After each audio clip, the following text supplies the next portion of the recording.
The Biggest Prison on Earth. A History of the Occupied Territories. Book by Ilan Pappe. To the Palestinian children, killed, wounded and traumatized by living in the biggest prison on earth. Audiobook presented by the Learner's Library. Contents. Preface: 1 hill, 2 prisons and 3 agencies. Introduction: Rereading the narrative of occupation. Chapter 1: The War of Choice. Chapter 2: Devising the Megaprison. Chapter 3: The Greater Jerusalem as a Pilot Project. Preface: 1 hill, 2 prisons and 3 agencies. The University on the Hill. Givat Ram, the Hill of Ram, is a sprawling, hilly neighborhood on the very western edge of present-day Jerusalem. Various government ministries, the Knesset, part of the Hebrew University and the Bank of Israel, are located there. Israelis of a certain age, ethnic origin and socioeconomic background have developed a great nostalgia for the place. The hill makes a very brief and pastoral appearance in Amos Oz's first and most famous novel, My Michael, published in 1968. It is the place where a small herd of sheep graze alongside the Prime Minister's office. There are no sheep to be seen these days, and the grazing fields of yesteryear are long gone. They have been replaced by an elaborate system of highways, metal gates, suspension bridges, and a rather beautiful rose garden. It is highly unlikely that sheep were to be found anywhere near the Prime Minister's office when Oz's book was first published. However, sheep did graze this hillside when the rural Palestinian village of Sheikh al-Badr was situated there. A few of its houses still remain, next to the American hotels frequented by Israeli members of the Knesset who do not live in Jerusalem. The village was gradually swallowed by the city, becoming part of the urban sprawl until it was ethnically cleansed by Israeli forces in 1948. It was a famous part of the city, as it overlooked one of Jerusalem's best-known landmarks, the Valley of the Cross. Tradition has it that the tree that provided the wood for Christ's cross stood there, and this is why it is said that on that spot Greek Orthodox monks built an impressive monastery, still there today, albeit surrounded by new Jewish neighborhoods and ring roads. West of the monastery lies one of the 2 main campuses of the Hebrew University in Jerusalem. It was built on land confiscated from Sheikh al-Badr and sold to the university by the Israeli custodian of absentee property, allegedly held pending a decision about its future, but in reality sold to any Jewish individual or enterprise prepared to pay the ridiculously low price for it. Until 1948, the university was situated on Mount Scopus, which became a no man's land, an island within the Jordanian party of the city, and therefore inaccessible. After the June 1967 war, many of the Givat Ram campus's departments were transferred back to the old campus on Mount Scopus, which was then expanded significantly over confiscated Palestinian land. North of the newly built campus, and at roughly the same time, a new home for the Israeli government was erected. Whereas the buildings of the campus were modest in appearance and laid out with pleasant lawns and accompanying greenery, the serene charm of this hilltop did not apparently inspire the architects who designed the government site of the Jewish state. Paying little attention to the pastoral scenery or its biblical heritage, they opted for what looked like huge lumps of concrete spreading all over the hill, scarring the natural beauty of this crest of the Jerusalem mountains. In summer 1963, a group of unusual students were enrolled on this campus for a month-long course. Almost all of them had a legal background of one sort or another. Some were members of the military administration that was controlling the areas in which the 1948 Palestinians, the Israeli Arabs as they were called then, lived under a strict rule that robbed them of most of their basic rights.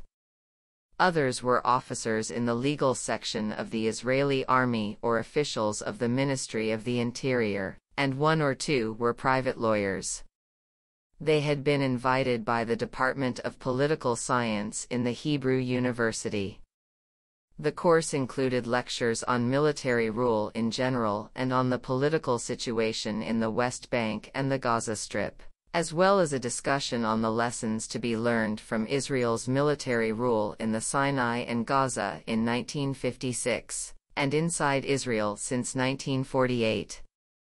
A short introduction to Islam was also part of the curriculum, and it closed with a lecture on the 1948 ethnic cleansing of Jerusalem, though of course not described in this manner by the lecturer, who probably referred to it as Operation Yavusi of April 1948, in which scores of Palestinian villages were wiped out and their inhabitants expelled. This, reported one of the participants, was followed by a celebratory meal and everyone was in an excellent mood. Their presence on Givat Ram in 1963 was part of a new overarching military strategy initiated by the Israeli Chief of the General Staff. The strategy was presented by the COGS to the Army on May 1, 1963. And was meant to prepare the army for controlling the West Bank as an occupied military area. The West Bank, of course, was not yet occupied, but the fact that 4 years before the actual occupation the Israeli military was ready with a judicial and administrative infrastructure for ruling the lives of 1 million Palestinians is highly significant. Discussion in Israel of how to run occupied Arab areas began during the Sinai operation, when, in collusion with Britain and France, the Jewish state tried to topple the Egyptian president, Gamal Abdel Nasser, in October 1956. As part of the campaign, the Gaza Strip was occupied for a few months, and the sense among the strategists and army commanders was that the IDF, Israel Defense Forces, was ill-prepared for the mission. The lesson learned was that a more systematic approach was needed. The opportunity to devise a more structured strategy arose in 1963. That year, growing instability in Jordan led the chiefs of staff to prepare seriously for the eventuality of the fall of the Hashemite kingdom, which would lead to a possible war with Israel. They began contemplating more seriously the occupation of the West Bank. For this they needed a plan. In the first chapter of this book, this plan will be seen to have been located within a wider historical context that shows that since 1948, and even more since 1956, Israel's military and political elite was looking for the right historical moment to occupy the West Bank. The plan was codenamed the Shockham Plan, and it divided the West Bank into 8 districts so as to facilitate the imposition of an organized military rule. Mishael Shockham was the general military governor of the Palestinian territories inside Israel, and one of the founders, together with Ariel Sharon, of Unit 101, a notorious commando unit that carried out daring and brutal retaliatory operations against Palestinian guerrillas and farmers attempting to smuggle their way into Palestine. The official name of the program was the Organization of Military Rule in the Occupied Territories. There were 3 groups behind the plan: members of the legal section of the army, academics of the Hebrew University, and officials of the Ministry of the Interior. The latter were mainly people already serving in one capacity or another in the military administration, imposed on the Palestinians in 1948, which was still intact in 1963. The plan included the appointment of a legal advisor to the future Governor-General of the occupied territories, and 4 military courts. The appendices to the plan consisted of a translation into Arabic of the Jordanian law, as well as the 1945 mandatory regulations.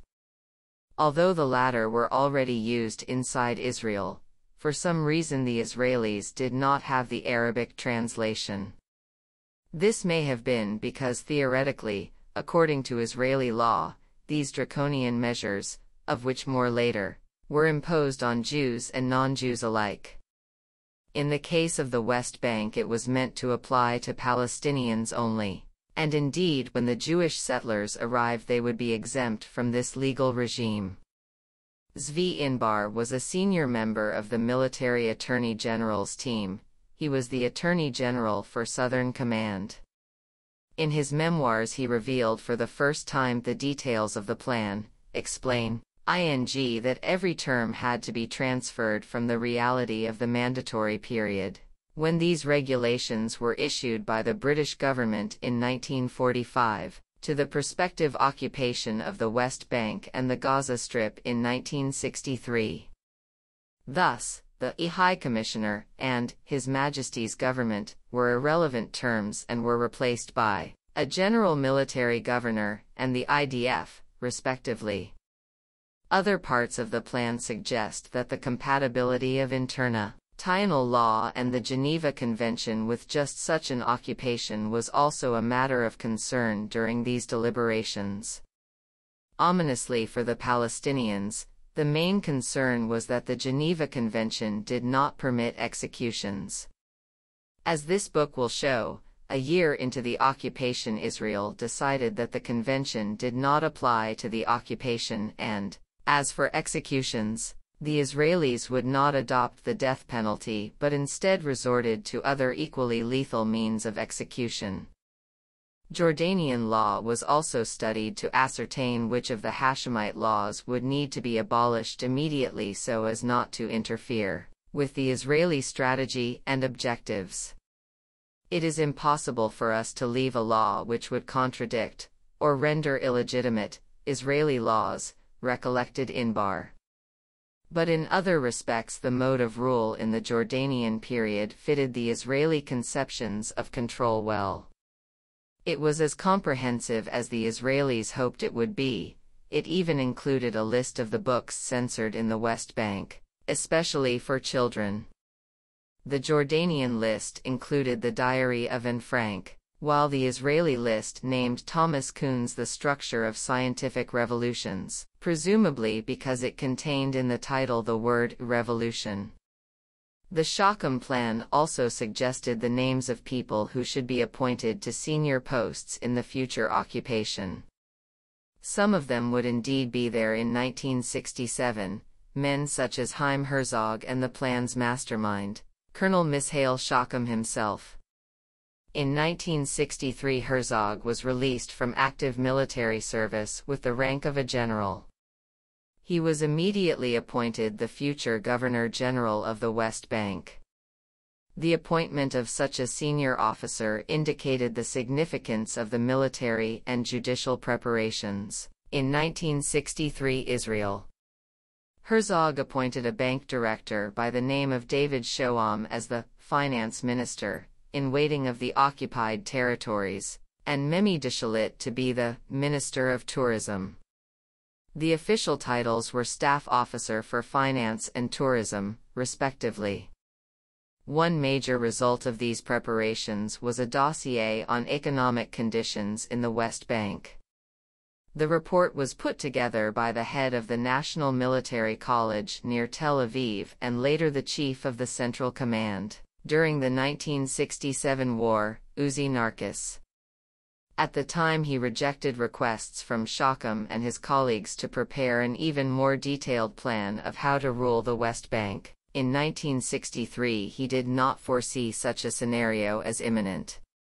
Shockham received a more encouraging response from the military intelligence, which began to prepare files on personalities, installations and institutions in the West Bank, and of course the Gaza Strip.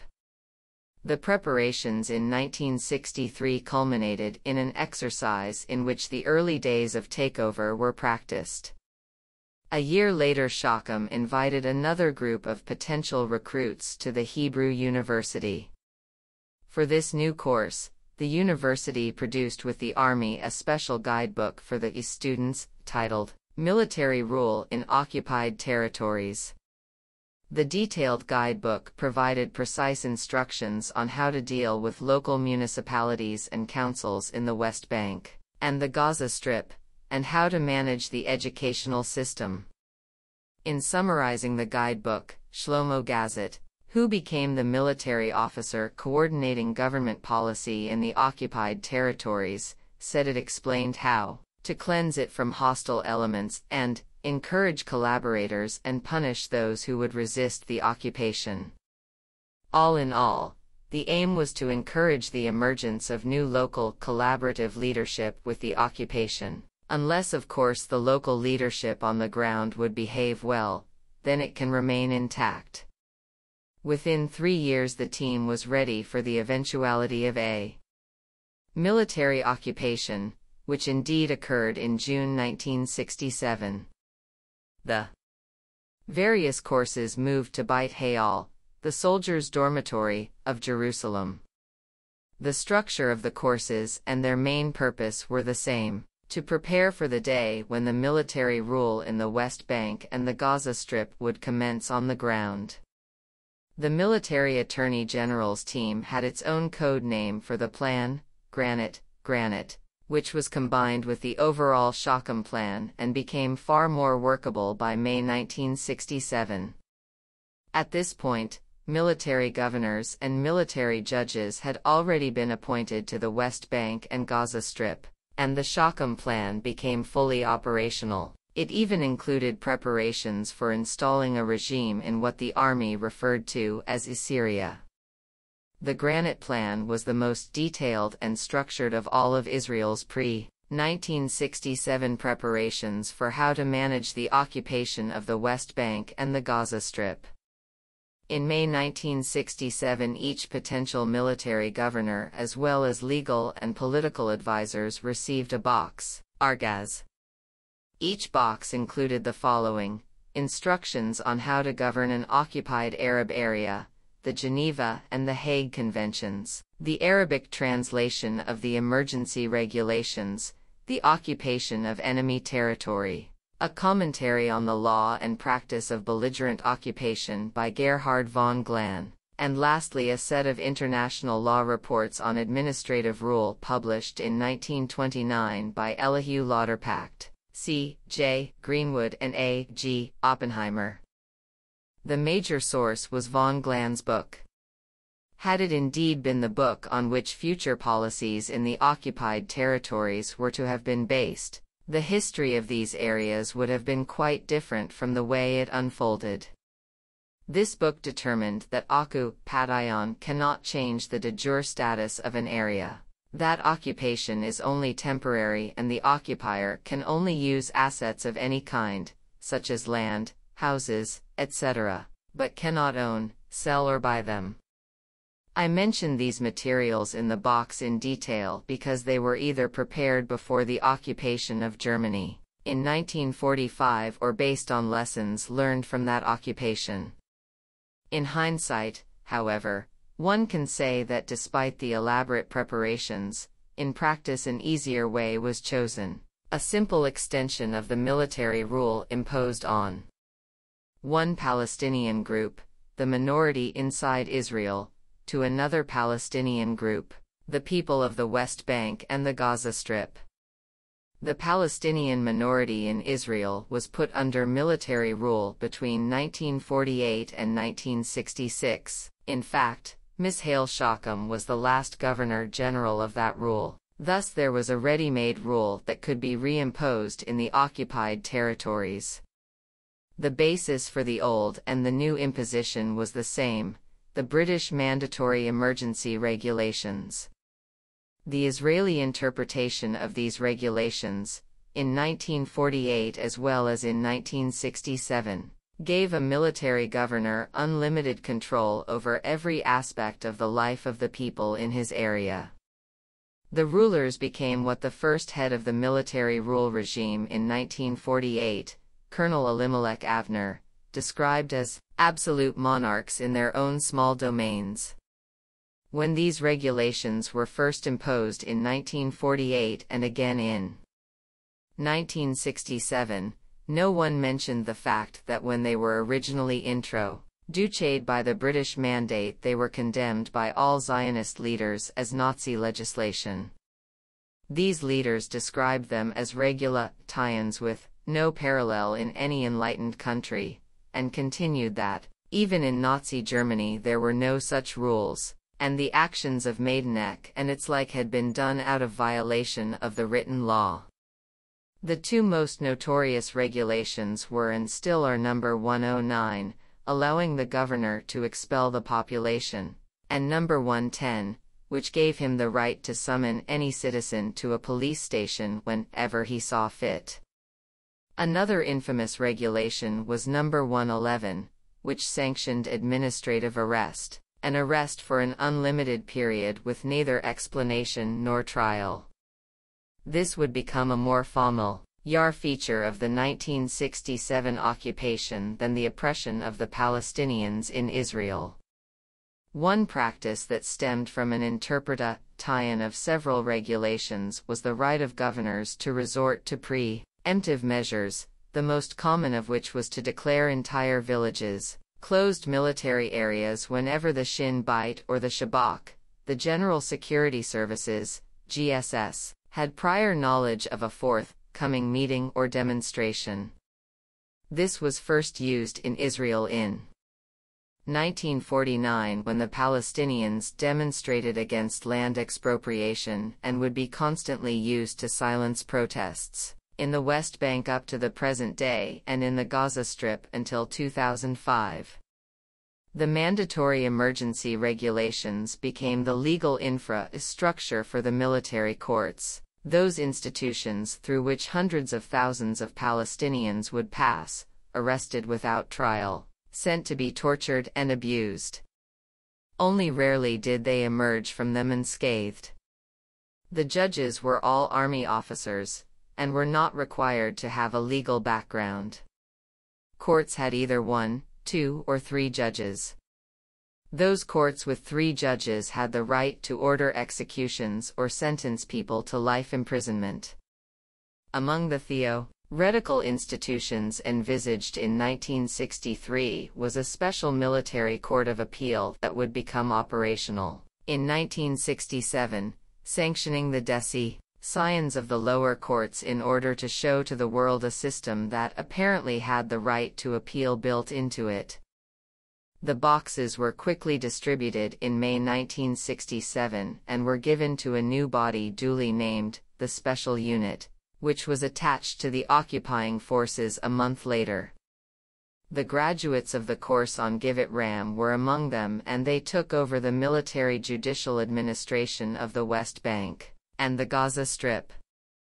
Zvi Inbar, for instance, was attached to the forces that occupied the Gaza Strip, and within 2 days he and others had set up the military rule and judiciary system in the Strip. The 4 years of preparation facilitated a swift takeover and the creation of a regime that would in all but name remain in place for the next 50 years.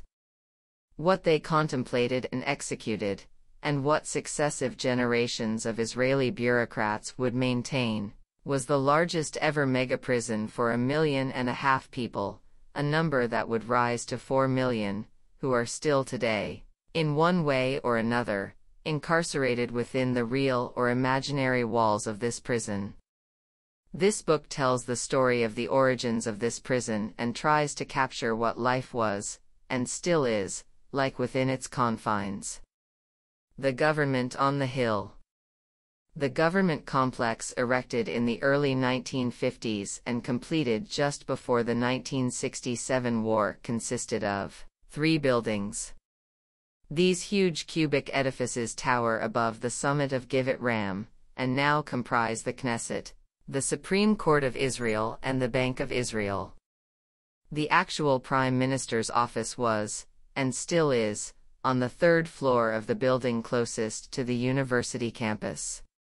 On the same floor is the government boardroom, with an enormous rectangular wooden table in the middle. This table can sometimes be seen on television when a news item relating to the Israeli government appears in a bulletin. Since the 1960s and up to the present day, the government has used another boardroom built for it on the second floor of the Israeli parliament, the Knesset. Here they sit around an oval table, another familiar image in the televised history of the Jewish state. The 13th government of Israel convened almost daily around both tables in the immediate aftermath of the 1967 war, debat intensively the fate of the West Bank and the Gaza Strip and the future of the people living in them. After almost 3 months of deliberation, they concluded their discussions with a series of discerning, all of which in one way or another condemned those living in the West Bank and the Gaza Strip to life imprisonment, in the biggest ever megaprison of the modern age. The Palestinians living there were incarcerated for crimes they never committed and for offenses that were never committed, confessed, or defined. As this book is being written, a third generation of such inmates have begun their lives in that megaprison. This particular government, the one that took that most callous and inhumane of decisions, represented the widest possible Zionist consensus. Every ideological stream and viewpoint was presented around those oval and rectangular tables. Socialists from the Mapam party sat alongside the revisionist Menachem Begin and shared the glory and the power with the various factions that made up the Zionist labor movement. They were joined by members of the most secular liberal and the most religious and ultra-religious political parties. Never before, or since, this government's term in office would such a consensual partnership lead the State of Israel in its future and critical decisions. Contrary to conventional wisdom about the history of the West Bank and the Gaza Strip, no one apart from the government of Israel has played a crucial role, then or now, in deciding the fate of these territories or the people living in them. What these ministers decided in the second half of June 1967, and in the following months of July and August, has remained the cornerstone of Israeli policy towards the occupied territories to this day. None of the successive Israeli governments have deviated from this path, and nor have they ever wanted to, in any shape or form. The resolutions adopted in that short period, between June and August 1967, clearly charted the principles to which future Israeli governments would religiously adhere and from which they would not diverge, even during the most dramatic events that followed, be it the First or Second Intifada or the Oslo peace process and the Camp David summit of 2000. One explanation for the resilience of this set of decisions is the extraordinary composition of the 1967 government. As mentioned, this government represented, as never before or since, the widest possible Zionist consensus. This can also be attributed to the euphoric mood in the wake of the total devastation of 3 Arab armies by the IDF, and the successful blitzkrieg that ended with the military occupation of vast areas of Arab lands and countries. An almost messianic aura surrounded the decision-makers in those days, encouraging them to take bold decisions of historical consequence that their successors would find hard to refute or change. All these plausible explanations tend to see the policies as the direct product of the particular and extraordinary circumstances of June 1967. But as the first chapter of this book will try to show, these decisions were mainly the inevitable outcome of Zionist ideology and history, however one chooses to define this ideology or insist on its shades and innuendos. The particular circumstances made it easier to remind the politicians of their ideological heritage and reconnect them once more, as in 1948, to the Zionist drive to Judaize as much of historical Palestine as possible. The principles of how to adapt the dramatic events of June 1967 to the ideological vision were laid down in those frequent meetings at Givat Ram and in the Knesset. Because the decisions taken reflected the consensual Zionist interpretation of the past and present reality of Palestine as an exclusive Jewish state, none of the developments occurring thereafter appeared to undermine their validity for future Israeli policymakers. The only way of challenging the decision taken then was by questioning the very validity of Zionism itself.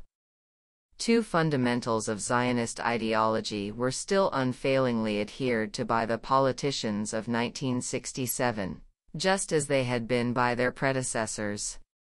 The struggle for the survival of the Jewish state depended, on the one hand, on its ability to control most of historical Palestine, and, on the other, on its capacity to reduce considerably the number of Palestinians living in it.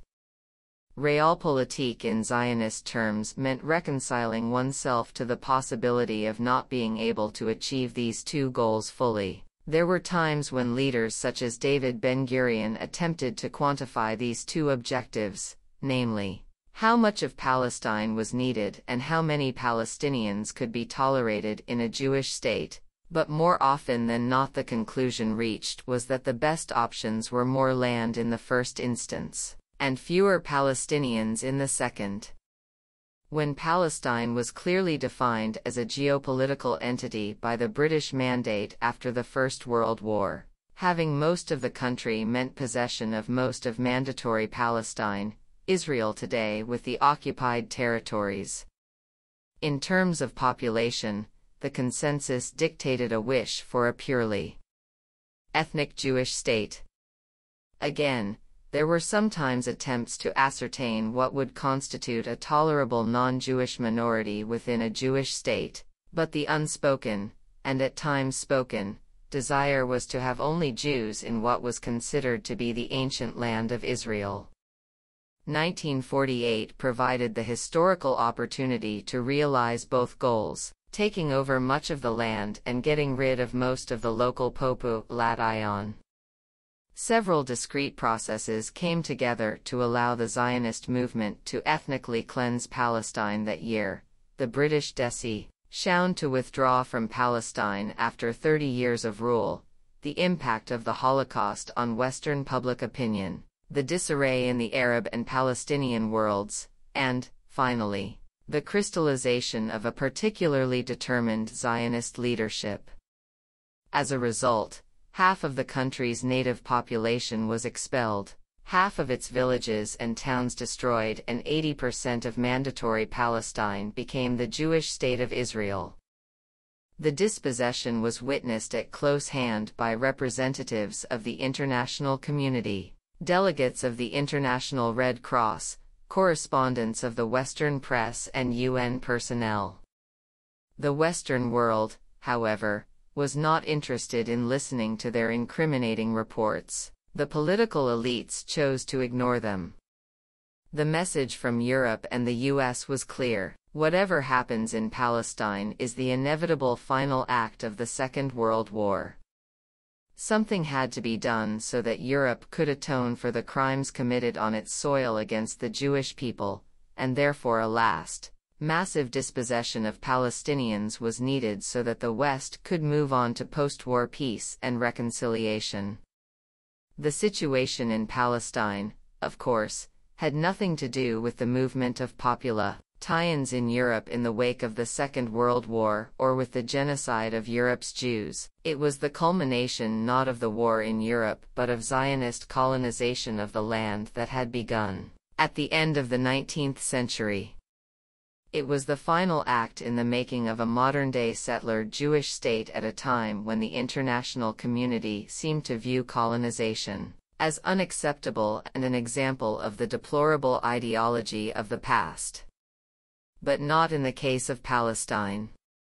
The message from the enlightened world was unambiguous: the Israeli dispossession of the Palestinians as well as the takeover of most of Palestine were both legitimate and acceptable. Almost half of the ministers attending the 1967 meetings were themselves veterans of the 1948 ethnic cleansing of Palestine.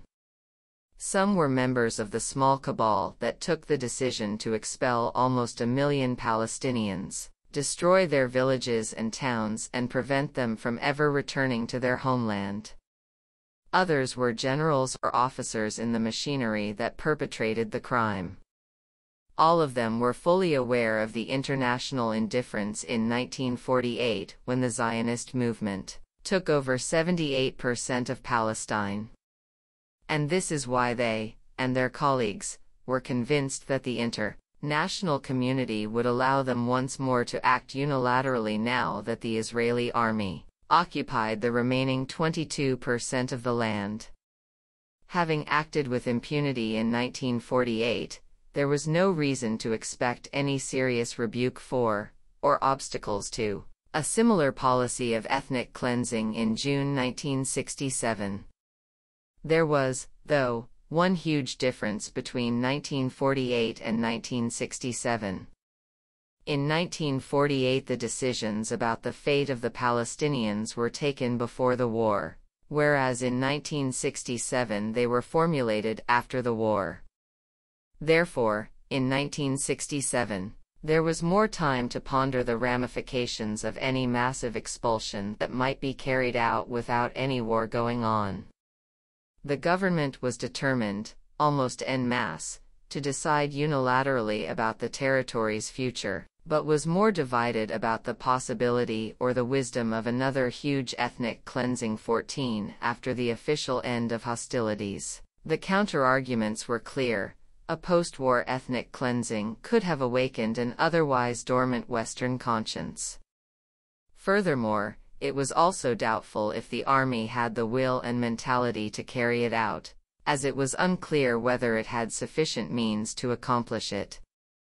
The 1967 government was also a larger forum than the one that devised the 1948 ethnic cleansing.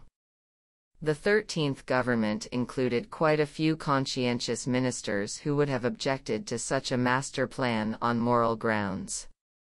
Notwithstanding the decision to refrain from mass expulsion, very few members of that government and those that succeeded it objected to the incremental expulsions and dispossession that have reduced significantly the number of Palestinians in the occupied territories, nor did they object to the harassment that triggered emigration from Palestine. The fewer the Palestinians, the easier it would be to police them in the new mega-prison that was constructed. So, ethnic cleansing on a grand scale was ruled out. However, the prevailing sense in those boardroom meetings was that the international community would not act against Israel's land expansion, not as an endorsement of expansionism per se, but more as a reflection of an unwillingness to confront it.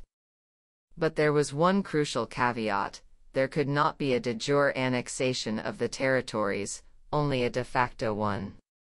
There were two reasons for this. First, the West Bank and the Gaza Strip were regarded by international law as occupied territories, whereas the areas Israel occupied during the operations in 1948 were all recognized by the United Nations as part of the State of Israel.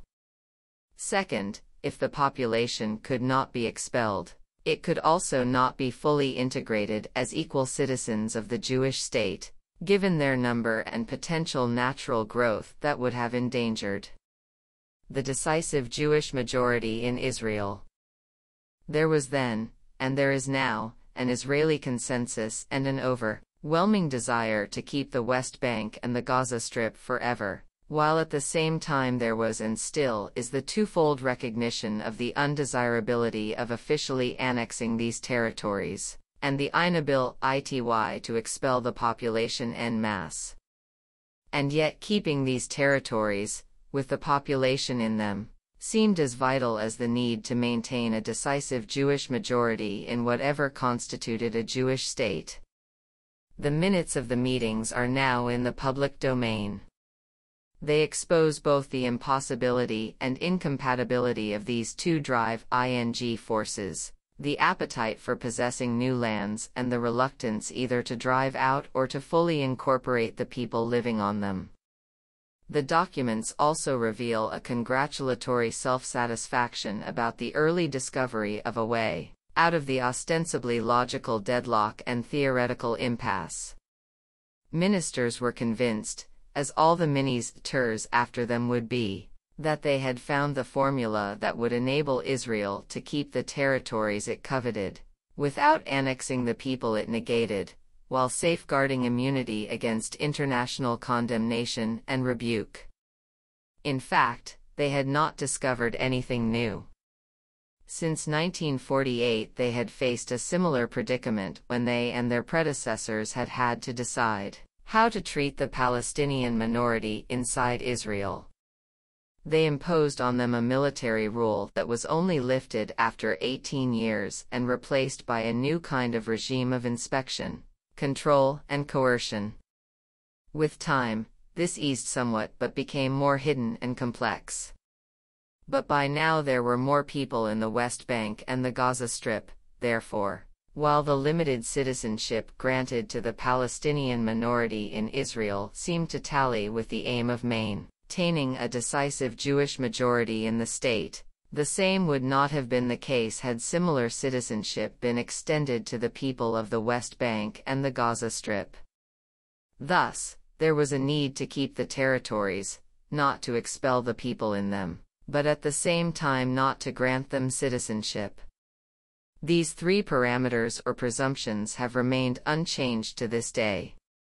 They remain the unholy trinity of the consensual Zionist catechism.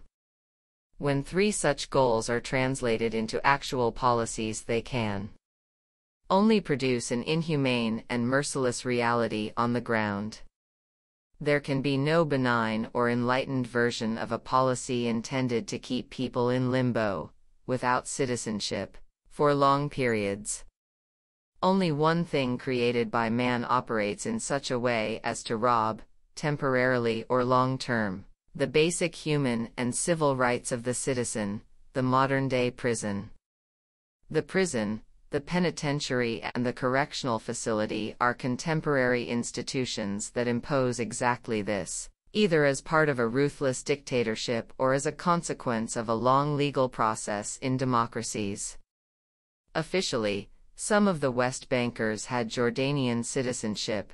However, under the occupation this citizenship had no value whatsoever within the occupied West Bank, and hence for all intents and purposes from June 1967 these were citizenless inhabitants. Moreover, in the wake of events in September 1970, the internal war between the Palestine Liberation Organization and the Hashemite Kingdom, and the official Jordanian disengagement in 1988 from the West Bank, the number of citizenship holders decreased.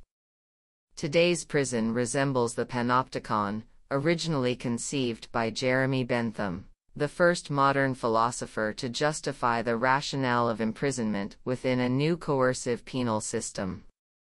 The panopticon prison, which was notorious in the early 19th century, was designed to allow guards to see their prisoners but not vice versa. The building was circular, with prisoners' cells lining the outer perimeter, and in the center of the circle was a large, round observational tower.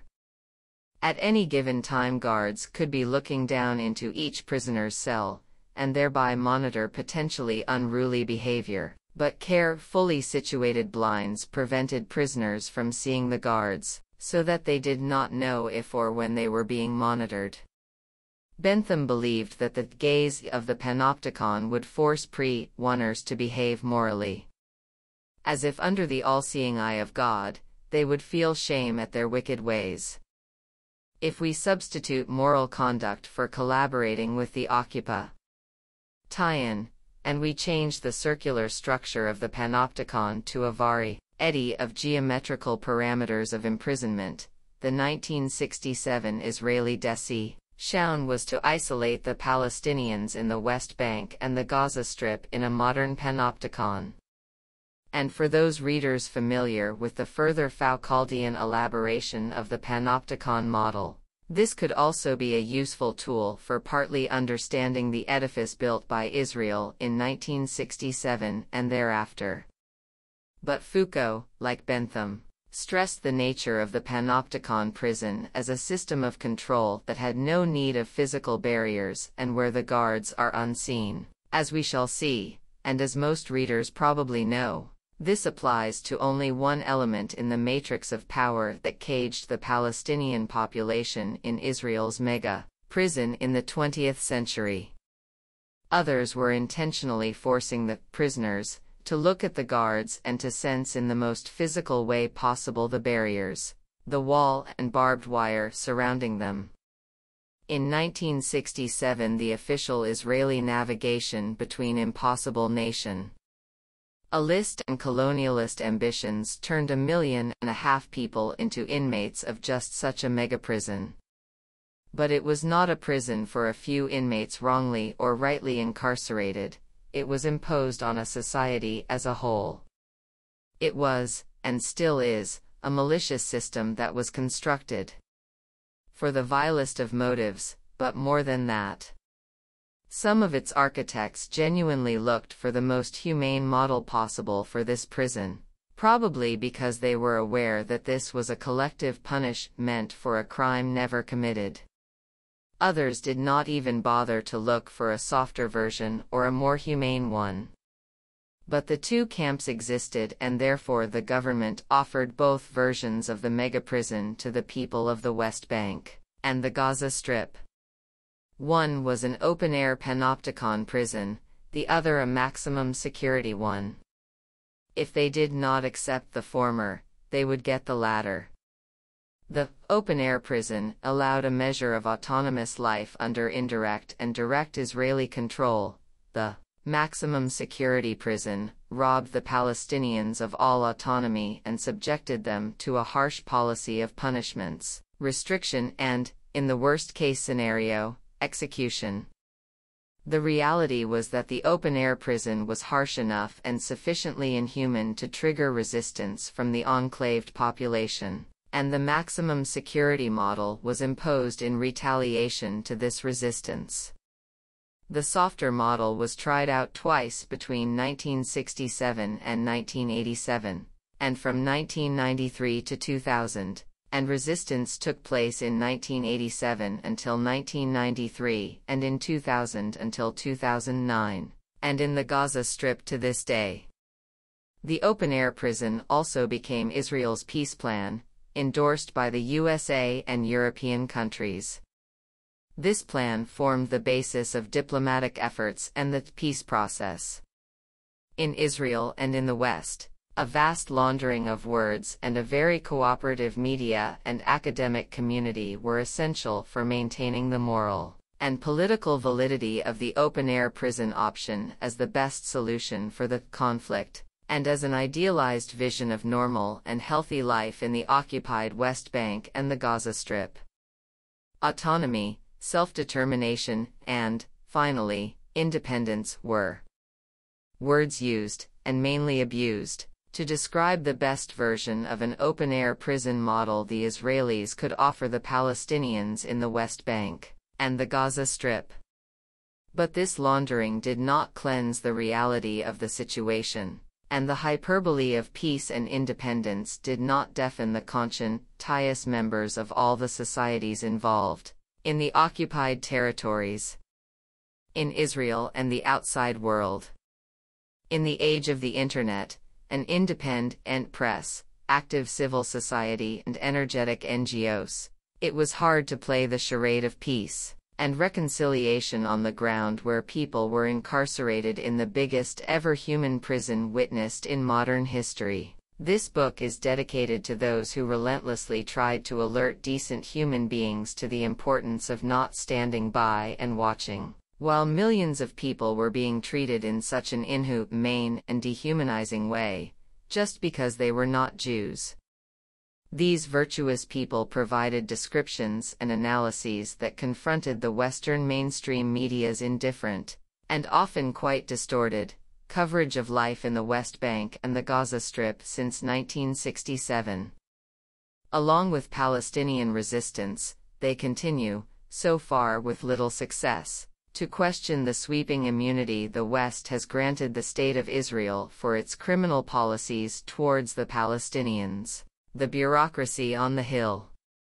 The open-air prison and the maximum security prison required a huge staff to run them.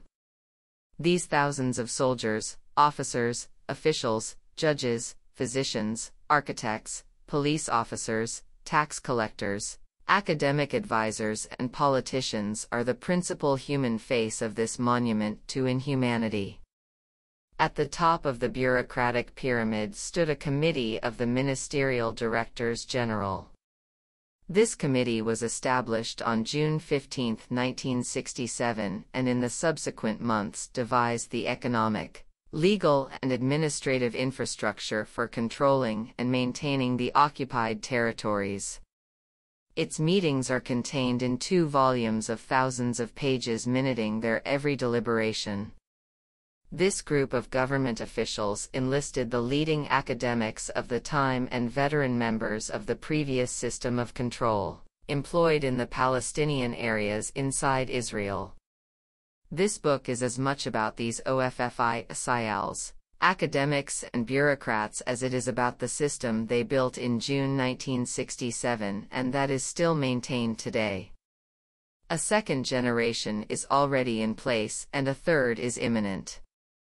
Once you cross that generational gap, any discourse about temporality or even finality is useless. It becomes a living organism that is very hard to combat or dismantle. Hence the understandable desperation in recent years that takes the form of suicide bombs or rocket attacks, neither of which have any hope of persuading Israelis to dismantle this monstrosity. The focus on the bureaucracy is essential in order to avoid falling into the trap of demonization. Thus, this book does not seek to demonize Israeli society as a whole, although many of its members support the megaprison and many others choose to turn a blind eye. This book distinguishes as much as it can between the system and the people working within it. It singles out the politicians and academics who in 1967 established the mechanism of the creation of an enclave and imprisonment, as well as the thousands of officials, officers, soldiers, and police who ran it. Some who appear in this book are as guilty as those individuals all over the world, and throughout history, who stood by and did nothing about the crimes committed on their behalf, in their name and before their very eyes. These Israelis, who either support or do not object to the oppression, are still hailed in the Western world as champions of peace and humanity, endowed with an endless stream of undeserved prizes and awards. But that said, there are very few really evil people in modern human history, but there are quite a few evil systems. The megaprison of Palestine is one of them. The villains of the piece, of this book, are therefore the Israelis. Who worked out the fine detail of the system to begin with, those who upheld it for all those years and those who perfected its operation, namely, its power to abuse, humiliate and destroy. They were and are servants of the bureaucracy of evil. They come quite innocent into the system, but only very few among them fail to succumb to its raison d'etre, to its modus operandi. As wardens of this largest prison on earth, they are constant abusers, dehumanizers and destroyers of Palestinian rights and lives. Only when the last of them has been discharged from this service will we know that the megaprison of Palestine has been abolished, forever. Introduction: Rereading the Narrative of Occupation.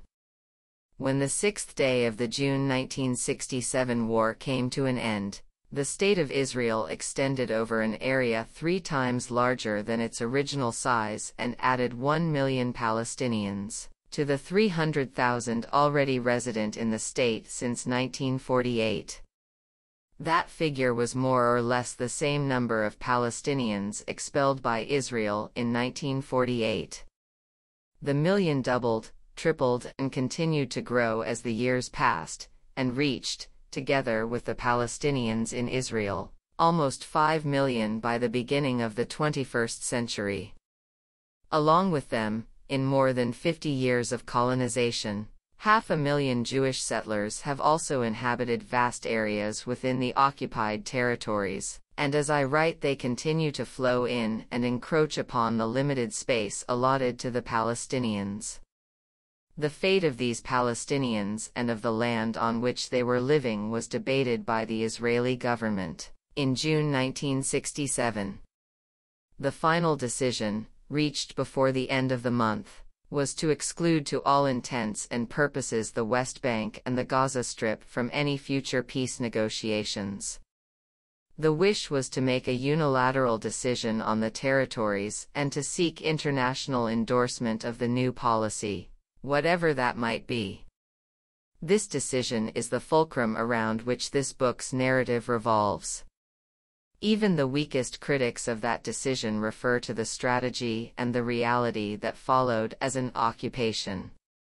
The legal and military measures described in the preface indicate that official Israel was preparing to rule the lives of the Palestinians in the West Bank and the Gaza Strip in the same manner in which it controlled those of the Palestinians inside Israel proper. These Palestinians lived mainly in areas allocated to a Palestinian state by the United Nations in 1947, but which had now been annexed by Israel without international discussion or rebuke. The individuals involved in the early 1960s preparations, and the nature of these preliminary steps, are indicative of the problems associated with applying the word occupation to the history of the West Bank and the Gaza Strip under Israeli rule since 1967 and up to the present day. This book sits uneasily with the term occupation. There are two specific reasons for this reservation, although I accept that it is widely and commonly used in reference to the reality of life in the West Bank and Gaza Strip, both by those who oppose the Israeli presence there and by some mainstream Israeli and Western politicians who did not, or have no wish to, end it. One reservation is that adherence to this term creates the idea of a false separation between Israel and the occupied areas. It indirectly legitimizes the Israeli presence everywhere else in what used to be mandatory Palestine, and produces the unacceptable dichotomy between democratic Israel and the non-democratic occupied territories. The second reservation concerns the political and legal tie-ins usually associated with the term occupation. It is generally regarded as a temporary means of securing a territory following armed conflict or a war. This has a beginning and an end, and there are very clear international regulations and imperatives that stem from the temporality of any given occupation. The reality in the West Bank and the Gaza Strip is different in two very significant aspects. One that emerges from this book is that temporality is not part of the story of this occupation. The powers that hold to the territories and those who support the occupyer accept the reality of occupation as a given for years to come. By 1987 it had already entered history as the longest existing military occupation, and that record is unlikely to be broken in the foreseeable future. The second aspect that distinguishes it from known cases of military occupation is the totality of control exercised by the occupier. Such instances of absolute control are to be seen in the early days of any military occupation, but, unless you were part of a group designate for elimination or genocide, they never lasted too long. The extent of these practices of total control in what became known as the occupied territories leads one to search for better terminology. In fact, analysis provided here prompts the suspicion that the legal international meanings and associations with the term occupation are not only inapplicable to the reality on the ground, but also, in hindsight, allowed the State of Israel to evade any serious global rebuke or condemnation. In recent years, the academic world has applied the paradigm of settler colonialism to the case study of Israel and Palestine. Settler colonialism is the movement of Europeans into other parts of the world with the purpose of building a new and permanent life. Such a move was quite often triggered by persecution, as indeed was the case with the Jewish settlers in Palestine. Immigration into a new homeland almost always entailed a clash with the indigenous population. In many cases, such an encounter ended in the genocide of the local population, or, in rare cases such as Algeria, South Africa, and Zimbabwe, with the demise of the settler colonialism project itself. Palestine is an exceptional case. We do not yet know how it will end. Will the logic of settler colonialism, so brilliantly defined by the late Patrick Wolfe as the logic of the elimination of the native, continue to be implemented in Palestine through ethnic cleansing and colonization, or will it make way for the logic of human and civil rights? Time will tell. What we can say, again with reference to Patrick Wolfe, is that settler colonialism is a structure, not an event. A structure of displacement and replacement, or, to paraphrase Edward Said's words, substituting presence with absence. It began in 1882, reached a certain peak in 1948, continued with vehemence in 1967, and is still alive and kicking today. The megaprison is one of the many methods the settler colonial state of Israel employed to keep the project alive. The megaprison was created in a matter of a few days and became a reality of a kind not seen anywhere else in modern history. Prisons are permanent structures, immune from international scrutiny, and function as a world of their own. The megaprison was created in June 1967 not in order to maintain an occupation but, rather, as a practical response to the ideological prerequisites of Zionism, the need to control as much as possible of historical Palestine and create an absolute, if possible, exclusive, Jewish majority in it. These impetuses led to the ethnic cleansing of Palestine in 1948, and informed the policy formulated in June 1967, just as it feeds Israeli actions today. The megaprison was the logical and inevitable consequence of Zionist history and ideology. Thus, the first chapter of this book presents the background to the 1967 policy as a sequel to strategies adopted by Zionism since 1882 and in particular in 1948. It is in essence a survey of the period between 1948 and 1967 as an integral prelude to both the 1967 war and the policy pursued thereafter. It is a story of a consistent drive to occupy the West Bank, and to a lesser extent the Gaza Strip, a drive unfulfilled because of lack of opportunity ties rather than strategic temporizing. The first 4 chapters describe the way the 1967 decisions were implemented. An early geographical and demographic demarcation of the megaprison is followed by an articulation of the legal infrastructure for the bureaucratic management of the territories.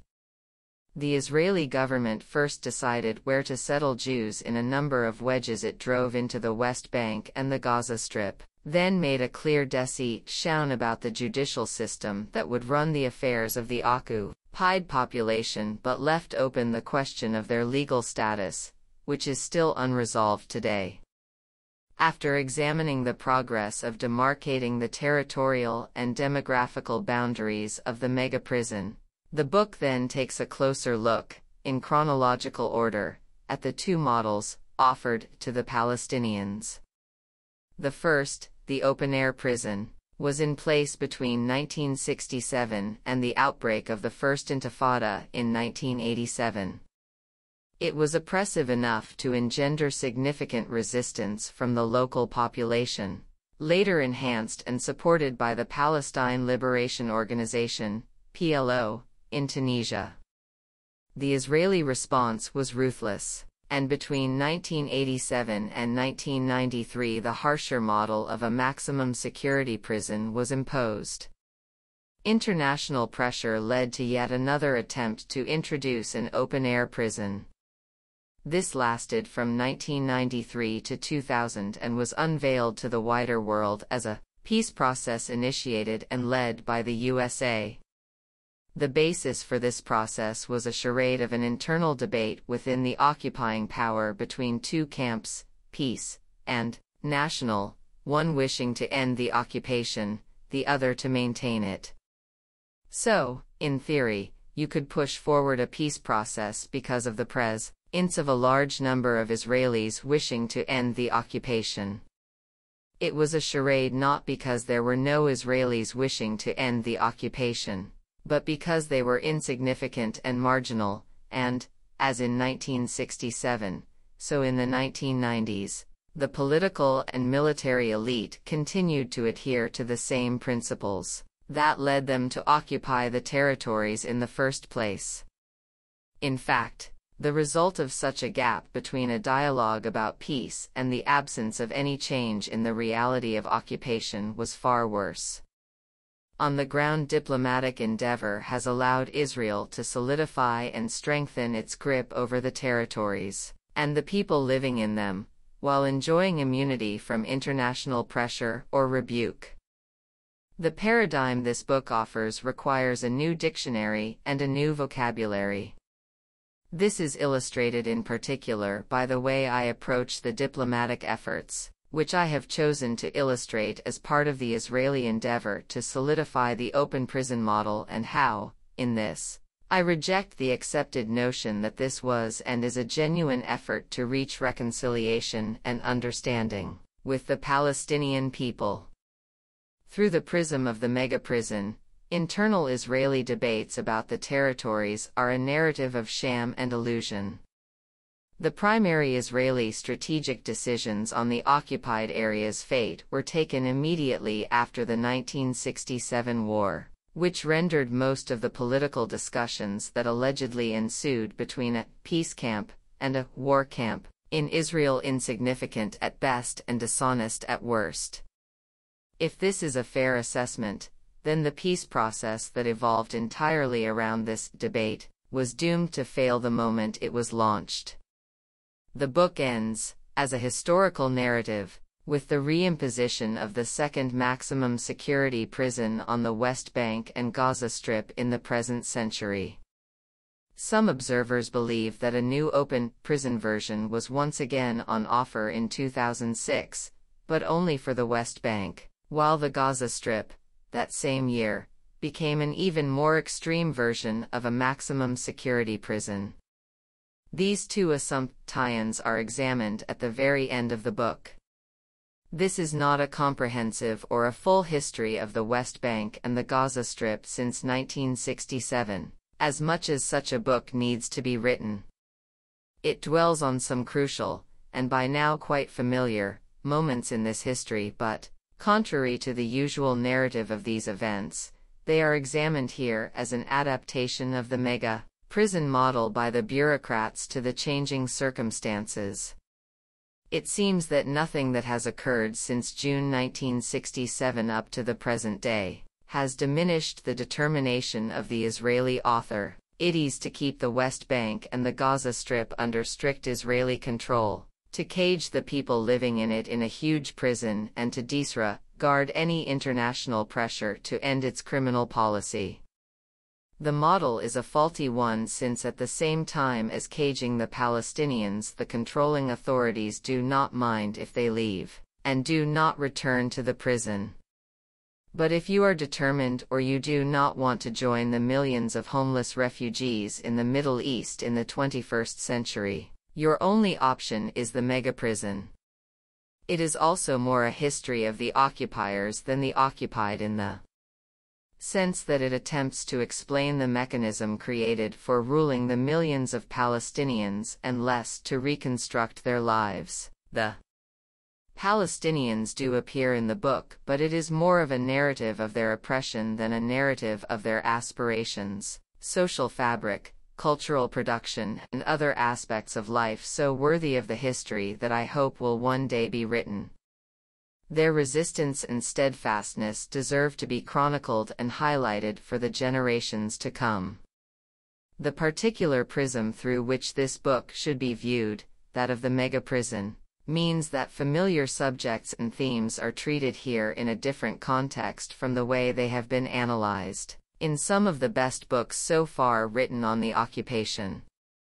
Thus, for instance, the Jewish settlers and settlements are considered here as a means for confining the space of Palestinian life, and for reducing their numbers in the territories, rather than as a response to an ideological Zionist desire to expand into the rest of Palestine.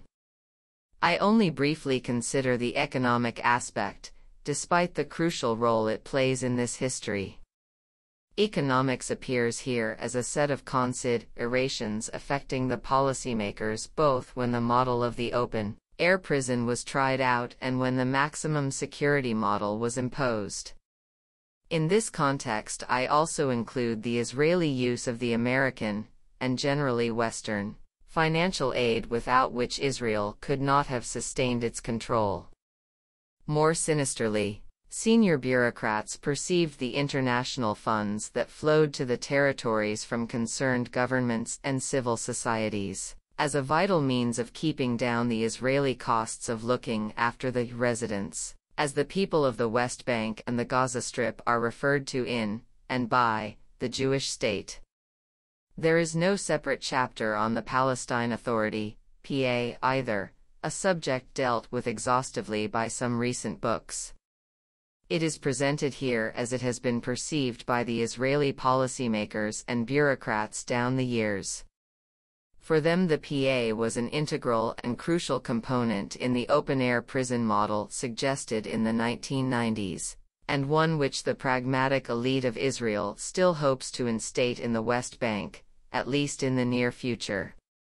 From the first page to the last, this book describes a historical move that in many ways began in the late 19th century, continued in 1948 and is now in its third stage, one that began in 1967. Time will tell if this is a final stage. Palestinian resistance and steadfastness and wide support in the world's civil societies have so far prevented it from being so. This is a record of Zionist and Israeli enterprise to the present day, with a particular focus on the phase that began with those governmental meetings of 1967. Chapter 1. The War of Choice. 1948 and the Missed Opportunity. One afternoon, on March 10, 1948, the leaders of the Jewish community in Palestine, together with their military commanders, took the decision to occupy 78% of the country. Since 1917, Palestine had been under British mandatory rule. At the time, 1 million Palestinians were living in that 78% of the country, which equates to Israel today without the occupied territories. The leadership decided to expel most of the population. That evening, orders were dispatched to the forces on the ground to prepare for a systematic eviction of the Palestinians from large areas of the country. The orders specified how the expulsion would take place: large-scale intimidation, laying siege to villages, bombing neighborhoods, setting fire to houses and fields, forced expulsion and, finally, the planting of TNT in the rubble to prevent any of the expelled inhabitants from returning. Each military unit received a list of villages and neighborhoods to be demolished and its inhabitants to be expelled. The plan and the means by which it was to be carried out were included in a clutch of documents called Plan Dalet, or Plan D, which followed Plans A, B and C, all prepared by the Zionist leadership from 1937 onwards, and which first broached the idea of ethnically cleans, Palestine. This historical decision by the leaders of the Jewish community was the inevitable result of the ideological Zionist impetus to achieve An exclusive Jewish presence in Palestine. Zionism emerged as a movement seeking a safe haven from European anti-Semitism, and looking for a territory where it could redefine Judaism as a national ity. Since the choice was an inhabited country, it became a settler Colorado nihilist project, and since the movement's founding fathers wished to create a democratic state, they were preoccupied with the question of the demographic balance, a preoccupation that led to the decision taken in March 1948. In other settler colonial projects, such as in the Americas and Australia, such a demographic concern led to genocides of the indigenous population. In Palestine, it triggered a never-ending process of ethnic cleansing. The month of March 1948, or so it seems in hindsight, was deemed by the Zionist leadership as the best time to implement their strategy of Judaizing Palestine. Several developments led to this ideal historical junction. The first was the British decision to leave Palestine and entrust its future to the United Nations. The second was the pro-Zionist constellation in the UN, which reflected the international balance of power. The Western political elites were hostile towards the Palestinian community and in particular shunned its leader, Haj Amin al-Husseini, whom they regarded as an ally of the Nazis during the Second World War. More importantly, they wished to bury the genocidal chapter of the Nazi extermination of the Jews by allowing the Zionist movement to dispossess Palestine. As a result, the UN rejected out of hand the Palestinian leadership's demand for a democratic process for determining the future of the country. The Palestinians constituted 66% of the overall population, and instead endorsed a Zionist solution for partitioning Palestine into two states, one Arab, one Jewish. Partition was rejected by the Palestinians and the neighboring Arab states. The Arab states threatened to foil the plan by force, while the Palestinians went on strike, wrote petitions, and for a week or so randomly attacked Jewish settlements and convoys. 6 months later, the coveted 78% of Palestine became Israel, built on the ruins of hundreds of destroyed villages, demolished towns, and expropriated cultivated land.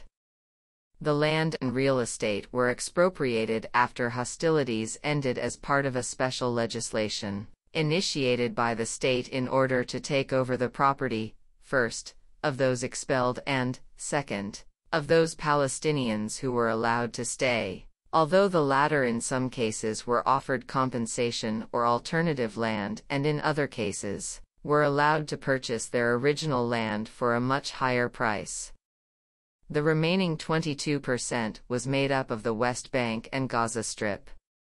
The West Bank was not occupied thanks to a tacit understanding with the Hashemite kingdom in Jordan, which annexed the region in return for a limited Jordanian intervention in the 1948 war. The exclusion of the West Bank from the future state of Israel was thus not the result of a military defeat but, rather, the fruit of a strategic political decision. The decision was never officially adopted as policy by the Zionist leadership because the West Bank, or Judea and Samaria in Zionist jargon, was part of Eretz Israel, land of Israel, as much as were the Galilee or the Negev. When the deal with the Jordanians was exposed, many officers and politicians in Israel regarded the decision as a grave national mistake. In response, very early on they introduced into the Israeli public scene the discourse of the missed opportunity, later adopted by the mainstream parties and media, and which was to play a crucial role in the subsequent support for the 1967 occupation of the West Bank. What was missed, according to those who put the idea forward, was a historical opportunity to occupy the West Bank during the 1948 war. Motivated by a sense of urgency, a significant group of generals began searching for a pretext that would force their government to renege on its commitment to the Jordanians. They beat the war drums frequently, accusing the Hashemite kingdom of violating the Armistice Agreement of 1949 that had finalized the borders between the two states. This was not an easy undertaking, as the Jordanians adhered faithfully to the armistice's principal points. It would be another 18 years before a new golden opportunity, similar to that available in 1948, would enable the creation of the coveted Greater Israel. The Gaza Strip was, at least until 1967, a different story. In many ways it was Egyptian steadfastness that deterred an Israeli occupation between 1948 and 1956, and the Strip, nearly 2% of historical Palestine, was put under military rule after the 1948 war, which the Egyptian government assured the Arab League and the Palestinians would be terminated once Palestine was fully liberated. But the Gaza Strip, very much like the West Bank, was tradition, ally deemed by mainstream Israeli leaders to be part of ancient Israel, and in the romantic vision of the protagonists of Greater Israel, the Jewish state needed to possess both areas in order to thrive and prosper. Some politicians coveted these regions on strategic grounds. They regarded the 1949 armistice lines as the Auschwitz borders, as it was crudely put by Abba Eban, Israel's foreign minister for most of its early years. This was a paranoid and alarming expression from someone who represented the liberal and moderate camp in Zionist Israel, and one, as we shall see, which in the moment of truth tried to pre-empt the Israeli aggressiveness in 1967. But most Israelis indeed felt that Israel's cartographical shape, with a narrow corridor between the north and the south, around the greater Tel Aviv area, posed a constant threat to Israel's existence. Any Arab army coming from the West Bank could, warned Israeli strategists, easily bisect the state. So the focus of expansionism was on the West Bank. The Zionist group within the Israeli military and political elite consisted of some of the state's highest-profile politicians and generals. Foremost among them was David Ben-Gurion, the very man who engineered the first collusion with Jordan, but who then had second thoughts about its wisdom. He was Israel's prime minister for 2 terms until 1963, with the exception of 2 years when the position was held by Moshe Sharett. Ben-Gurion began seriously to consider a forceful annexation of the West Bank in the early 1950s. On 3 different occasions his government considered the incorporation of the West Bank into Israel, but was thrice deterred by the fear of a strong British reaction that could have led to an open military confrontation with Jordan's main ally and protector. The pretext in the early 1950s was Jordan's alleged violations of the Armistice Agreement. Later, at the end of that decade, other reasons were put forward. The main argument in favor of a military invasion of the West Bank was the weakness of the Hashemite dynasty after the assassination of its founding father, King Abdullah, in July 1951. A new threat was concocted, the Arab radical threat. Its center was Cairo, where the Free Officers took power in 1952 and pursued an energetic pan-Arabist policy, encouraging the replacement of pro-Western traditional Arab monarchies and republics by their model of ruling. In hindsight, this seemed a far more important pretext than that of the armistice violations. The Israeli lobby in favor of annexing the West Bank relentlessly used this new regional development as justification for a possible occupation of the West Bank. Every time it seemed that the downfall of the dynasty in Amman was imminent, this group, led quite often by the Prime Minister, would explore plans either for dividing Jordan with the sister Hashemite Kingdom of Iraq, or for ceding the West Bank from a future, radical Jordan. Indeed, the government and army in Israel as a whole took a deep interest in the political affairs of Jordan after the rise to power in Egypt of Gamal Abdel Nasser in 1954, and of similar radical leaders in other parts of the Arab world. The emergence of this new brand of Arab nationalism, with branches in Jordan, generated a more active, and at times aggressive, Israeli involvement in the politics of the neighboring states. The policy and orientation of those who were regarded as spokesmen for Arab nationalism, however, never warranted such a combative Israeli attitude. In the early 1950s, the acknowledged leader of this movement of change, Nasser, was willing to investigate the possibility of peace with Israel. Whether the chances for peace were real or not depended in part on Israeli domestic politics, more specifically on the outcome of the rivalry between David Ben-Gurion and Moshe Sharett, the two leaders of the ruling Mapai party, which represented the Zionist labor movement. During Sharett's term in office as Prime Minister, 1953 to 1955, these opportunities for an alternative history seemed more genuine. Sharett, unlike Ben-Gurion, was keen to establish a substantial dialogue with Nasser. Unfortunately, the Egyptian side's most significant peace gambit came before Sharett was appointed Prime Minister and while he was still Foreign Minister. In mid-May 1953, Nasser wrote to Abdulrahman Sadiq, the press attaché at the Egyptian embassy in Paris, indicating that he was willing to reach an agreement with the Jewish state. Sadiq had conducted secret talks with his counterpart in the Israeli embassy over the previous 2 years. Nasser addressed his letter to Sadiq but directed it to the Israeli government. In it he asked for Israeli understanding of his position in the area as a whole but particularly in Egypt. He stressed his commitment to peace negotiations between the two states, but asked for time. As a first step, he was willing to refrain from making any aggressive declarations, and he asked the Israeli government to exercise its influence in Washington in Egypt's favor, particularly to persuade Washington to support the Egyptian demand for a total British withdrawal from his country. Whereas Sharett, as foreign minister, was willing to use the new channel, Prime Minister Ben-Gurion, as before at such historical junctures, showed no enthusiasm, and nothing came out of this initiative.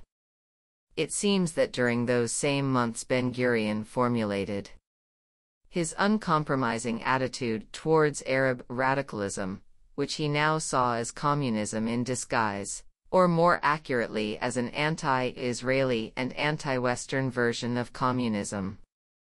He feared its ideological orientation, but, more importantly, he was alarmed by the military capability that the USSR could offer the radical regimes.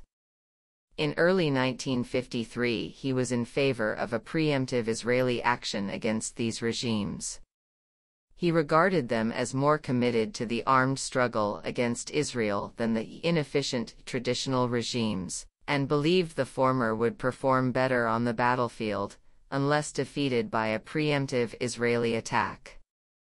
Unexpectedly, Sharett became Prime Minister in December 1953, and soon resumed negotiations with Nasser. Talks progressed from vague promises to concrete details. Egypt wanted part of the Negev in return for peace and asked Israel to acknowledge its principal role in creating the Palestinian refugee problem. But at this stage the peace process came to a halt. In February 1955, the Israeli army struck an Egyptian base in Gaza. Sharett was led by the army generals to believe that this would be a limited retaliatory action against continued Palestinian guerrilla infiltration from the Egyptian-controlled Gaza Strip. In the event, it proved to have been devised in such a manner that it could only harm Nasser's prestige rather than reduce the Palestinian guerrilla effort. Not surprisingly, Nasser abandoned his peaceful intentions and moved to a more aggressive policy towards the Jewish state.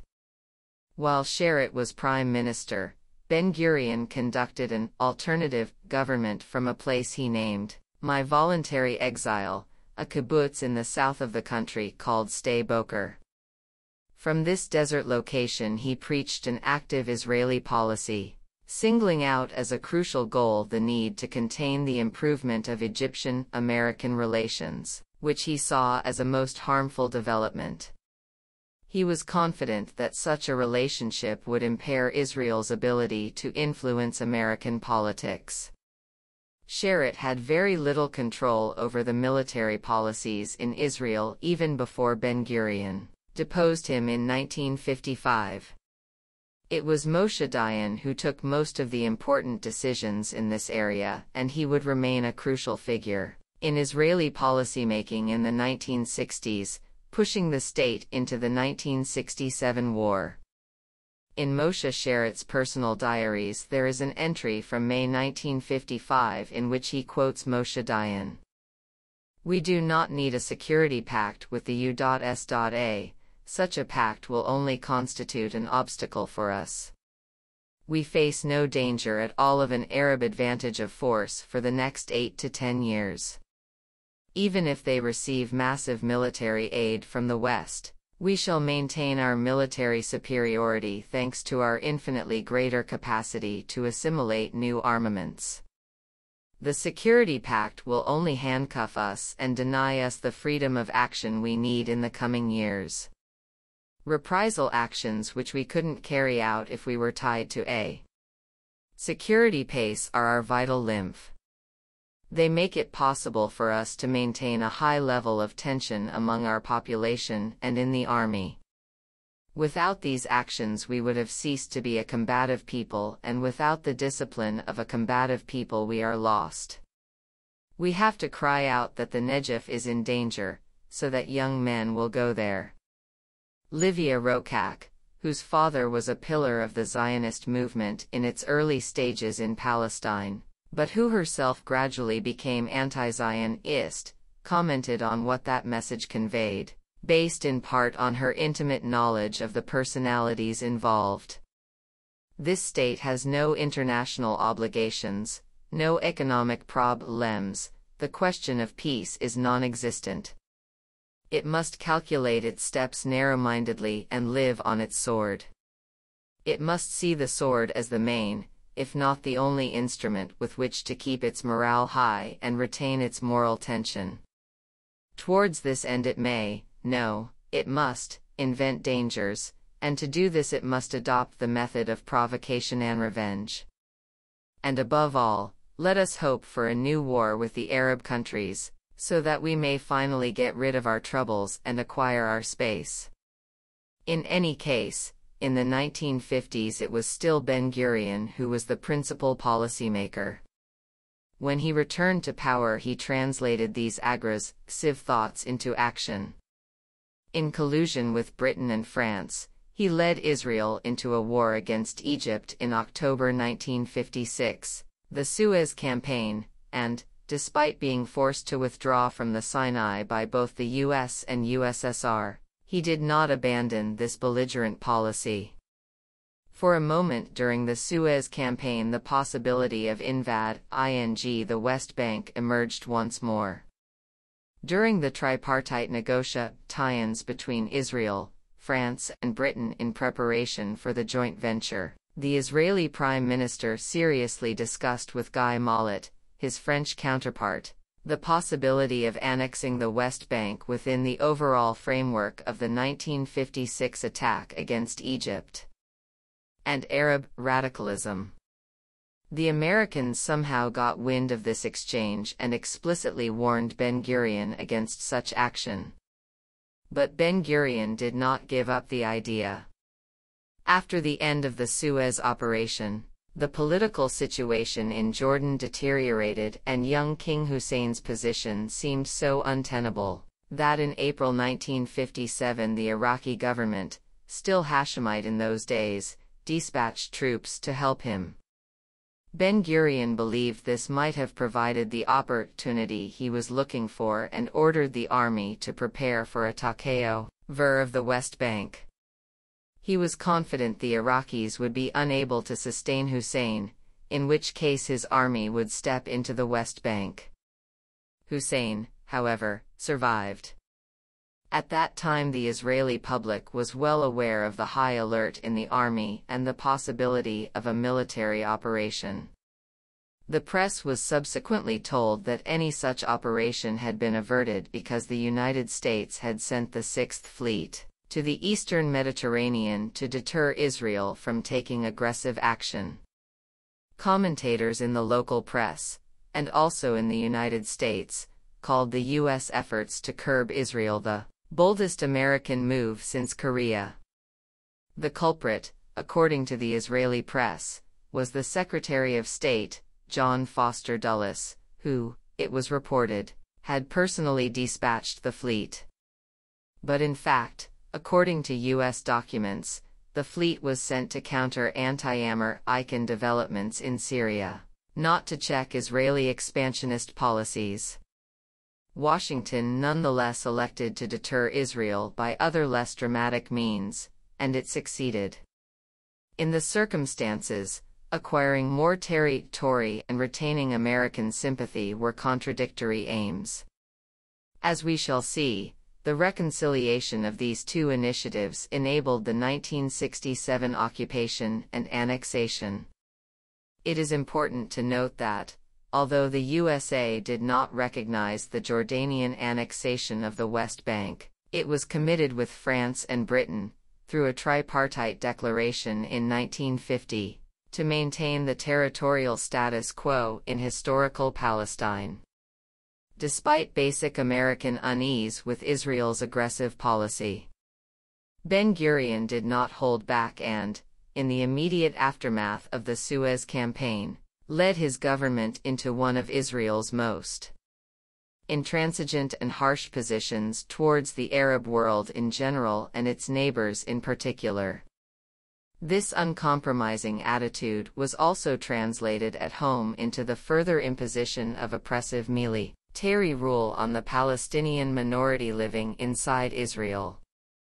By 1958, a decade of systematic military rule over these Palestinians had passed, long enough to build a method of control that 9 years later would be transferred to the West Bank and the Gaza Strip.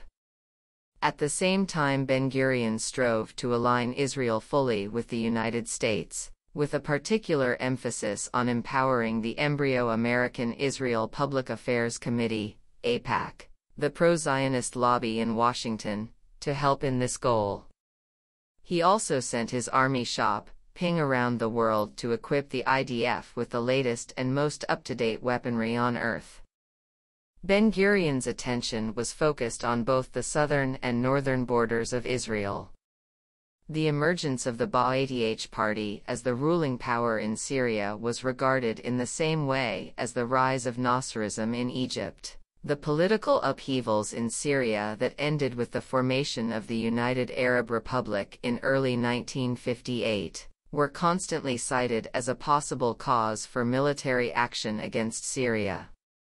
The pretext for attacking Syria was the persistent friction and skirmishing between the Israeli and Syrian armies, in the so-called no man's land territory that, according to the armistice signed between them in the summer of 1949, belonged to neither of them. Since then, clashes in this zone were sparked by provocative Israeli policy. Israel encouraged its farmers to cultivate the land there, and the inevitable Syrian fire directed at those farmers escalated quickly into an artillery duel and at times into air raids from both sides. In 1957, this border was still extremely unstable, with the Israelis and Syrians alternately violating the shaky armistice between them. The Israeli press was particularly anti-Syrian, and portrayed Damascus as an anti-Israeli stronghold from which only the worst could be expected. Few voices, however, pointed out that many of the border clashes were actually triggered by Israeli provocation.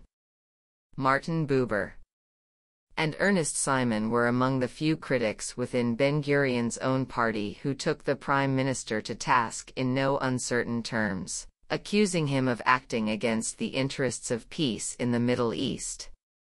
David Ben-Gurion hoped that France would be Israel's principal ally for military action against Syria. In a conversation with General Maurice Chal, the French deputy to the Chief of Staff of the Air Force, he portrayed Syria as the problem of the world, not just of Israel.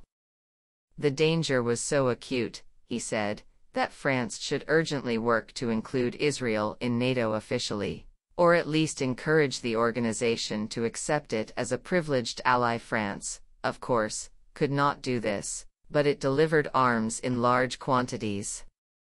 Moreover, in 1957 France supplied Israel with its nuclear infrastructure.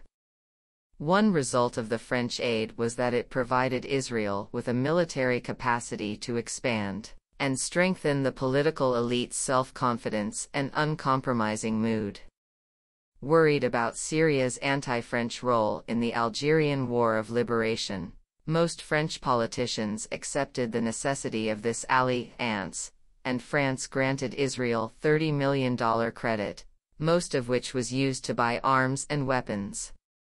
The strong alliance with France never distracted Ben-Gurion from the search for an even stronger alliance with the United States.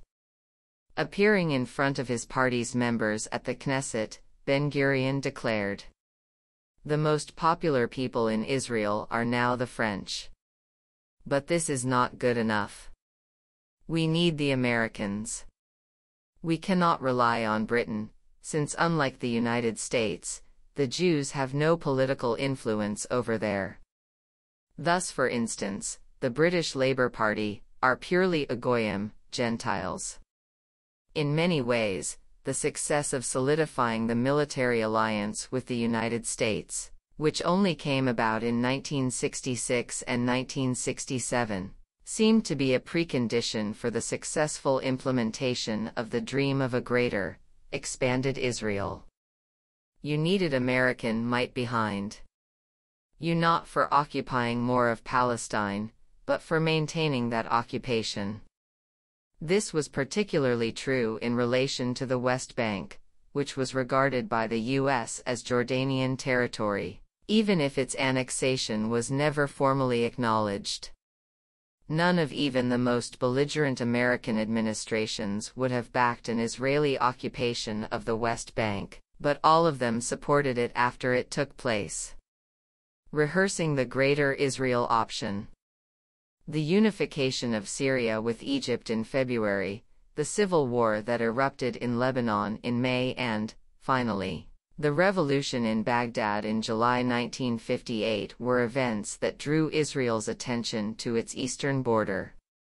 But as volatile and precarious as the situation in those countries might have seemed to Israeli policymakers, a military operation against them was not on the cards, particularly where Syria, Lebanon, and Iraq were concerned.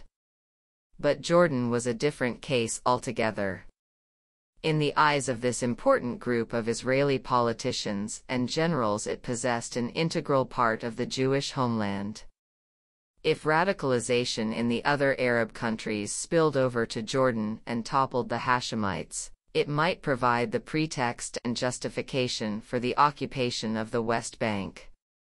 Consequently, while there was no will to invade a radical Syria or a potentially radical Lebanon in 1958, there was a strong initiative to occupy the West Bank, should Jordan become radicalized and this is extremely important in understanding the Israeli decision in June 1967, should it seem about to be radicalized. The problem in 1958 was that of timing and capabilities, not intention or will.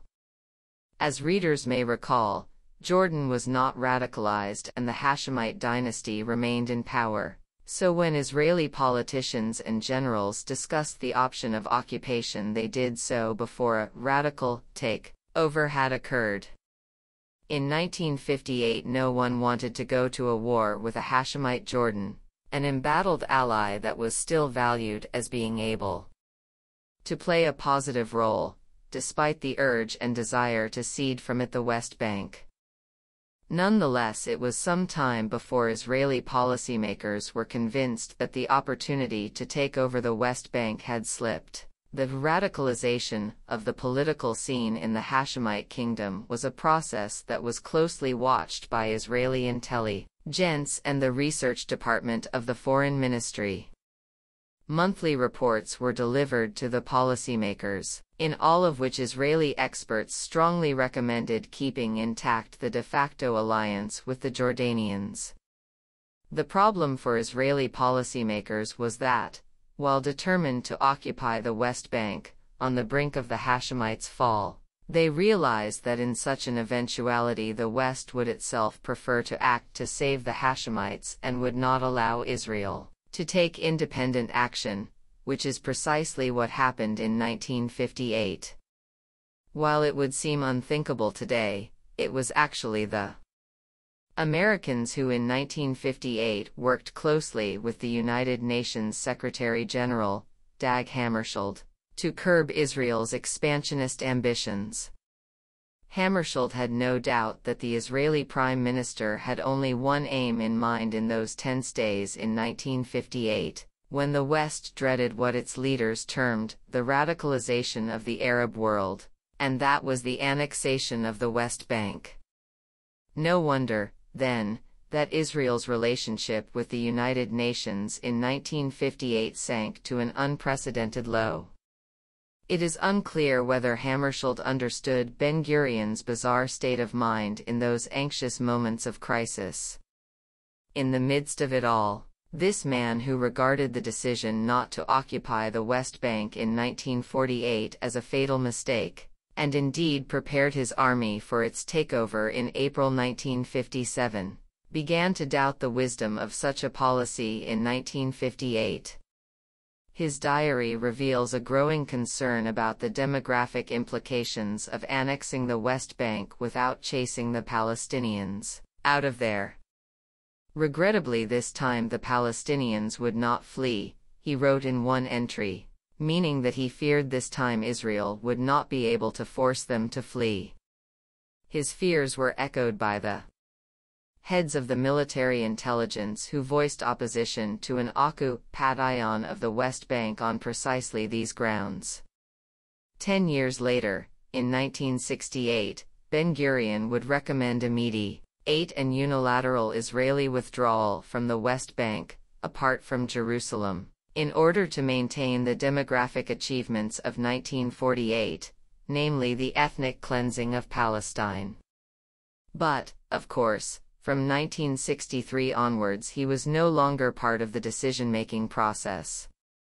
Back in 1958, when such hesitation was translated into military orders delivered to an Israeli army ready and willing for action, they revealed a blueprint for a very limited military operation in the West Bank. Ben-Gurion authorized only the occupation of the Arab neighborhoods connecting Mount Scopus with West Jerusalem. The army chiefs and some of the government ministers were deeply disappointed with the plan and recommended an overall takeover. It was all in vain. These generals and politicians were supported by an ultranation, a list and aggressive press. Or, to put it another way, given the very centralized nature of the media, the press was precisely in tune with the jingoistic attitude these politicians were so keen to encourage. Both the press and leading members of the government discussed openly and enthusiastically the possibility of a greater Israel in 1958. The main reason for pushing the option then, according to the press, was that world opinion would tolerate such an expansion, quite apart from any other justification for redeeming the heart of the Jewish homeland. Such redemption was deeply integrated in the curricula and subtexts of the Israeli educational system and, as Tom Segev points out, could also be found in children's toy boxes, in games that included maps of an Israel stretching over the West Bank and consisted of its imaginary occupation. But the Israelis failed in their attempts to exploit the 1958 crisis. They were frustrated, as they would be again many years later during the 1991 Gulf War, by the subordinate role the West had allocated to them. The Western powers were willing to employ every possible means available to them, including the most lethal and ruthless ones. To contain Gamal Abdel Nasser, the Iraqi officers in Iraq, the Ba'ath Party in Syria and the pro-Nasserite forces in Lebanon. They were all deemed, wrongly one has to say, to be proxies of the Soviet Union and a grave danger to the chances of building a strong American imperial hold over the Middle East and its rich natural resources. However, the leaders of this camp, the U.S. administration, did not trust the Israelis and did not want them to play a significant role in this effort. Israel was thus a junior partner on the scene, unable to pursue its own policy. Hence it was a Western solution to the threat of radical-ism that was eventually implemented, keeping a Hashemite kingdom intact at any cost.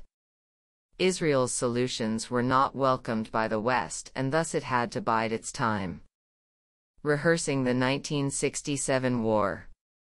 After the end of the 1958 crisis, the desire to take military action against any of the radical countries seemed to abate for a while in Israel.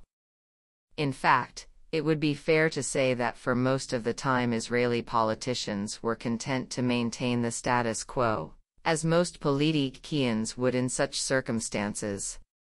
But the generals and some other important figures never stopped looking for opportunities and searching for new pretexts to take action. One of those most active in a calculated and subversive effort was Yigal Allon. In 1960 he quite clearly charted the way forward in his autobiography, Masak Hole, A Curtain of Sand. In this book, Allon, a hero of the 1948 war and one of the prime ethnic cleansers of the Palestinians, listed a set of contingencies, each of which constituted for Israel a cause for war. One of them was the downfall of the Hashemite monarchy of Jordan. In such an event, according to Allon, Israel should occupy the West Bank and possibly parts of the East Bank of the River Jordan. Other scenarios related to aggressive Arab actions such as the closure of the Straits of Tiran, or the diversion of the estuaries of the Jordan in Arab countries in such a way as to threaten Israel's precious water supply. Allon was quite specific about what was required for the collapse of the Hashemite kingdom. Israel's need to act owed nothing to past alliances with King Abdullah or his grandson, King Hussein. Allon, and other Israeli leaders, claimed that a radical takeover in Jordan constituted a grave danger to Israel's security, indeed to the state's very existence. Allon did not explain why. He took it for granted that his Israeli followers would understand that radical regimes would naturally be obsessed with the wish to eliminate the State of Israel. But there was more to it. Allon had other reasons for describing domestic changes in Jordan as a casus belli scenario. He was one of the leaders of Adut HaAvoda, a political party that represented a mixture of socialism and romantic nationalism. For its members, Israel's 1948 borders were unacceptable. In their hearts they found it hard to forgive the political leaders of the 1948 ethnic cleansing for allowing Jordan to annex the West Bank and for failing to exploit the result of the 1948 war to occupy what they regarded as the heart of the Jewish homeland, the towns of Hebron, Nablus and, of course, the whole of Jerusalem. As a young general in 1948, Allon had demanded that Israel occupy the Gaza Strip and part of Sinai, but at the time Ben-Gurion had not allowed him to proceed with these plans. Despite their failure to do so in 1958, alone, and other members of the political and military elite did not give up their intention to occupy the West Bank. 2 years later they were joined by others in yet another attempt to grab land by military force, which was once more presented as part of an Israeli plan to defeat Arab radicalism and Palestinian nationalism. It began with a provocative Israeli intrusion into no man's land on the Israeli-Syrian border, which led to a serious escalation on that front. A chain of events that included Egyptian forces entering the Sinai Peninsula and Israeli preparation for a preemptive strike, codenamed Operation Rotem, ended when Egyptian leaders decided to withdraw their forces from the Sinai. Had the military operation got underway, it would have included a military takeover of the West Bank and the Gaza Strip. As such, it turned out to be a grand rehearsal for 1967. It is interesting to note that this was the same plan of action that would eventually lead to the 1967 war, escalation on the Syrian border, triggered by Israeli provocation, leading to rumors of an imminent attack on Damascus and public hysteria in Syria. All the following scenarios are familiar: Nasser rushing forces to the Sinai Peninsula and ordering the UN to concentrate its units in several locations, instead of being spread along the armistice lines. Then Israel in turn reacting by calling up reserves in preparation for an attack on Egypt. The last pieces of the jigsaw had to wait until 1967. An Israeli attack and a symbolic Jordanian retaliation were missing in 1958.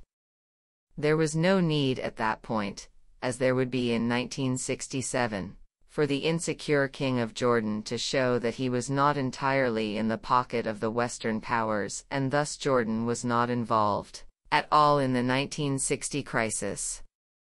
The difference between 1960 and 1967 was the presence of a wise UN Secretary-General who allowed Nasser to play his patriotic pan-Arabist role by showing commitment to defend Egypt and Syria, and who therefore did not object to Egyptian forces replacing the UN units.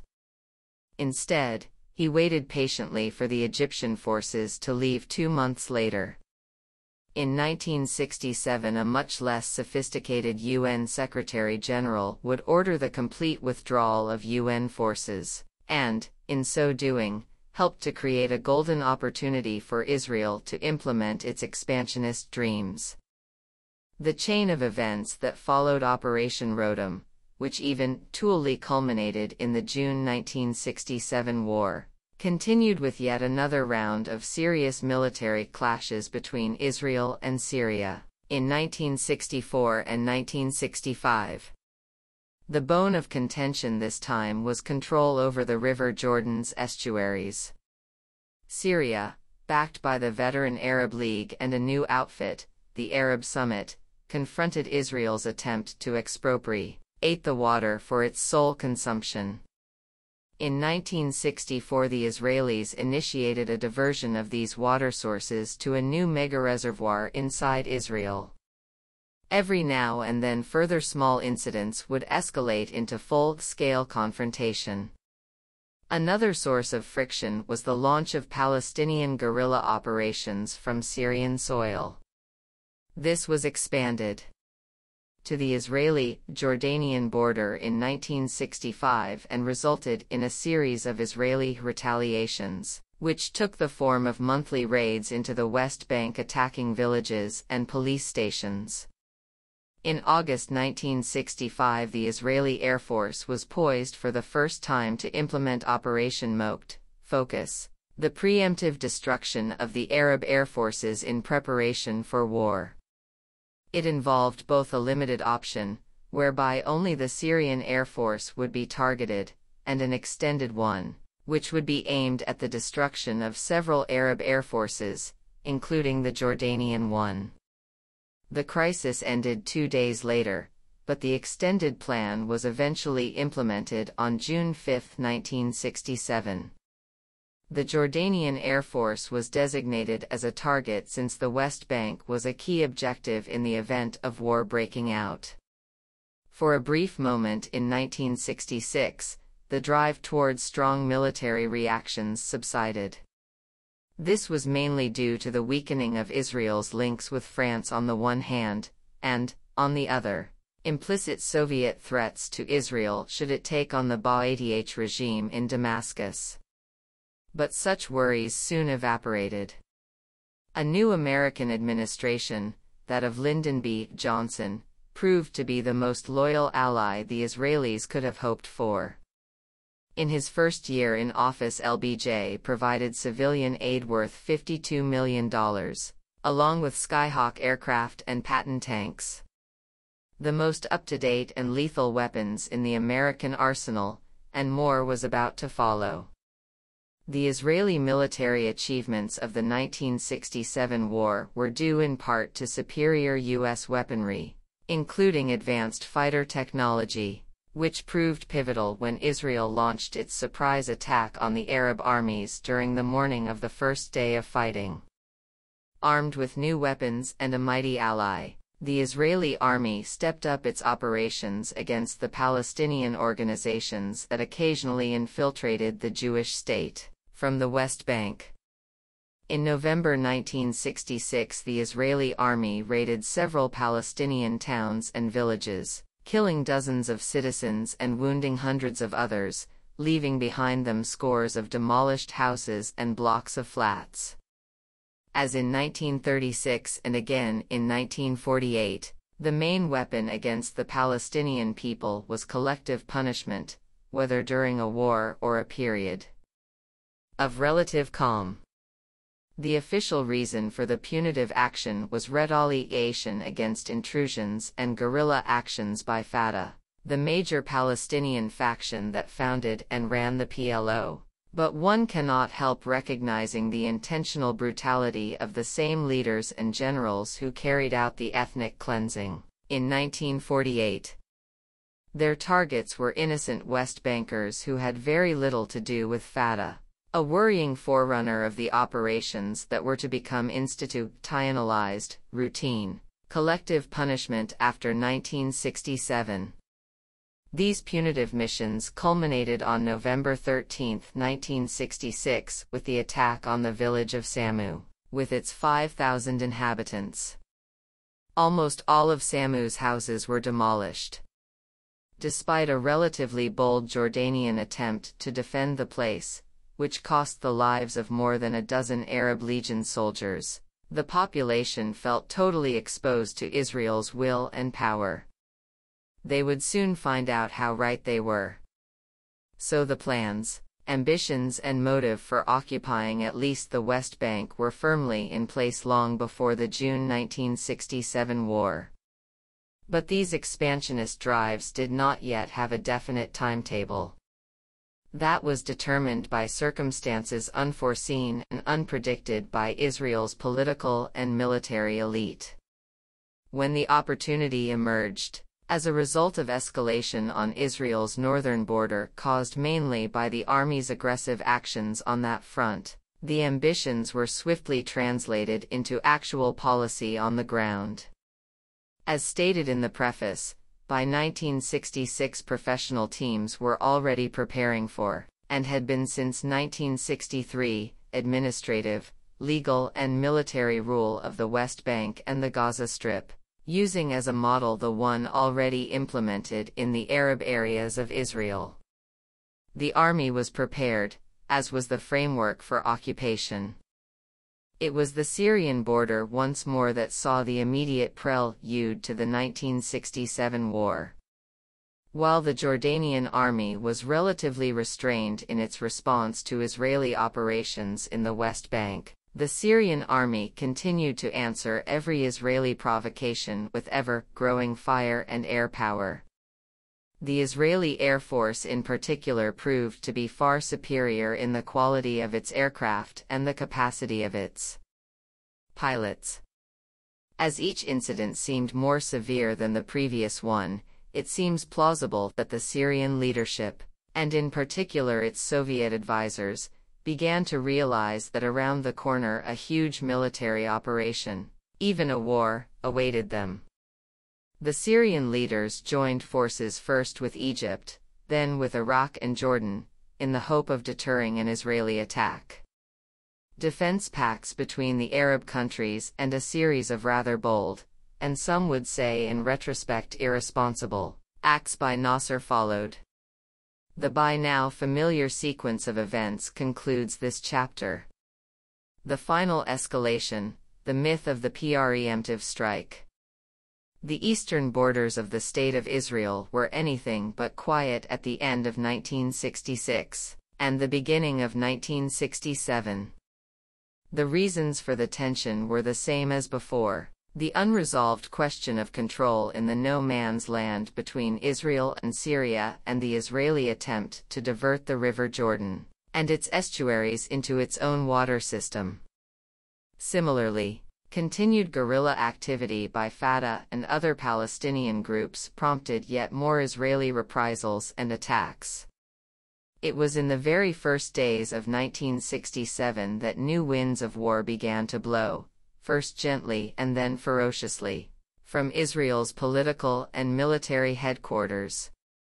The language of the leaders, as later revealed in internal governmental debates, showed an inclination to describe this situation as being dramatically different from anything that had occurred before, even though the reality on the ground reflected a more cyclical wave of escalation and de-escalation since 1948.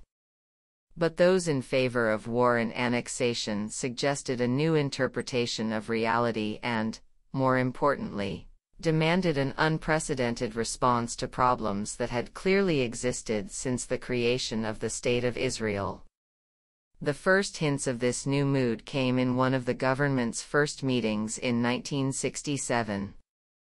It convened in the Prime Minister's office in Givat Ram on January 17. The Prime Minister, Levi Eshkol, told his cabinet that the escalation of tension on the Israeli-Jordanian border was unacceptable. Over the next few weeks, similar language was used to describe the situation on the Syrian border, followed by tougher action on the ground. Years later, in an interview with the New York Times, Moshe Dayan admitted that Israel's policy in that period was provocative and was pursued specifically to appease the Jewish settlers near the Syrian border. These settlers, explained Dayan, had since 1949 been demanding that Israel occupy the Golan Heights. Many of the firefights with the Syrians were deliberately provoked by Israel, pressed by the kibbutzim residents. In hindsight, Dayan did not put down the settlers' main concerns to a desire for greater protection from Syrian bombardment, but, rather, to their appetite for more farmland. They did not even try to hide their greed for the land, he stated. The result was a far more aggressive policy on the part of the Israeli Air Force. Israeli pilots were brought into the picture by extending their routine maneuvers and exercises beyond Israel's border and into Syrian airspace. This, some of the pilots recalled years later, was a policy intended to escalate the tension. The inevitable dog fights that erupted between the two air forces culminated in the shooting down of 6 Syrian aeroplanes. On April 7, 1967, the anniversary of the founding of the Ba'ath Party in Syria, and thus the actions were meant to humiliate the Syrian regime. In Egypt, Gamal Abdel Nasser was convinced that Israel was intent on toppling the Ba'ath regime in Syria and threatened Israel with military action. A few weeks later, on May 19, Israel called up its reserves, and 3 days later Nasser responded by closing the Straits of Tiran, so blocking access to Israel's secondary southern port of Eilat.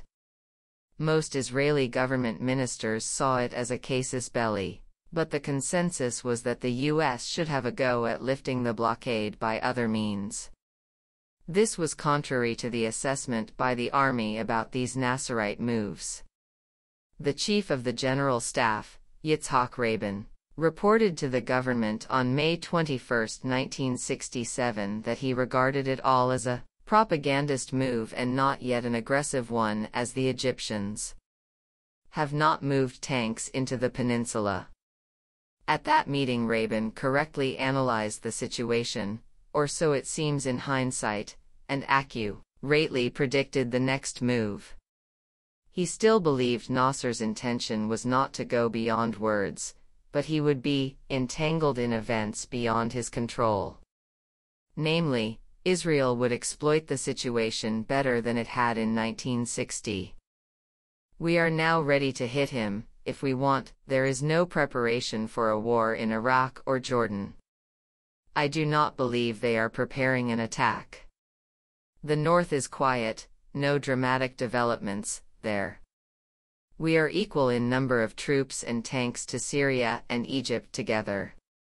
In fact, until the day Israel launched its attack, June 5, 1967, Rabin consistently reported that the Egyptian force in the Sinai was not sufficient for staging a war against Israel. In his book Fateful Triangle, Noam Chomsky cites several quotations to show that in retrospect Israeli generals and politicians admitted having been the aggressive party in the 1967 war.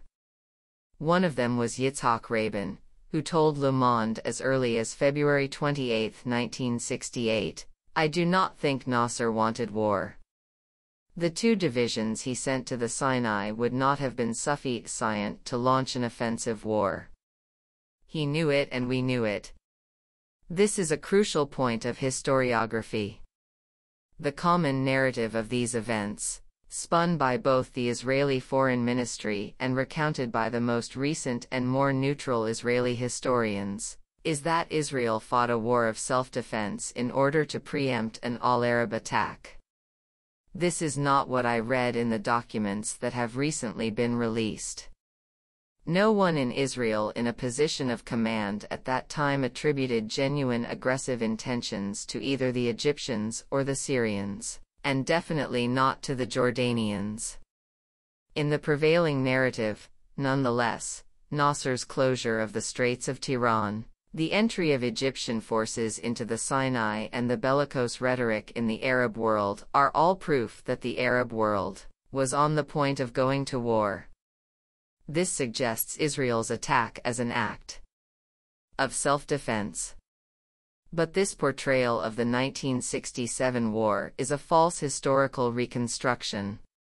All these actions, very typical of pan-Arab politics on the Palestine question, with the exception of the 1973 war, were arguably reactions to aggressive Israeli rhetoric and military activities that could understandably be seen as preliminary preparations for attack in Syria at any given moment. The difference from the past was the intensity and escalation of the Israeli assault in the east and in the north, and not Nasser's repetition of his 1960 act, which was intended as a deterrent rather than an attack. The notion that Nasser repeated his 1960 script was also raised by Abba Eban, the foreign minister, in the cabinet meeting in the wake of the Egyptian actions. He referred to the 1960 episode and found out that the only difference was a foolish response by the UN Secretary-General, Uthant. The latter refused to accept that it was Nasser's intention merely to show his commitment to Palestine, rather than to act on that commitment. Eban told the government that Nasser's actions in 1960 were motivated by the need to maintain face. The cabinet minutes refer to Eban saying 1962, either he got the year wrong or the typist did. On that occasion, Nasser had asked the previous UN Secretary-General, Dag Hammarskjöld, to concentrate UN forces in several places rather than spread them along the border with Israel, and in 1960 the UN had obliged. Nasser sent troops to the peninsula and withdrew them a month later. Eban suggested that, left to his own devices, Nasser would do the same, but he commented, "Uthant made a mistake by telling Nasser we, the UN, do not concentrate elsewhere, we either go or stay." Nasser's reputation was on the line, he added, and suddenly there was a vacuum nobody expected or knew how to deal with.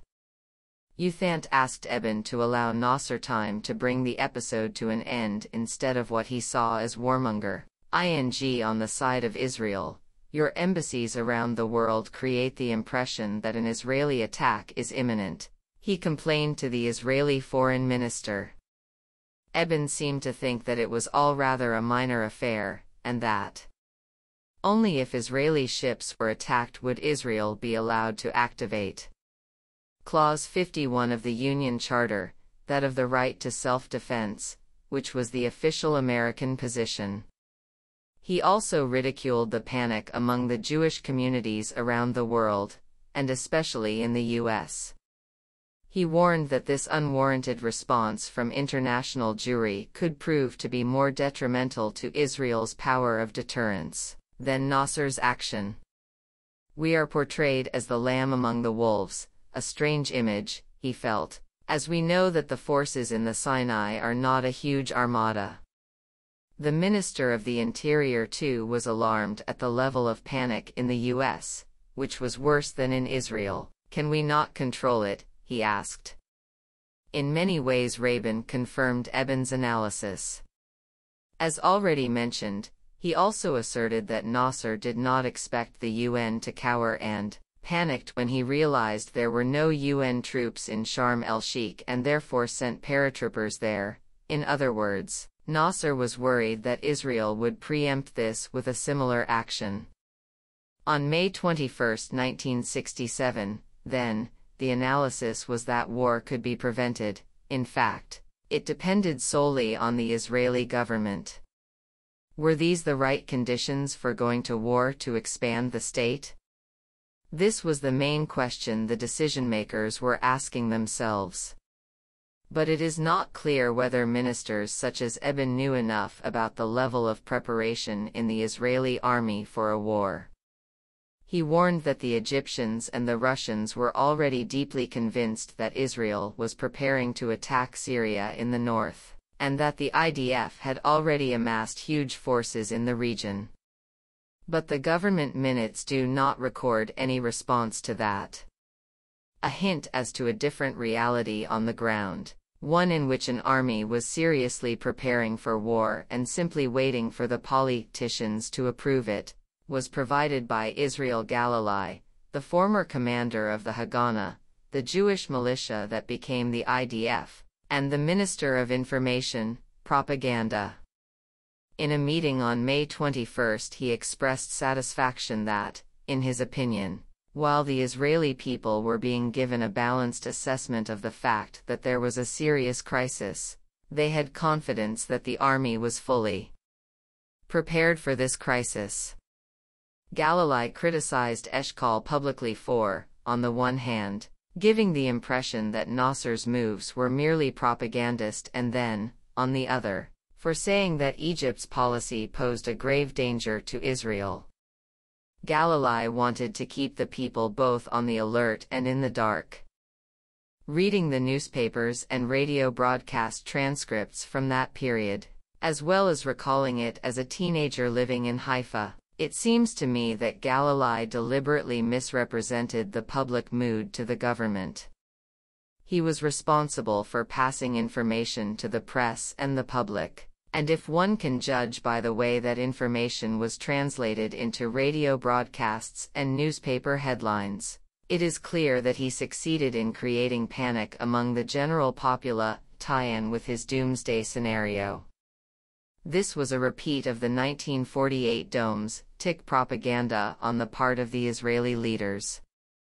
Then, as in 1967, they invoked the specter of the Holocaust and predicted catastrophe, knowing very well that the balance of power was in their favor and there were many non-military options open to them to end the crisis. The crucial meetings took place in the last days of May.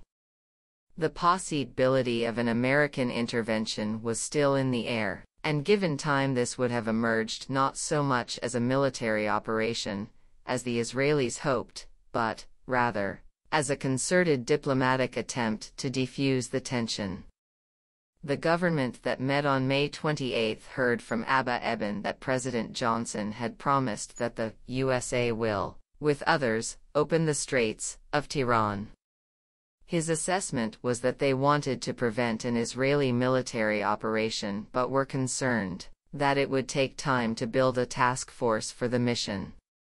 Johnson also pointed out that the USSR was showing restraint and made a further comment that was erased by Israeli archivists 30 years later.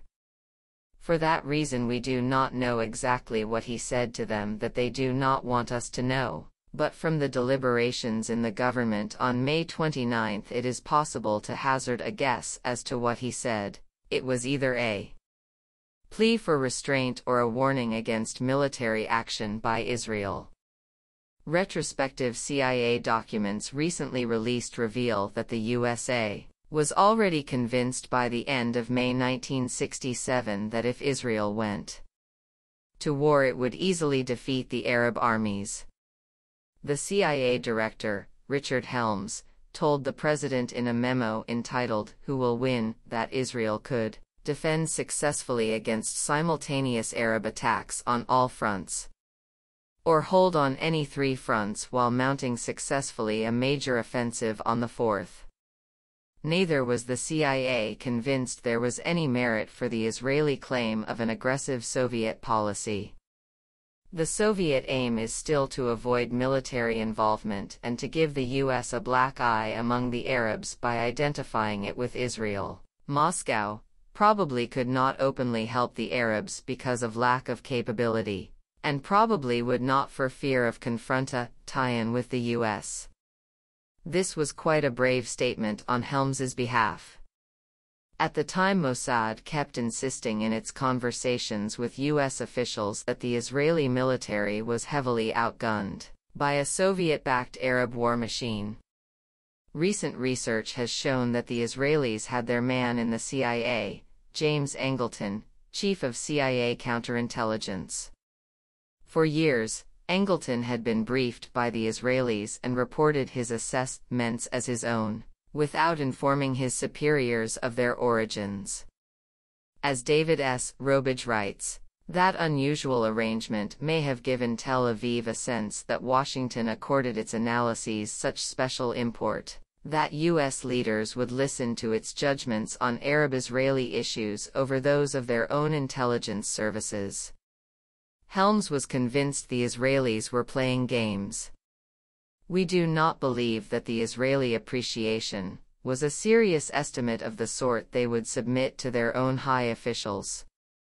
Rather, it is probably a gambit intended to influence the U.S. to provide military supplies, make more public commitments to Israel, approve Israeli military initiatives, and put more pressure on Egyptian President Nasser. In hindsight, it seems the CIA was spot on in predicting the results of the war. Informed by these assessments, President Johnson declined to airlift special military supplies to Israel, or even to publicly support it.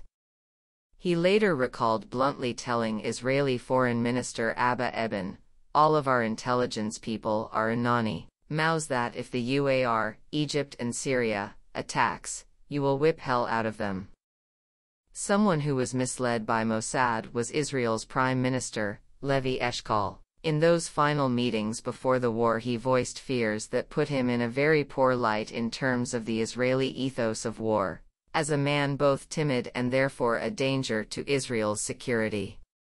At the time, his hesitation enraged the Israeli generals and their principal spokesman in the government, Moshe Dayan. Both publicly and privately, Eshkol regarded war primarily as a targeted operation in the north to halt Fatah infiltration, but it seems that by the end of the May 29 meeting he was already reconciled to the idea that the Israeli army would go to war in 2 weeks' time. He tried to convince the government to wait that long as the military preparations were already very costly, and he thought more foreign military supplies were needed before any such action should take place. We do not know if he actually believed this or if he was playing for time. This is a real advance, in fact, since the army chiefs were already determined not to wait longer than a week before launching an attack on all fronts. Eliyahu Sasson, the Minister of Police, previously in office that oversaw the affairs of the Palestinian minority in Israel, one of Ben-Gurion's advisors on Arab affairs in 1948 and a member of the cabal that devised the ethnic cleansing program, in that period, asked that the army not wait for 2 weeks because this would give Nasser time to strengthen his position. Israel had already amassed a huge force, he said, and yet acts of sabotage continued to be perpetrated in the north. The public, he argued, wanted action. The decision was taken to mislead the U.S. by announcing that the Israeli government was willing to wait 3 weeks. The U.S.'s position at that point has been analyzed by other sources and is not the subject under discussion here, but what concerns me here is how Israeli policymakers reached this decision, given that they had been informed by both the CIA and U.S. Army intelligence that they believed Egyptian policy was in essence non-aggressive. What the Israeli government did not know was that the CIA was already aware on June 1 that Israel had decided to go to war. Helms predicted it would be a few days into June. Curiously, in response to the news from Washington, the Minister of Justice, Yaakov Shimshon Shapira, argued, "We should demand from the Americans that they would ensure the end of terrorism, opening of the straits and the eviction of the Egyptian forces from the Sinai."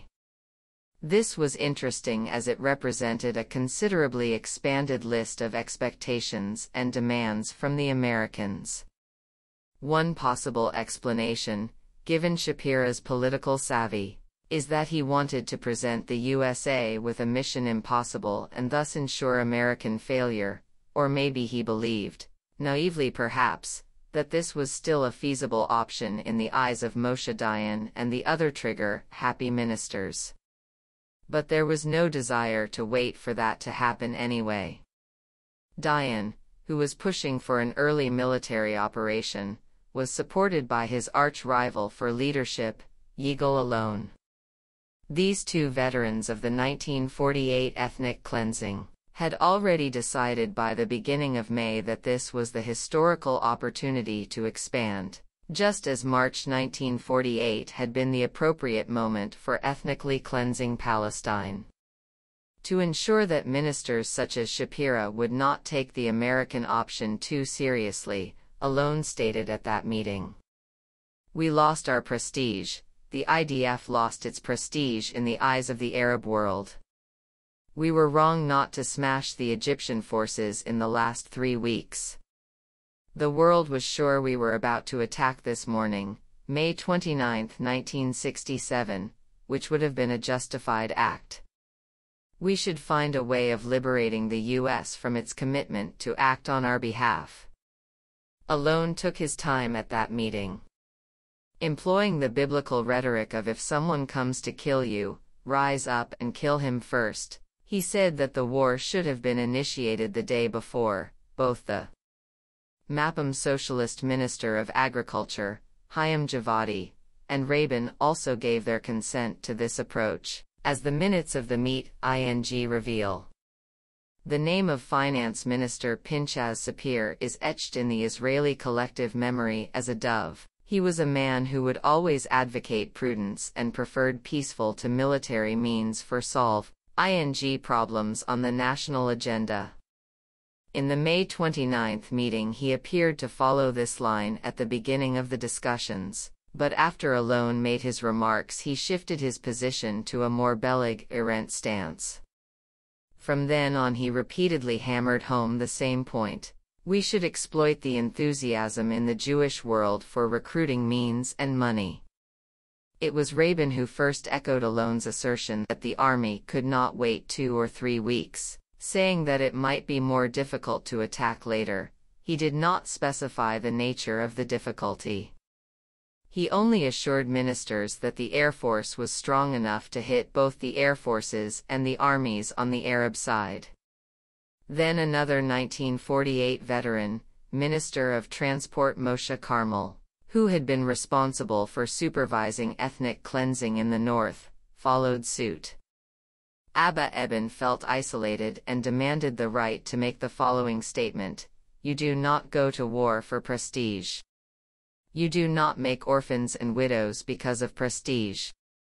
But prestige, specifically as a deterrent, was what Rabin and Dayan wanted, and more territory was what Alon and Carmel were after.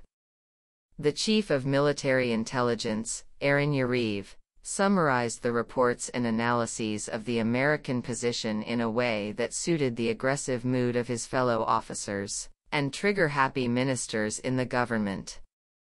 He explained, "The U.S. will not take any military action and therefore the door is open for an overall Israeli attack." Preempting apprehension about a possible Washington backlash, he added that American Jews would make sure the Americans would enthuse about the prospects of a war.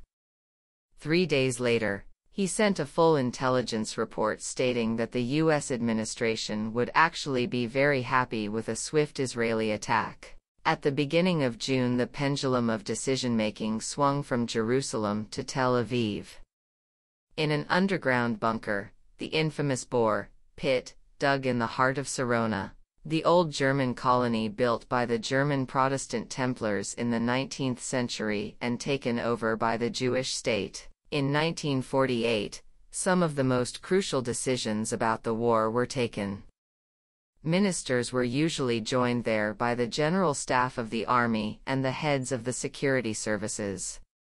This would remain the headquarters for all future military action against the Palestinians, including the use of the Air Force to punish collectively the people of the West Bank in 2002 and those of Gaza in 2009 and 2014. It was in the Boer that the heads of the army made their famous outburst against Levi Eshkol on June 2, 1967, attacking him for failing to take military action as he waited until the 5th of the month. The actual decision to go to war was taken on June 4, after a meeting in the HQ in Tel Aviv. Ami Gluska, a colonel in Israeli military intelligence at the time, and later aide-de-camp and private secretary to the 5th and 6th Israeli presidents, remarked that even at the height of the crisis it would have been possible for Israel to pursue a very different policy. The most obvious was that of deterrence, which, Gluska said, fitted the crisis the way it developed. But the politicians and generals instead preferred an aggressive policy that allowed them eventually to occupy vast areas of the neighboring Arab countries, and particularly the West Bank and the Gaza Strip. All this is corroborated by the recollections of Yuri Avnery, the then editor of Ha'olam Hayes, a weekly opposition magazine, bizarrely. As well as being a serious critic of the State of Israel, it contained a nude centerfold. Thanks to his heroic role in the 1948 war, Avnery enjoyed close personal relationships with some of the senior officers in the army. He recalled a meeting with David Elazar, the head of Northern Command, who allegedly told him that every night he prayed that Nasser would concentrate enough forces in the Sinai to justify a war. Avnery remembered that while many journalists around him fostered the sense of an inevitable catastrophe, even that of a second Holocaust, his frequent meetings with the generals persuaded him that no such danger existed, but, rather, that warmongering was all-pervading. Among the generals there seemed to be a consensus about the need to go to war. Among the politicians there were indications that some were more hesitant, most importantly Foreign Minister Abba Eban. A few weeks after the war ended, The Washington Post reported heated debates before hostilities commenced between a hawkish Moshe Dayan and a reluctant Abba Eban. It seems that until June 3 Eban still believed there were peaceful ways to solve the crisis. David Ben-Gurion, who was briefed by Rabin, wrote in his diary on June 4, "What is the hurry? I do not understand. Should we not consult the Americans first? During the war, not every cabinet meeting took place in the government house. Some were held in the nearby Knesset, when West Jerusalem was bombarded in the early days by the Jordanian army, while others took place in Tel Aviv in the underground bore. Given the pace of the Israeli advance and conquest, not many decisions had to be taken. Few strategic decisions were discussed between the government and the army, but two in particular are of great relevance to this account. The first was to occupy the West Bank, and the second, the lesser-known one, was the decision to occupy the Gaza Strip. The mainstream historiography, which ignored the ideological drive behind the decision to occupy the West Bank, blamed King Hussein of Jordan for a fatal mistake. It was made at around 10 o'clock in the morning on the first day when he ordered his army to bombard Jerusalem as well as several other central areas in the north of the West Bank, adjacent to the border. In most Israeli history books, this is the main reason given for the Israeli occupation of the West Bank. It is interesting that when Israel decided to preempt an attack against Egypt and Syria, this was given widespread acceptance as a reasonable explanation for a historical course of events. However, when King Hussein preempted what he and his generals considered an imminent Israeli attack, it was regarded as a fatal historical mistake that led to Israel's attack on the West Bank. The Jordanian generals, it seems, were doing all they could to prepare for a possible Israeli attack. In fact, their preparations for a possible war were more defensive than those of other Arab armies. General Abd al-Munim Riyad, the Egyptian supreme military commander who was appointed to lead both the Jordanian and Egyptian forces in the West Bank, was worried that an IDF operation, rather than a war, would allow Israel to occupy part of the West Bank. He was also concerned that the Palestinians would never forgive the Jordanians for such a defeat, and would drive through the Hashemite kingdom. The little we know about the Arab plans for war suggests that the Jordanian army was strategically deployed so as to be as visible as possible to the Palestinian population. In reality, the fallback plan was to facilitate a quick withdrawal, if necessary, in order to focus their forces on protecting the eastern bank from the mountain ridge of the West Bank, close to the River Jordan. This would mean giving up Jerusalem, as noted by the Jordanian Chief of Staff, Habis al-Majali, but such a strategy was authorized by King Hussein himself, though in the end to no avail. As events unfolded, the Israeli army stopped at the Jordan, since this was its primary objective, and because it was halted by military action. It seems that King Hussein only realized that Israeli aggression was imminent on June 4. Jordan was bound by its treaty with Egypt to react when Israel attacked Egypt the following morning.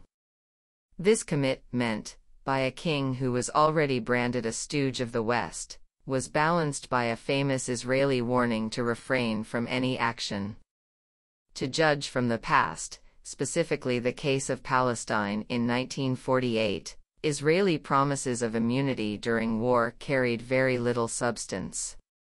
Hussein was looking for some sort of golden compromise, and under pressure from the Egyptian commanders his army retaliated 2 hours later with the bombardment of West Jerusalem. The Israeli army responded in turn with a heavier bombardment of its own and the destruction of the Jordanian Air Force, as per the plans drawn up. As part of Operation Moked, a preemptive strike to destroy all the Arab air forces. Israeli historians describe the 2 hours between the initial Jordanian bombardment of West Jerusalem and the beginning of the occupation of the West Bank as absolutely crucial, a period during which the nature of the Jordanian attack on Israel was dramatically transformed. In reality, it was not. There was no time for any change or, for that matter, much sophistication or planning on the Jordanian side.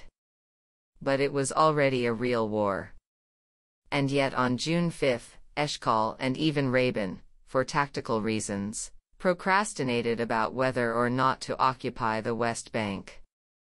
In fact, when news came in throughout the day about the successful destruction of the Jordanian Air Force, Rabin asked aloud, "Why do we need to occupy territories now?" But his views were overturned. He was seconded for a while by Levi Eshkol, who was not convinced that the options for keeping Jordan out of the war had been exhausted. But these two were not calling the shots. Moshe Dayan and the general commanding the Central Front, Uzi Narkis, were. They left it for historians to ask the question just how flexible the situation still might have been, even then. For a long time they had wanted to use every possible opportunity to create Greater Israel, and in the end they accomplished it within 2 days. This does not mean it was easy or involved minimal costs to the army and the civilian population of Jerusalem. These costs were mainly down to the Arab Legion's desperate defense, but, all in all, in the cynical calculation of generals the price was low, very low. The U.S. administration was, as noted, hardly surprised by the Israeli success. Within the administration there were those such as the ambassador to the UN, Arthur Goldberg, who worked closely with the Israeli government in trying to win Israel time to complete the full occupation of the West Bank before a UN intervention could be effected. For the purposes of this book, it is worth adding another comment on the nature of the Israeli response theory, one already made very convincingly by Tom Segev and Norman Finkelstein. If the Israelis wanted to tame the king of Jordan, or even to punish him severely, why occupy the entire West Bank? As Finkelstein put it, you could have just defeated Jordan without taking over the West Bank. You simply knock out its air force and disable its army. As established, on June 5 Rabin shared this opinion. The decision to occupy the Gaza Strip was discussed at government level, and the same few voices that were hesitant about a full-scale war here too failed to accept the wisdom of occupying the Strip. It was once again the generals on the ground who quashed any genuine misgivings and led the government to vote in favor of occupation. Israel Tal, the commander of Division 84, which in all the war game rehearsals was destined to occupy the Gaza Strip, was the prime mover behind the decision to invade the Strip. If the Israeli army hesitated, he warned, this would cause mayhem in the Jewish settlements alongside the Strip, and all the other generals supported him. Most vociferous among them was Rehavam Ze'evi, the future founder of Moldet, the party that endorsed the transfer of Palestinians out of the occupied territories, and whose supporters were among the most violent settlers in the territories. It would be a pity to forfeit the headline, "The Gaza Strip is ours," he said. The only note of caution came from Moshe Dayan. He was worried about the large number of 1,948 refugees living there. Eventually, like everyone else, he would overcome this concern by adopting the policy of the megaprison.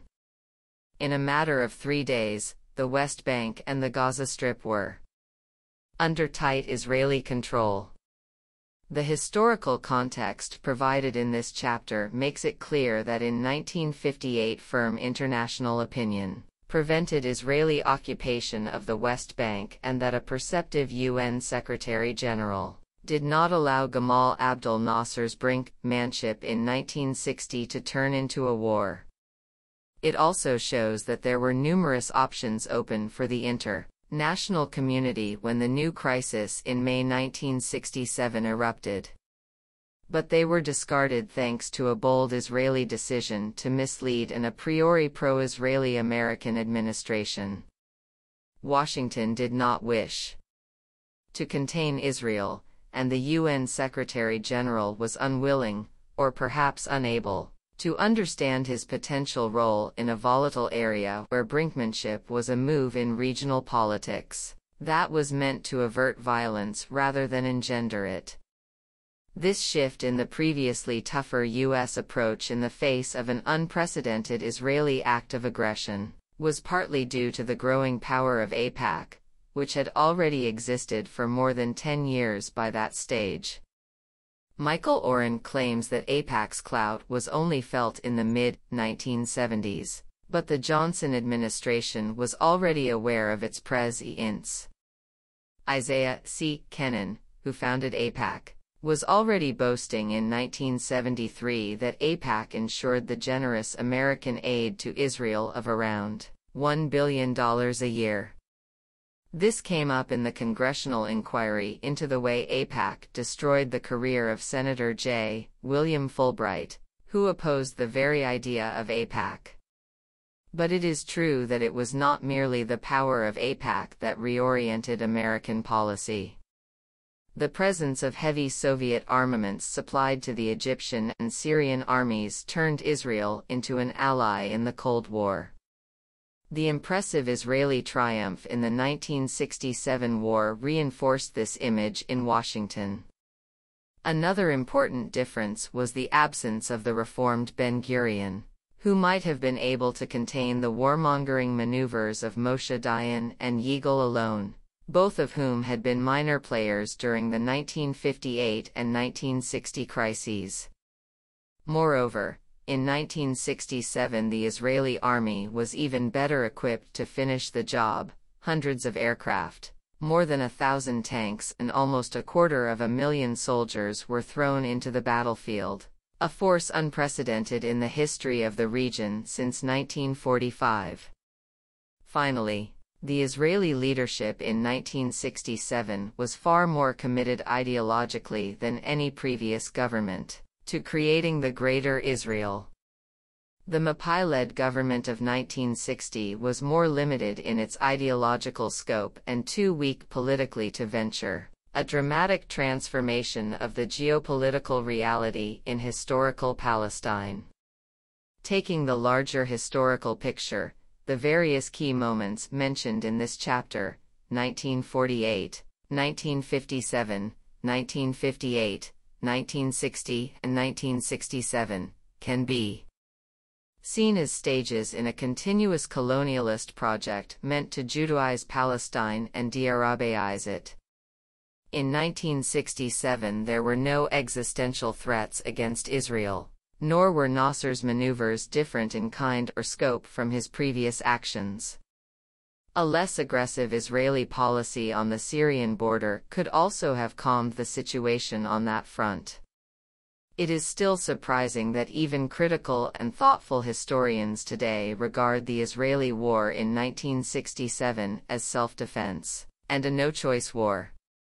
Yet it was more than anything else a continuation of the 1948 ethnic cleansing and the overall dispossession of Palestine. As in 1948, it had two fronts, one against the neighboring Arab states, who once again discovered that war and war rhetoric are not the same and who were once again defeated on the battlefield. And the second front was the 22% of historical Palestine that Israel had decided against occupying back in 1948 but which now, in 1967, offered it the chance to rectify, in its eyes, a historical mistake. Chapter 2. Devising the Megaprison. The UN General Assembly characterized Israel's occupation of the West Bank and Gaza as a denial of self-determination and hence a serious and increasing threat to international peace and security. John Quigley, Palestine and Israel, A Challenge to Justice. On June 11, 1967, the Israeli government met for the first time to discuss the new geopolitical reality that unfolded after the war. After 3 days of fighting, Israel was in control of all of historical Palestine and ruled over 1 million Palestinians in the West Bank, and 450,000 Palestinians in the Gaza Strip, of whom 315,000 were refugees, In another account provided for the Israeli government, in June the number of refugees in Gaza was stated to be almost 400,000. 3 days earlier, ministers were still locked in the bunker of the Knesset, and when they resurfaced on June 8, Prime Minister Levi Eshkol declared that the new United Jerusalem would be Israel's NAL capital. Towards the end of the month, on June 23, he announced in the Knesset that the West Bank and the Gaza Strip would remain under Israeli control, and there would never be any military presence on the part of Palestinian or any other Arab military force on its soil. Israel, he promised, would normalize the lives of the people in these territories. For the next week it was the exclusive prerogative of the senior ministers, convened as the Ministerial Committee for Defense Affairs, to try to find a consensual policy towards the newly occupied territory, but they drew a blank. By the end of that week the issue was transferred to the full quorum of the 13th Government of Israel, and surprisingly it was this huge body of ministers that succeeded swiftly in deciding on the strategy that has remained the cornerstone of Israel's policy ever since. 4 crucial decisions. Within a week of the occupation, the Israeli government had to answer 4 fundamental questions about the future of the remaining 22% of Palestine that Israel had failed to occupy in 1948, which was now under its full control. The first was what would be the fate of the territories?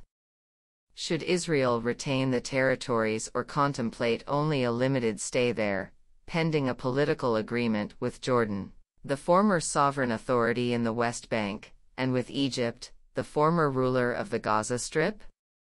Since this question was answered early on in favor of a permanent stay, it was discussed in conjunction with a second question: what was to be the fate of the people living in the West Bank and the Gaza Strip? Since it was decided not to opt for a massive expulsion, the policymakers discussed the various ways of ruling the people without expelling them and without granting them citizenship.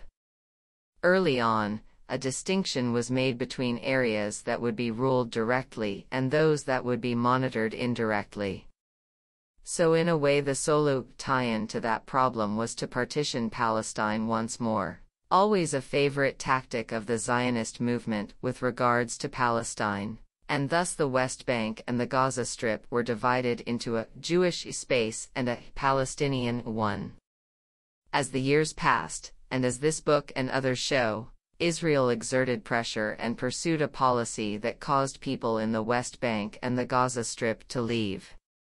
Thus, when I articulated the second decision as opting against ethnic cleansing, I meant that the resolute tie-in was not to enact a massive expulsion on the scale of 1948.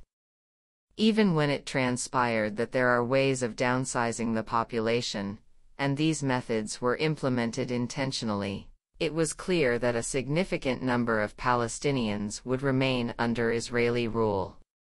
Whether directly or indirectly, as will be seen in the following chapters, you could be punished by not being allowed to leave and, equally, you could be punished by being expelled.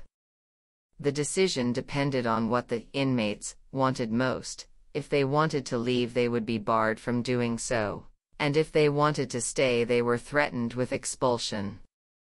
Such a methodology was nothing new. It was a rehash of old practices that were extrapolated from the past. A carrot and stick policy was suggested. Reward and punishment for those accepting or rejecting whatever Israeli rule would be imposed on them. The language taken from the world of husbandry is not mine. Carrot and stick is how Israeli policymakers have described their options since 1967. The main demand placed on the local population was to accept that they had no say whatsoever in determining their future, and, should they reject these new circumstances, they would find themselves incarcerated in a maximum security prison. However, should they cooperate, they could enjoy an open prison run autonomously by them. As we shall see, this policy was already being carried out in June 1967. A third question was how to market this generous idea of an autonomous open prison as a peace proposal while hiding the unilateral establishment of facts on the ground.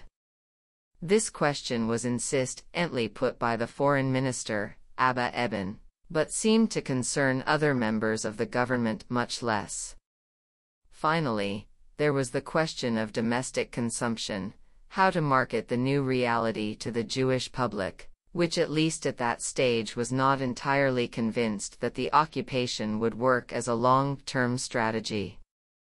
Let us now look at how the Israeli government addressed these four issues in the months of June and July 1967. Deciding the future of the territories and Jerusalem. This discussion began with a consensual point of departure. Both the limited ministerial committee and the expanded government endorsed the statement by the head of the ministerial committee, Prime Minister Eshkol, that Israel's security border would have to be the River Jordan. A week later, on June 18, this subject was raised again by Yigal Allon, who stated that not only the river but also the Jordan Valley alongside its banks on the western side should always be part of Israel. It meant, as Eliyahu Sasson noted at that meeting, that both the Jordan Valley and the Jerusalem area were excluded from any potential negotiations with the Jordanians. Anyone visiting the river today would have a hard job imagining how this creek could be considered a natural obstacle to a bunch of Boy Scouts, never mind a modern army.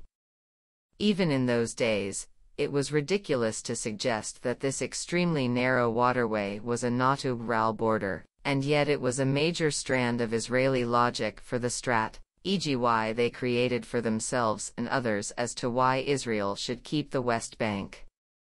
Only one liberal minister, Moshe Kol, suggested that any insistence on keeping the Jordan as Israel's future border would lead to a binational state all over historical Palestine. The Prime Minister, however, was not worried about this and was mainly concerned about what his foreign minister, Abba Eban, who was in the UN at the time, should tell the world about Israel's intentions, if this indeed was the strategy. How could the Jewish state be seen to be committed to peace, while in practice it had decided unilaterally that both the West Bank and the Gaza Strip were to be under Israeli control, forever? Israeli diplomacy has been attempting to square the circle on this issue ever since. There were separate discussions in the 11th and the 18th of June meetings about whether the Gaza Strip was a different case from the West Bank. The Gaza Strip in those early days is mentioned jointly with the West Bank whenever the question of the territory's fate comes up. And it was assumed, if not articulated, that whatever was decided about the one applied to the other. Indeed, until the 2005 decision by Ariel Sharon to disengage unilaterally from the Gaza Strip, it was treated in the same way as the West Bank. Although from the very beginning the discourse on Gaza was less messianic and euphoric, it was still considered, in the words of one of the ministers, Eliyahu Sasson, as a liberated area. It was Menachem Begin, minister without portfolio, who wondered aloud whether the Strip should not remain under some sort of Egyptian control. "It is our responsibility now," was Eshkol's reply. When the full government reassembled on June 18, it continued to meet daily as it had during the war. On the second day of that intensive week, June 19, the full gathering of Israel's political leaders decided, without a single objection, to exclude the West Bank and the Gaza Strip from future negotiations.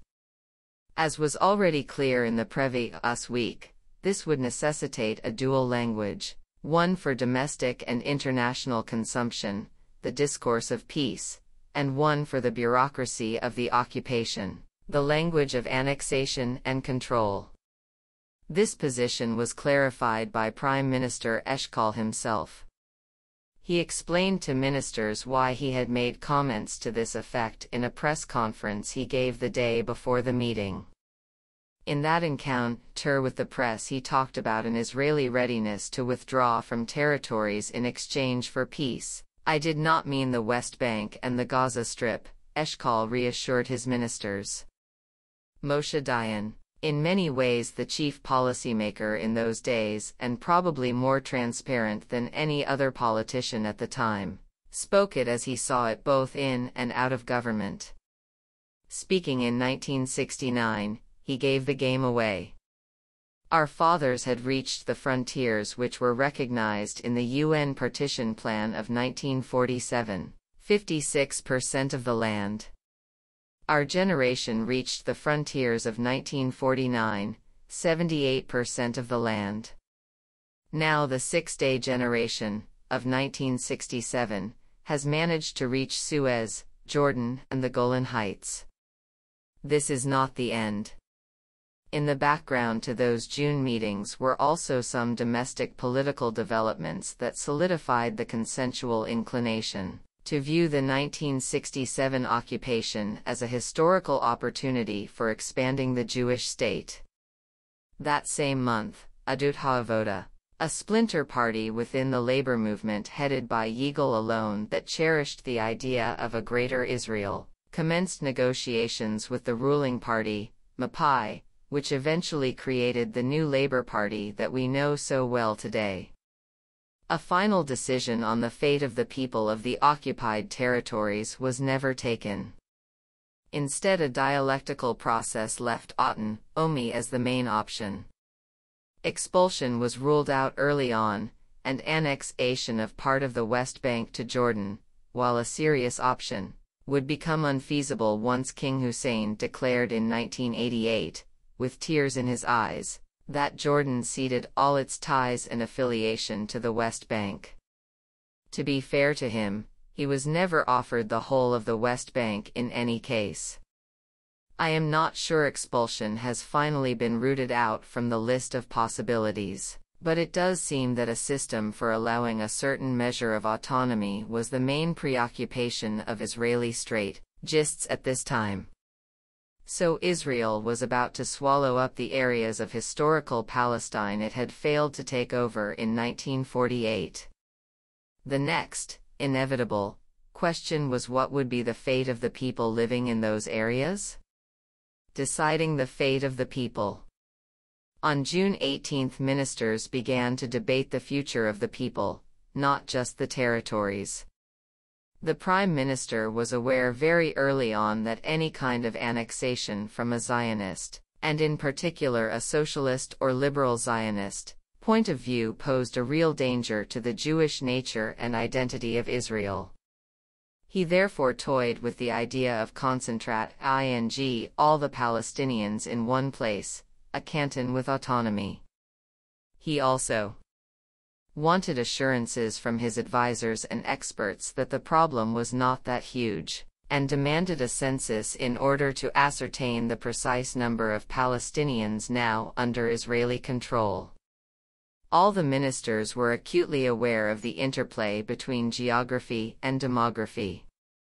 This is why in those early days of the occupation the idea of transferring the population was also considered. We cannot expel the Palestinians of Jerusalem, 70,000 in number, but we have to understand that we are dangerously increasing the number of Arabs in Israel. We are also getting 200,000 refugees. There are 400,000 Palestinians in the Gaza Strip. We should negotiate with Jordan their transfer to Jordan. The minister who made this suggestion, Eliyahu Sasson, was convinced that this was a win-win situation. What a boost to Jordan if they would come, it would be its source of living, and there will be more money from UNRWA, United Nations Relief and Works Agency for Palestine. Dayan told us that local notables are willing to discuss it. We can only do it if Jordan is willing, if not we will have to solve it. If need be, added Sasson, the Jordanians could be tempted with certain parts of the West Bank, As long as the River Jordan remained the border of Israel, this would have been an ideal solution. As it transpired, the Jordanians did not play along, but it is interesting to note that only Menachem Begin objected to the very thought of transferring people. Begin, however, succumbed quite easily to the ingenious solution of non-annexed annexed territories. He would stick to this formula even after his term in office as a Likud prime minister in 1977 and, despite his public commitment to annexing the territories, while he was the leader of the opposition. Thus, those who supported him loyally on the Israeli right, and wished for a historical de jure annexation of what they deemed the heart of the ancient homeland, conceded that annexation in practice, but not in theory, was a brilliant idea. Others with reservations would follow suit. If they had reservations about the wisdom of annexing the territories, they nonetheless liked the idea of saying little while in fact incorporating the West Bank, at least through a sort of creeping annexation. This is how one of the most vociferous opponents of direct annexation, the Mapai Party's Minister of Education, Zalman Aaron, believed he could solve the problem. He is recorded as demanding that the government avoid any step that would be regarded as indicating an Israeli desire to stay permanently in the occupied territories. When he was assured that no such official declaration would be made, on the grounds that the territories would be quietly absorbed, he accepted that the new formula was obscure enough to satisfy him as well.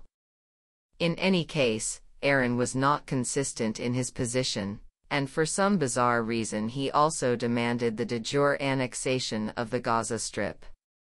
Pinchas Sapir, the Minister of Finance, was more consistent in his rejection of any act of annexation, but he never bothered to explain how the problem could be solved.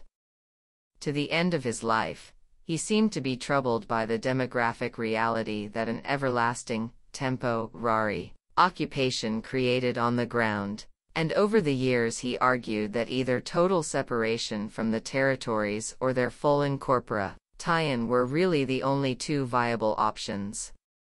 In practice, he tried to prevent the integration of Palestinian workers into the Israel labor market, but as he did not offer an alternative, his views were ignored.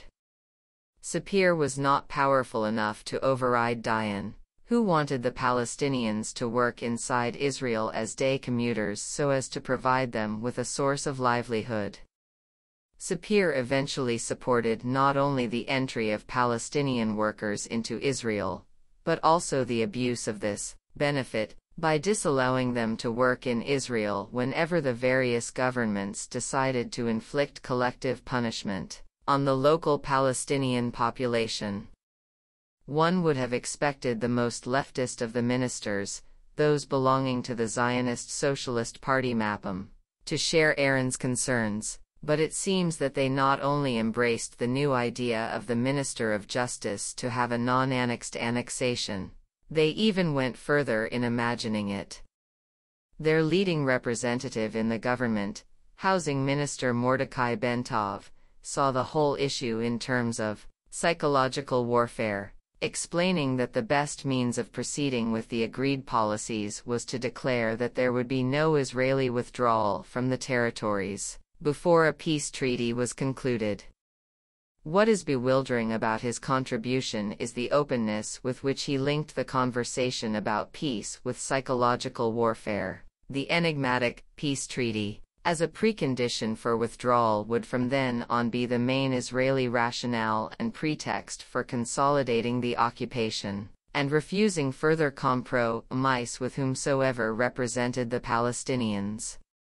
At the time, on June 18, 1967, all the other ministers concurred with Bentov that this was the best propagandist line they could adopt. Moshe Carmel, the Minister of Transport, assured them there was no prospect for peace in the near future anyway, unless perhaps with Syria, but even this was doubtful, he added. In a way, There were two different discussions when the fate of the people was debated. One concerned those who lived in the West Bank and the other the inhabitants of the Gaza Strip. Absurdly, the conversation about Gaza was more forthright. Ministers spoke candidly about the need to expel people from there, but little was done. The discussion on the West Bank was more guarded, but far more West Bankers were uprooted in the end.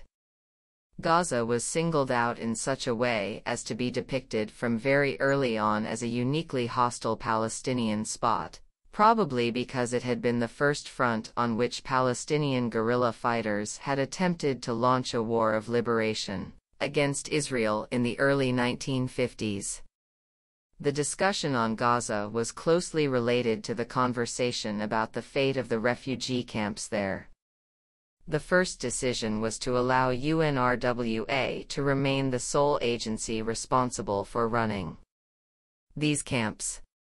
From such an arrangement, Prime Minister Eshkol saw an opportunity for a profit to be made on the side for the state, and proposed that Israel should be the sole supplier of food and other essential commodities to the Gaza Strip. However, a decision on this was initially deferred and later forgotten. UNRWA's responsibility remained the same as it had been before the occupation. A more alarming development, and one that illuminated the past and future Israeli fear of and animosity towards the Gaza Strip, was revealed in the next government meeting on Gaza on June 18. In the main, not much was decided. More than anything else, it was a speculative conversation about how to deal with a population that was deemed hostile and unwanted. Disturbingly, all the ideas put forward in that discussion had one thing in common: a wish to reduce the refugee population in Gaza to a minimum. The three main proposals were: push them into Egypt, settle them in the West Bank, or in Jordan. Eshkol wanted to send them to Iraq. The socialist MAPA minister Bentov suggested resettling them in the Jordan Valley, to which Menachem Begin objected. "Is it wise to have a strip of Arabs between us and the River Jordan?" he asked rhetorically. Ministers oscillated between resettlement of the refugees by force and trying to induce them to leave. We have since come to understand that voluntary transfer is just another name for ethnic cleans, and so it is not surprising to learn that this conversation was led by Moshe Carmel, a leading figure in the 1948 operations. He suggested, "We should take the initiative on the question of refugees by encouraging their emigration out of Palestine and resettlement in Sinai. That is why we should keep the Sinai for a while. We should get international and Jewish money for it." Quite a few ministers liked this idea. Even the Prime Minister became briefly excited and for a while allowed his imagination to run away with him, outlining a new project of transfer and resettlement. Eshkol was Israel's #1 expert on water, so naturally he began by explaining the water infrastructure that would be required for such a project. For some reason he thought the refugees could, like Moses, extract water from the desert. This would be feasible, he commented, especially if they find water there as they did recently in the Sahara Desert. He reminded his ministers of the Zionist El Arish plan at the beginning of the 20th century. This was one of the early attempts of Theodor Herzl, the founder of the Zionist movement, to persuade the British government in Egypt to support the Zionist colonization of Palestine. A Jewish Gaza, instead of a Palestinian one, irrigated by a sweet water canal from the Nile to Gaza. At the time, Lord Cromer, the Governor-General of Egypt, rejected the plan and it did not materialize. But Eshkol's monologue soon lost its momentum, vision, and optimism. Israel needed the territory, he agreed, somewhat despondently, but what if resettlement did not prove feasible? What could be done? He asked.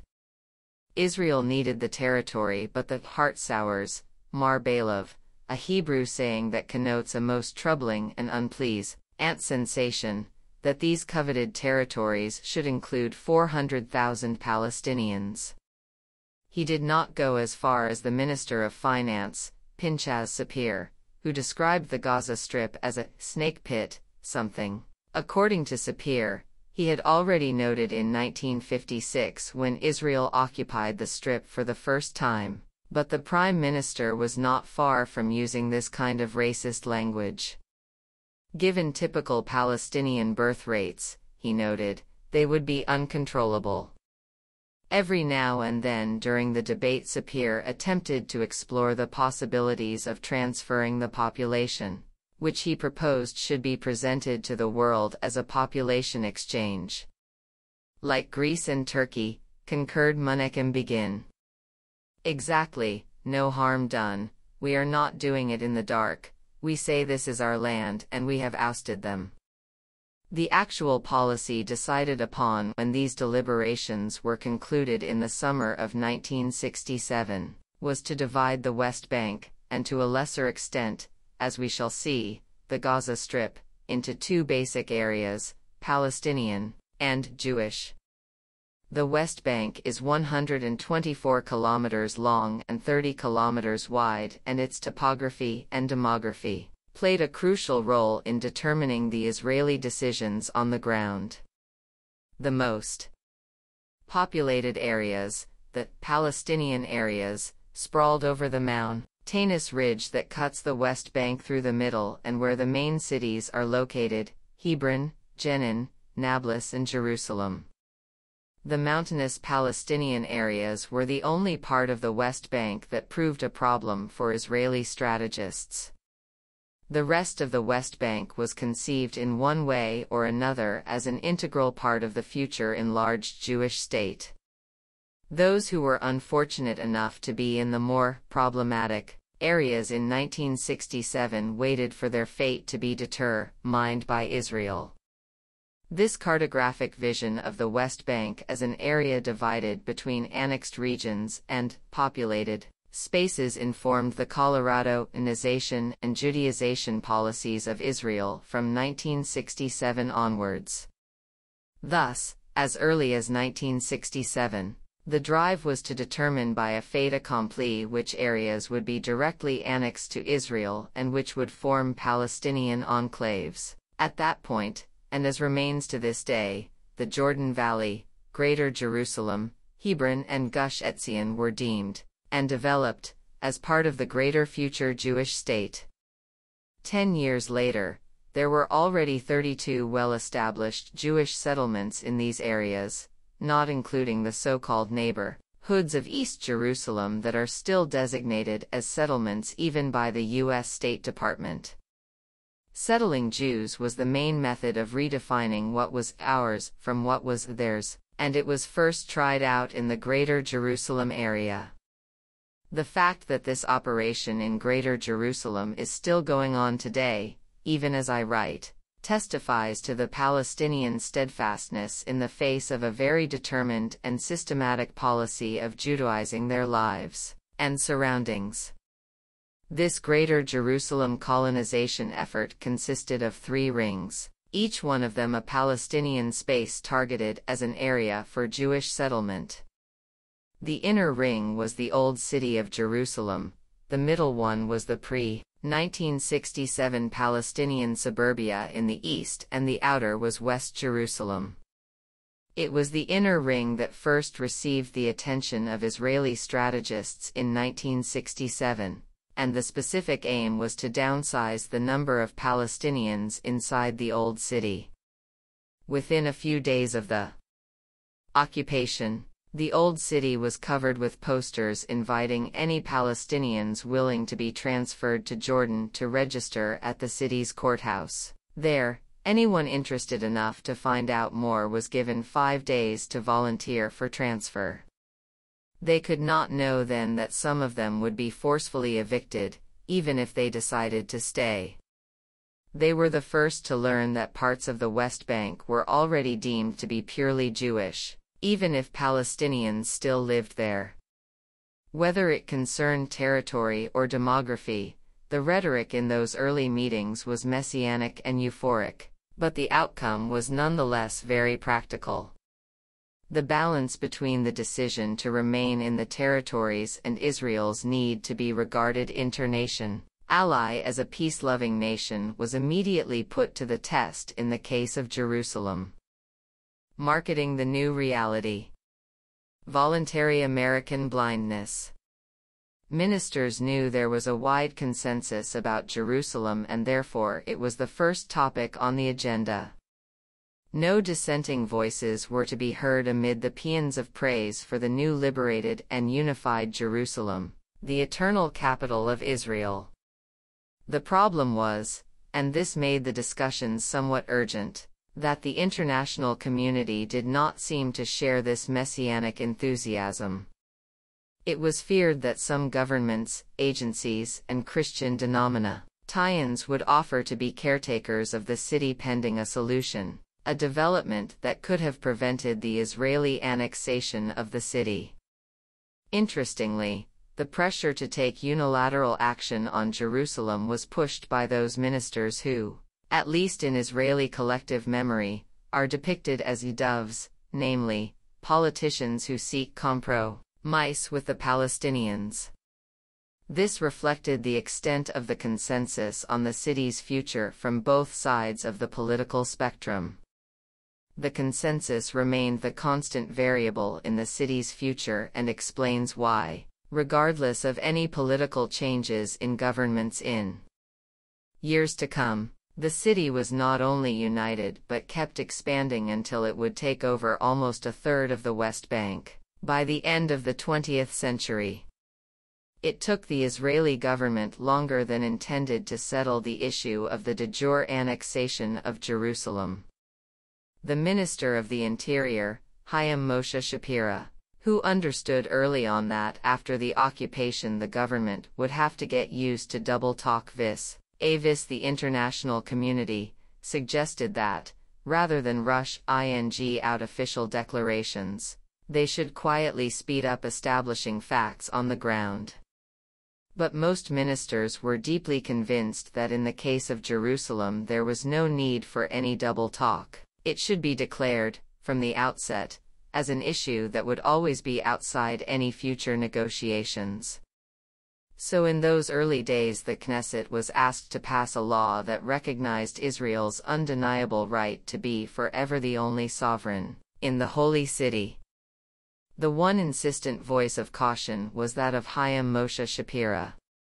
He saw no logic in attracting unnecessary attention to the imminent annexation and Judaization of Jerusalem. He particularly failed to understand the urgency of legally formalizing the process. Shapira, not to be confused with Yaakov Shimshon Shapira, the Minister of Justice, saw no difference between the way Israel had annexed and Judaized the areas of Palestine originally designated as an Arab state in the UN 1947 Partition Resolution 181 and the forthcoming project. A veteran politician, he had supervised the 1948 takeover of dozens of Palestinian towns and hundreds of villages forcibly evicted during the ethnic cleansing of Palestine. In the Meet Ing he claimed, "I annexed Jaffa to Tel Aviv without any law." These legal deliberations, which continued, as we shall see, until the end of the month, did not in any way slow down the annexation of the 1967 Palestinian part of the city. Jerusalem's airport was already used for domestic flights, streets were renamed, either by Hebraizing Arabic names or by honoring famous and not so famous Zionist leaders. This was not a new praxis. Similar renaming had taken place in Palestine after the 1948 ethnic cleansing. Now, in 1967, the old Palestinian, Muslim and international street map disappeared within a day, and history was instantly rewritten with the help of that quintessential local ambassador of Zionism, the tourist guide. Soon after the occupation, Israeli tourist agencies began encroaching on the territory of their competitors in the Old City. Everyone chipped in. The atmosphere was such that there was not a single dissenting voice from the public about turning Jerusalem into Israel's eternal capital and an essentially Jewish city. Even those who early on, and there were some, doubted the wisdom of keeping the territories demanded that Jerusalem remain under Israeli control. One of the unexpected voices of assent was the founder and foremost leader of the state, David Ben-Gurion, now out of touch and with no political influence. We should keep Jerusalem and create an autonomous Palestinian state, under the UN trusteeship, with strong economic ties to Israel, he suggested. But despite such confidence, caution was still called for with regard to Jerusalem since the American position on the city had not yet been clarified. The U.S. had still not accepted the way Israel had abolished the international status of the city after 1948, and hence located its embassy in Tel Aviv. These were in fact quite tense days as far as the bilateral relationship was concerned. In the background was the unprovoked Israeli air assault on the American Navy intelligence and surveillance ship USS Liberty. This is not the place to dwell on the Liberty incident in full, only within the context of Israeli apprehension about American retaliation for the unilateral policy in Jerusalem. The USS Liberty was flying the Stars and Stripes, and its identification was clearly indicated in large white letters and numerals on its hull when it was destroyed by Israeli torpedo boats on June 8, 1967.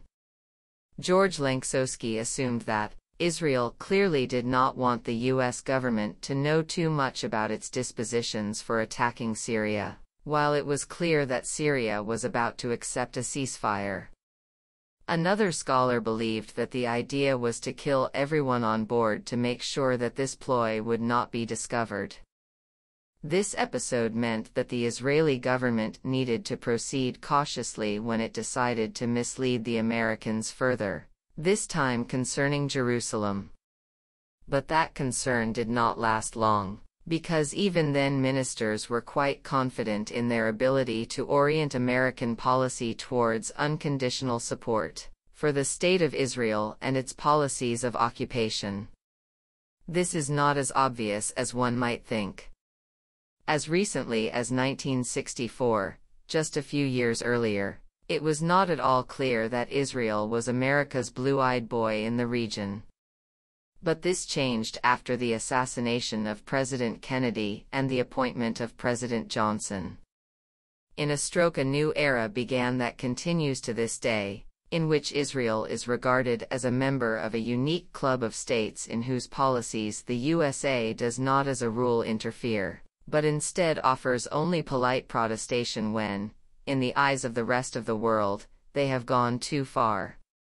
Or, put more diplomatically by the Jewish state's superdiplomat, Abba Eban, he anticipated a non-critical policy to develop in Washington. He predicted even then that in the long run the U.S. would endorse, or at least would not reject, the unilateral decisions Israel took about the territories in general and Jerusalem in particular. With the hindsight of 50 years, it is quite astonishing to see just how accurate his prediction was. The American policy towards Jerusalem over the years had three particular features. There was and is no American embassy in Jerusalem. There is a separate American consulate in East Jerusalem. And there is an ongoing commitment by senators and presidential candidates to one day move the American embassy from Tel Aviv to Jerusalem.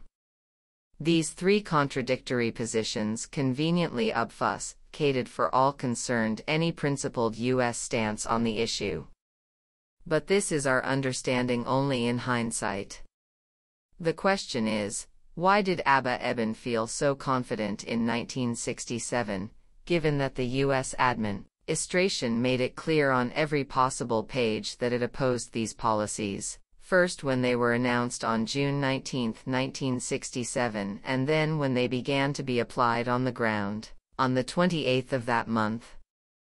President Johnson said on June 19 that, in our view there must be adequate recognition of the special interest of three great religions in the holy places of Jerusalem. On this principle he assumed that before any unilateral action was taken on the status of Jerusalem there will be appropriate consultation with religious leaders and others who are deeply concerned. The Department of State was even clearer when it declared on June 28, "The United States has never recognized such unilateral actions by any of the states in the area as governing the international status of Jerusalem." And the American ambassador to the UN, Arthur Goldberg, informed the General Assembly on July 14. With regard to the specific measures taken by the government of Israel on June 28, I wish to make it clear that the United States does not accept or recognize these measures as altering the status of Jerusalem. My government does not recognize that the administrative measures taken by the government of Israel on June 28 can be regarded as the last word on the matter, and we regret that they were taken. We insist that the measures taken cannot be considered as other than interim and provisional, and not as prejudging the final and permanent status of Jerusalem. One possible explanation for Eben's foresight and powers of Prof. AJE, or at least for his confident position, was the pivotal role he played in establishing AIPAC in the 1950s when he was alarmed, as Israel's envoy to the UN at the time, by the anti-Israeli shift in the Eisenhower administration.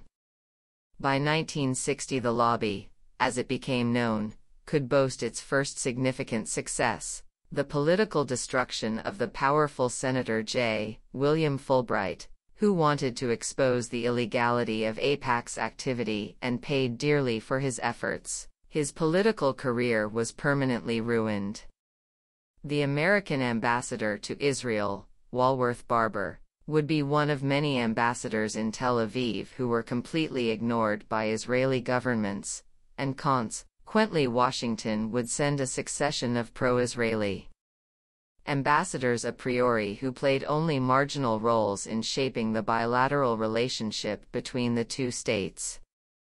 A telling remark by Eben at the meeting indicated just how double-edged was the message the Israelis were trying to convey both to the American people and administration. The people were being urged to support a small Jewish David living constantly in grave, existential danger of another imminent Holocaust, while the administration was led to accept the invincibility of Israel as an asset in its Cold War, and later in its 21st century war against terror. Eben complained about what he called an unwise demonstration of 40,000 Jews in Washington, crying about poor Israel, after we defeated 7 Arab armies and drowned an American warship. President Johnson, reported Eben, was very upset by this demonstration. Small successes increased the appetite for territorial gain, and emboldened the state's willingness to test further American tolerance towards a policy that in the main was indefensible on the international stage.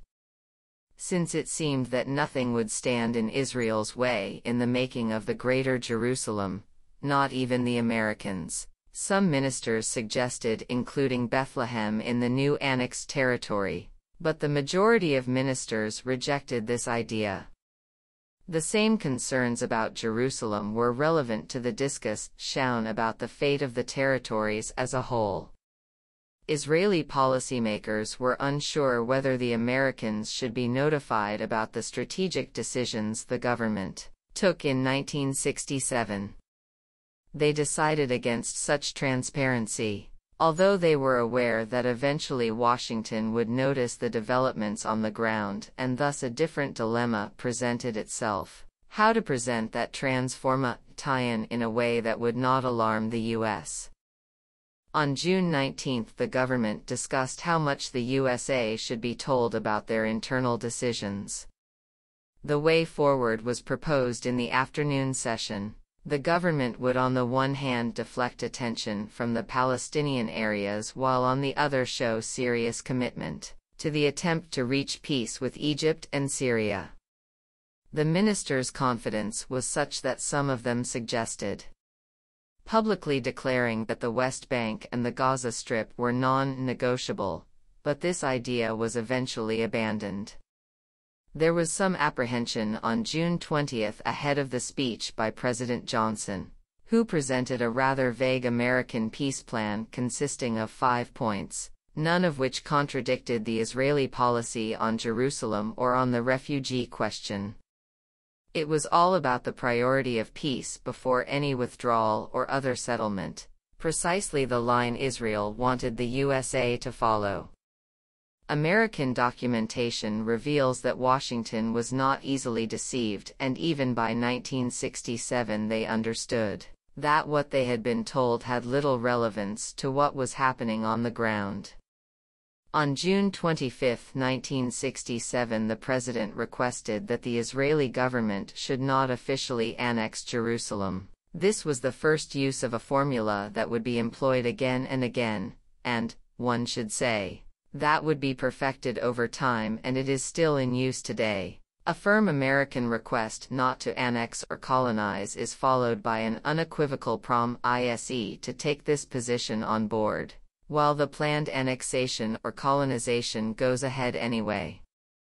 The tactic for dealing with the explicit American request not to annex East Jerusalem was devised, and successfully trialed the next day, June 26.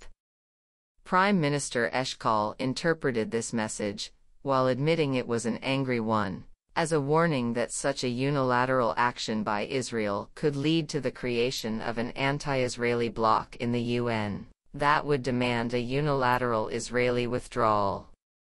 But he added that American anger was about the timing of the decision and not about the decision itself.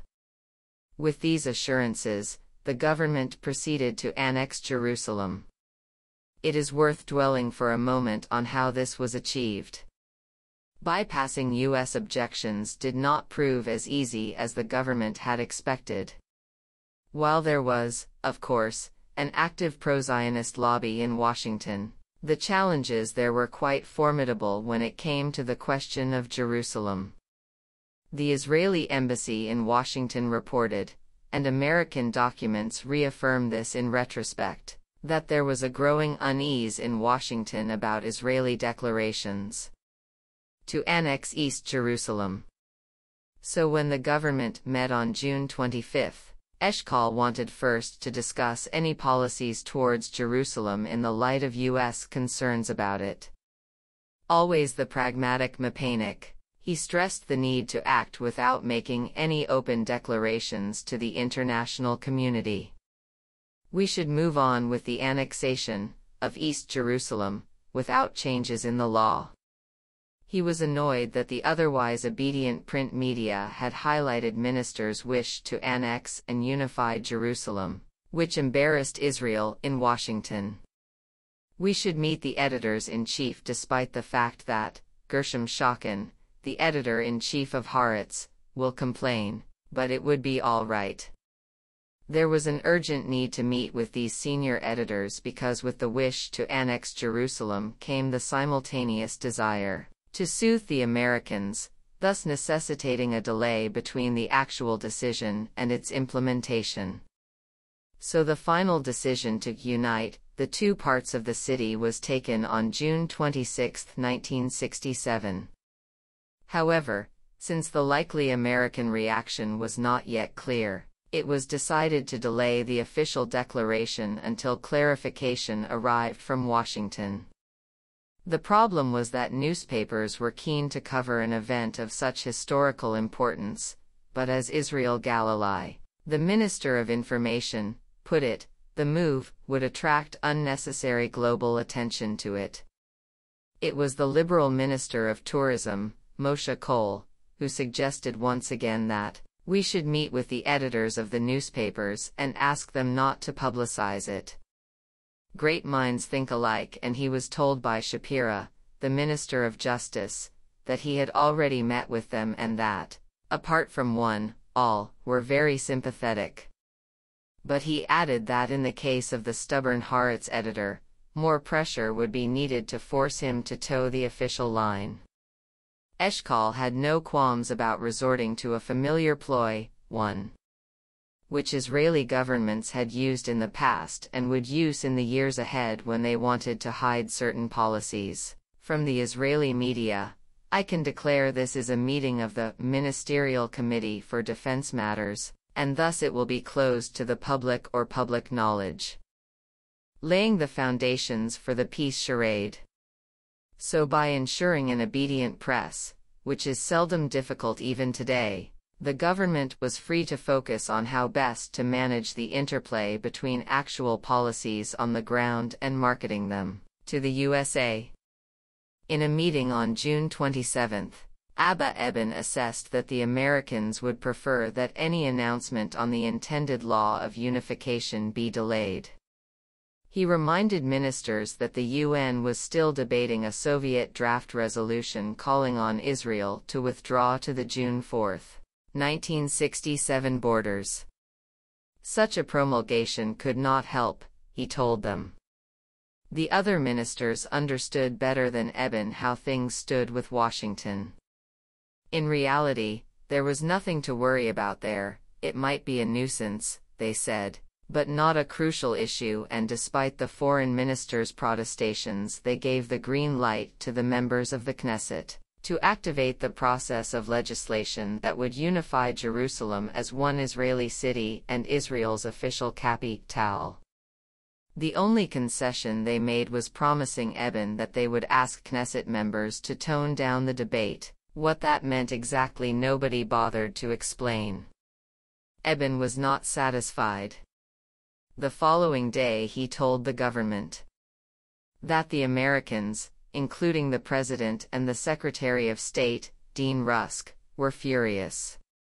In addition, he was worried, needlessly it may be said in hindsight, that the UN could still exert pressure on Israel, since there was now yet another attempt, a joint Yugoslav-Indian initiative, to pass a resolution that would call on Israel to withdraw unconditionally to the June 4 borders. The debate in the Knesset could therefore severely undermine efforts to counter this initiative. In retrospect, it would appear that the Knesset was more important than the UN in determining the fate of the Palestinian territories, but no one was alarmed, not even Prime Minister Eshkol, who called it a small misunderstanding of timing and pre-information. In fact, if there was still any uneasiness in American-Israeli relations, this revolved around the aforementioned Liberty Affair. It seems that the U.S. administration did not accept the Israeli version of events. It established a commission of inquiry that concluded that the Israeli Air Force had clearly identified the ship as a U.S. Navy vessel, but attacked it nonetheless. Nor did the Vatican express concern, as it transpired from that government meeting on June 26. According to Eban, the Israelis were told by Pope Paul VI that he no longer insisted on the internationalization of the city, and only wanted the Vatican to have a say in the running of the holy places for Christianity, something the Israelis had themselves suggested in 1952. It was over those 2 days in June, therefore, that the dichotomy between what official Israel said and what official Israel did was clearly laid out as policy. Not everyone in the government engaged with this issue in the same way, but, all in all, the consensus was that the Americans, and certainly the Western world as a whole, could be ignored. The Minister of Defense, Moshe Dayan, comes across as the most arrogant minister in this respect, and did not seem remotely concerned about the packaging and marketing of a policy that, prima facie, would be unacceptable to the West. For me, the important issue is our internal decision, not what we are going to broadcast outside. We have to operate on the basis of principles. Jordan River is the border. The 1,250,000 in the West Bank are not going to be Israeli citizens, and Lima, unified Jerusalem in Hebrew, he meant it should always be unified. They, the inhabitants, should be administered by a military rule until further decision. After that they should run their lives in an autonomy, and if this does not work, I would rather have them as Jordanian citizens than Israeli ones. Running their lives under military rule, as long as the River Jordan is our border, is also not a bad option. It was more than not a bad option, it became the only policy in town for the next 50 years, and it was transformed into stark reality on the ground. In a similar vein, Dayan summarized the debate about the refugees and how to market Israel's stance on this question.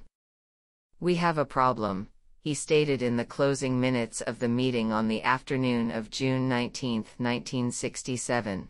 800,000 refugees are now under our responsibility, after years of the world shouting at the Arab states to do something about it. But this did not mean, Dayan asserted, that Israel had to initiate any constructive policy. It is not an issue now. Let us not raise it. We shall deal with it later. We should be thankful for the fact that UNRWA still takes care of them. This stance by Dayan put an end to further attempts by Eliyahu Sasson in those meetings to persuade the government to prepare a comprehensive Israeli plan for the resettlement of all the refugees in various Arab countries. Yigal Alon's objections to Dayan's position, which were rooted more in personal animosity than ideological differences of opinion, were also easily overcome. Alon asked, "If the USA asks you what will you do with the refugees, what do you answer?" Dayan responded, that we will in due course take care of it. The last words on the issue were more like a conversation between the two grumpy old men in the Muppet Show than a serious discussion. Eshkol, I wish the whole world and the Arabs would take them. Dayan had the last word, finishing in his usual nonchalant way, this is a problem beyond peace agreement with the Arab states. After peace with them, we will still have the problem, predicting an Israeli policy that over the decades would altogether exclude the refugee problem from any peace negotiations. His words would be the bedrock for the future Israeli stance on the issue. In order to let the problem die down, the Israeli government should not initiate any discussion on the refugees. No need to awaken sleeping dogs, Dayan added. For internal consumption only, Dayan reminded his colleagues that Israel bore no responsibility for the refugee question. By that he meant not only historical accountability but also the need to care for them in the present.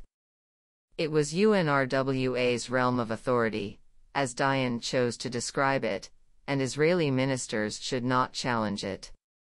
Egypt did us a great service running the refugee camps with UNRWA in the last 19 years. We should keep it in UNRWA's hands. Dayan agreed with Sasson that this reality of refugeehood in the UN camps could be sustained for a very long period, and therefore there was no need for talk about resettling the refugees in the Arab world. It was left to the more sensitive ministers of the Zionist liberal or socialist left to devise the language and approach necessary to propagate the new policy. In time, these linguistic cover-ups would ensure Israel's immunity from retribution for any of its transgressions of international law or human rights.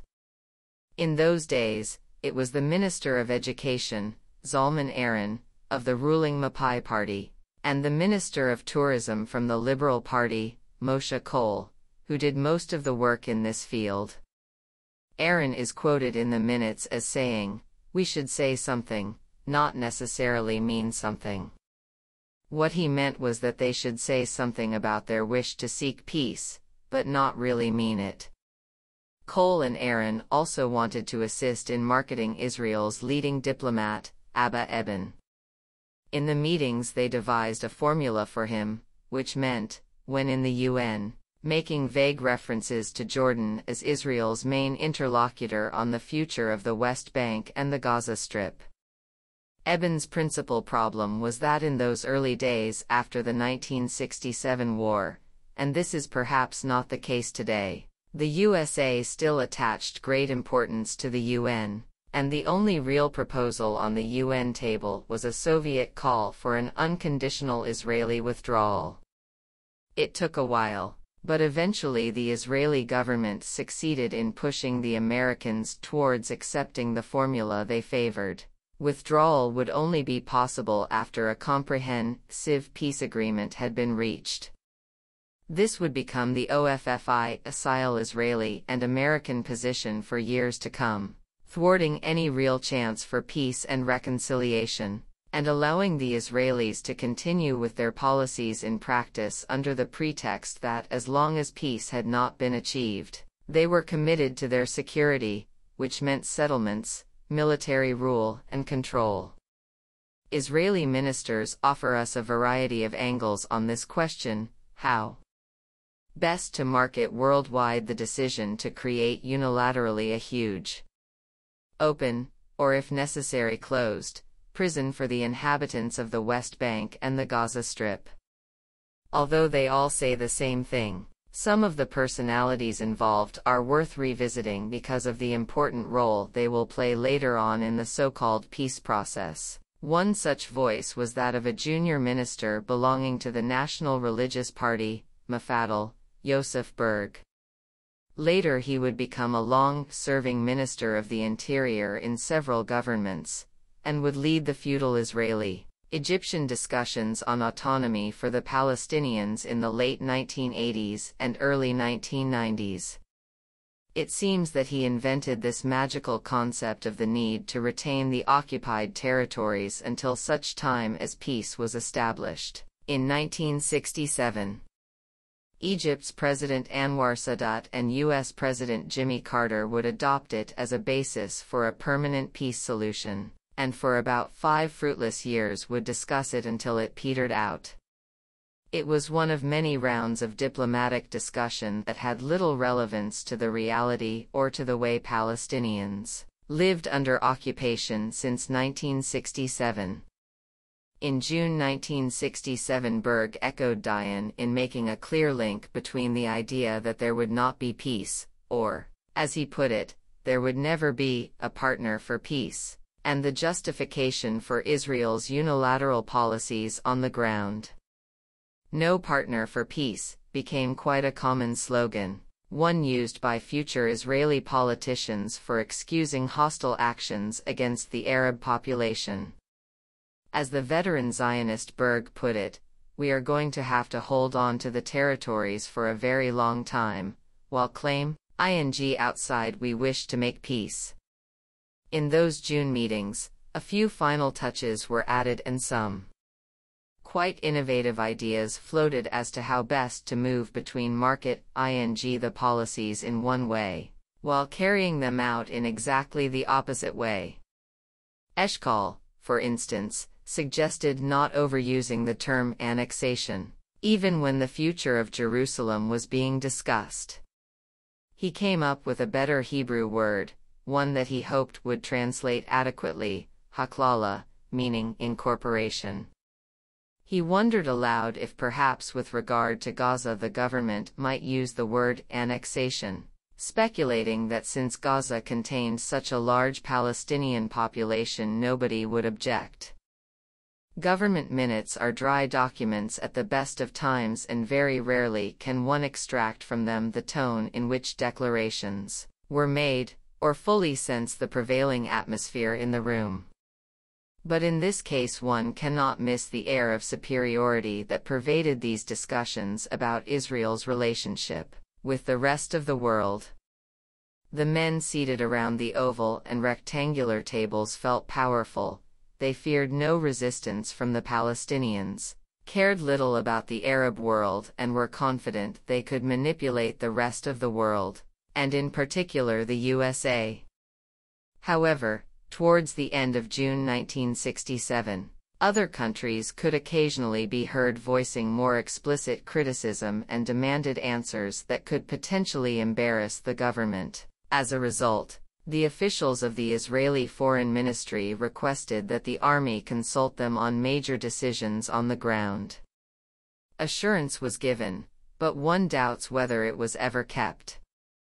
There was thus constant tension between what Dayan called our internal decisions and the hectic diplomatic activity in the UN where a formula for peace was being sought.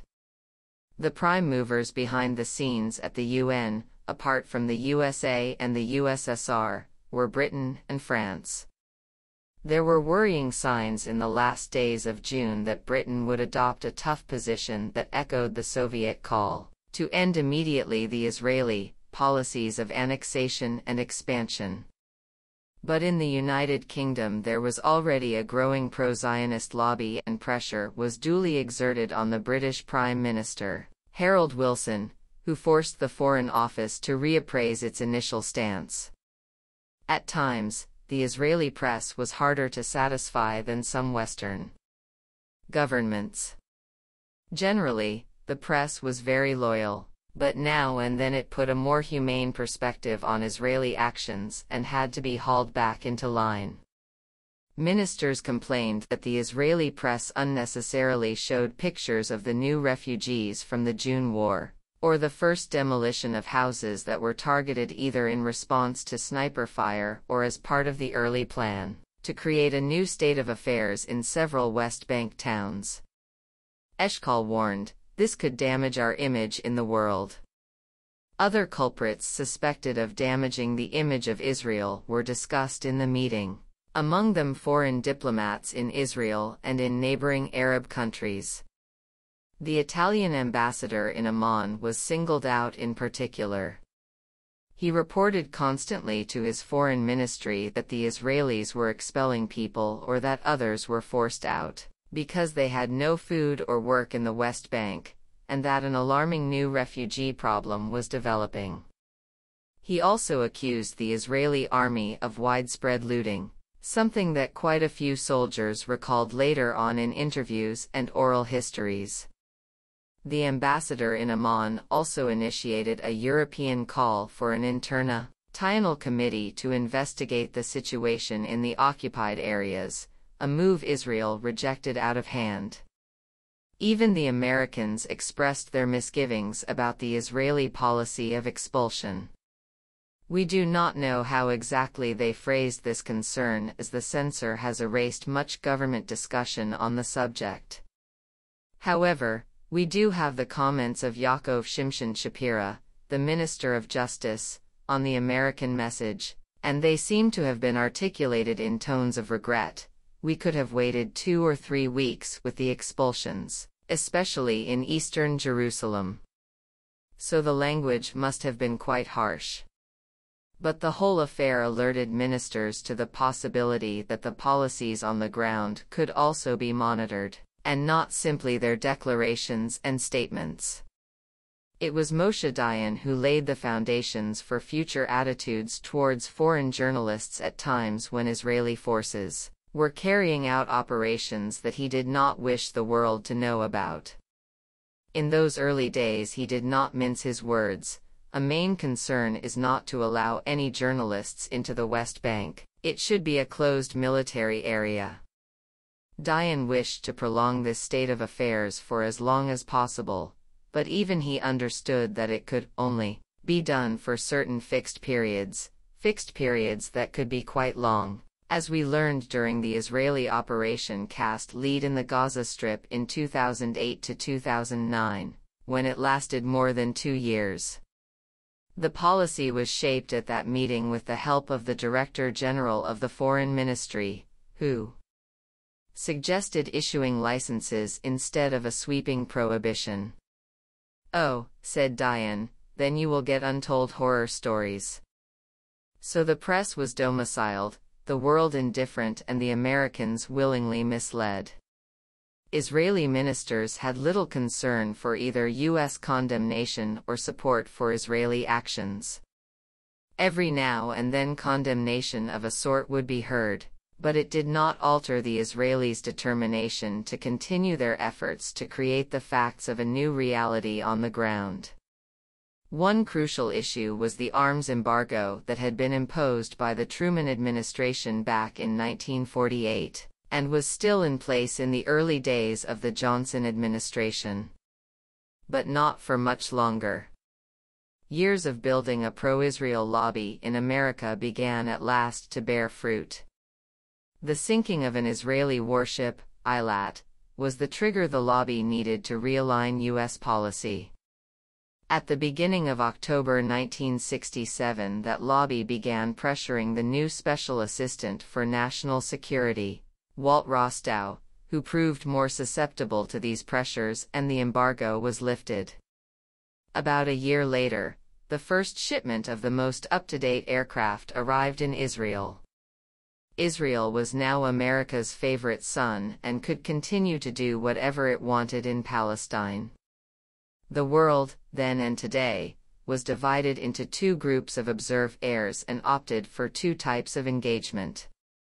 The political elite in the West and in most of the rest of the world accepted the two models Israel offered between autonomy and imprisonment as a necessary evil in order to preserve Israel's national security, at least until the conclusion of a final peace solution that would allow some sort of Palestinian independence in some parts of the West Bank and Gaza Strip.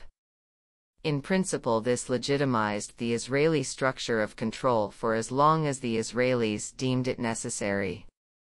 The more conscientious segments of global civil society saw the Israeli policy very differently. As a protracted and long-term program of colonization. At first only a minority subscribed to this view, but in this century an increase number of people have also come to adopt it. Some were affected by a particular Israeli policy, most of them formulated their views after visiting the places concerned. While the political and military elite of Israel framed clear guidelines for controlling the fate of the areas the IDF occupied in 1967 within a matter of days, with very little internal dissent, outside the halls of government the public debated that future in a livelier and less consensual manner. But this had very little impact then, and later, on the policy actually implemented. The charade of a public debate. The debate about the future of the territories that raged in the public arena commenced, in many ways, the moment the troops moved into the Palestinian territories. The first letter by a future and famous settler, Eliakim Heitzny, was published on June 7, warning against the withdrawal of Israeli forces and arguing for the resettlement of the Palestinian refugees in neighboring Arab states. Those who followed his lead probably intentionally published their articles and op-eds alongside the obituaries of soldiers killed in the war. The case tie-in of withdrawal or annexation of the occupied territories would be the signifier that would map the Israeli political scene in a new way. On the right were all those who called for annexation of the territories. On the left were those calling for a withdrawal in return for peace. As one scholar put it, it was a discussion between the redeemed heirs, who believed the ancient homeland was finally under full Jewish control, and the custodians, who believed the territories could be traded for a bilateral peace with Jordan or the Palestinians. This latter viewpoint was first promulgated by the Israeli Communist Party. It demanded an unconditional withdrawal from the very first day of the occupation. Non-communist members formed their own lobby led by a new outfit named the Israeli-Palestinian Federation, which included luminaries such as Amos Elon, Yuri Avneri, Abi Nathan, Dan Ben Amos and Yuri Zohar. The last two were the best-known bohemians in the state of Tel Aviv. Their means were limited, which is why they aired a few, infrequent advertisements in favor of an immediate withdrawal. At the very margins of Israeli society, anti-Zionist groups such as Matzben were hoping, in vain, For an even more profound discussion on the essence of Zionism and the outcome of the 1948 war. The politicians, however, while subscribing to this new public discourse and positioning themselves accordingly, in practice differed very little among themselves about the strategy hitherto defined in this book, only disagreeing about which tactics to employ. Where politics and the street met in agreement was on the issue of Jerusalem. The press reported public opinion as wishing to exclude Jerusalem from any future negotiations, as the politicians vowed to do. This explains the press's jubilant reaction to the news about the renaming and re-signposting of the streets and alleys of the old city of Jerusalem and the Hebraization of most of them. The collective memory of the Zionist left, which is also reflected in academic discourse on the period, is of a political system and a public mood that were basically in favor of withdrawal, and, had it not been for a cynical usurpation of the political process by the settlers' movement later on, Israel would have exchanged the Torito rise for peace. This would be the line of argument of the left until this political force disappeared as a significant player on the local stage, in 2000. The right wing, on the other hand, pointed to Arab intransigence as the main reason for the failure of this peaceful initiative.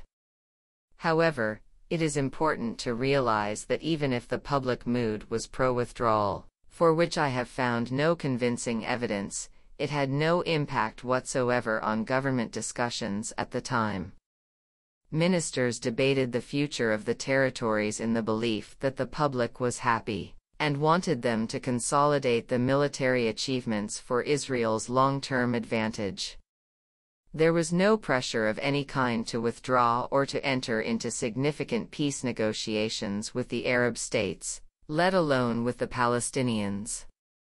The international community, and more importantly the American administration under President Johnson, and later under Richard Nixon, behaved as if such a debate was ongoing, but never provided, internally or externally, any explanation as to why this debate had not produced a genuine Israeli peace effort. The idea of a complete Israeli withdrawal only appeared in American documenta tie-in. Whether these were official government initiatives such as the Two Rogers schemes, or support for the UN initiative, the Gunnar Jarring mission. It was sometimes mentioned when individuals in the USA were trying their luck with peace, as in the case of Senator Fulbright's peace initiative in the first 3 years after the war. As mentioned, his standing and career were already significantly undermined when he was targeted by AIPAC.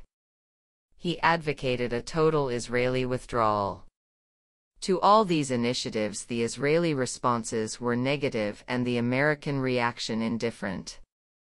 So there were no domestic expectations of any dramatic decisions in the first 2 months after the occupation, but there was international activity, especially in the UN, that demanded government tie-in. The Israeli politicians navigated these moves adroitly by giving the impression that they were seriously discussing the options for peace and withdrawal, while at the same time taking a series of signs that demarcated clearly the West Bank and the Gaza Strip as future megaprisons controlled by Israel. One section within Israeli society, however, was stirred into action and was profoundly affected by the new reality created by Israel. This was the Palestinian community inside Israel. Their initial response was a wish to be reunited with family members and parts of their homeland from which they had been separated for 19 years. At first, the Israeli Security Service, and especially the Internal Security Agency, the Shabak, tried to disrupt this unification. The first Palestinians from Israel who went to the West Bank and the Gaza Strip were arrested. Later, by the beginning of the following month, they would be released and allowed to enter. But as in all other aspects of life, The Palestinian minority in Israel had no impact whatsoever on Israeli policies in general and towards the occupied territories, in particular. Notwithstanding, the public debate reflected a reasonable optional policy to the one the government pursued at that time and later. And maybe this is the reason why some of the bureaucrats conducted a dialogue that might have opened the way for a different history.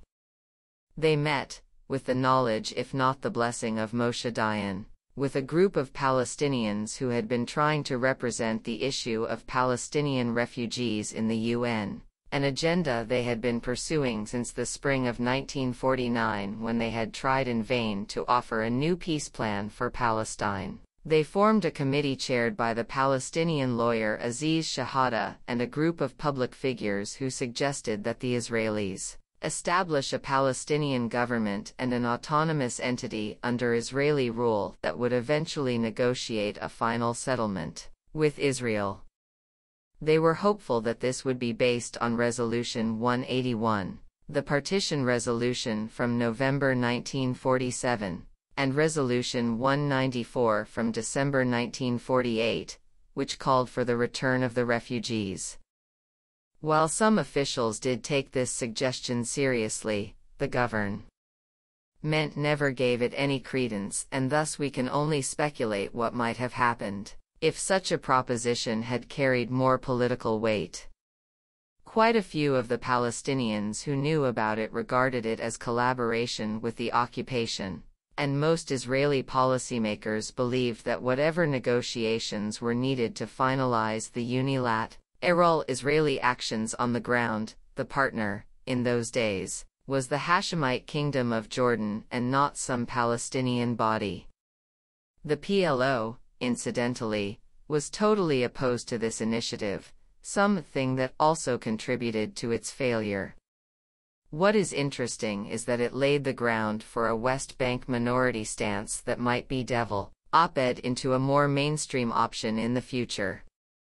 The gist of this position was best articulated by the current president of Al-Quds University and public figure Sari Nassibeh. On numerous occasions in the last 50 years he has suggested that if Israel does not allow Palestinian independence to develop on the ground, the Palestinians themselves should ask to be fully annexed into the Jewish state and demand full civil rights. But, as noted, Palestinians in the occupied territories had so far made no such impact on their fate. The best they could do was resist, or at least, as was suggested by Aziz Shahada's son, Raja, remain resolute and show sumud, steadfastness, staying put on a land Israel coveted and envisaged without any Palestinians on it. As a general rule, the lives of people in the occupied territories would not greatly concern the Israeli Jewish population at large, until the First Intifada in 1987 brought it to their attention. In June 1967, the consensual government of Israel could rely on the widest possible support for any decision it took.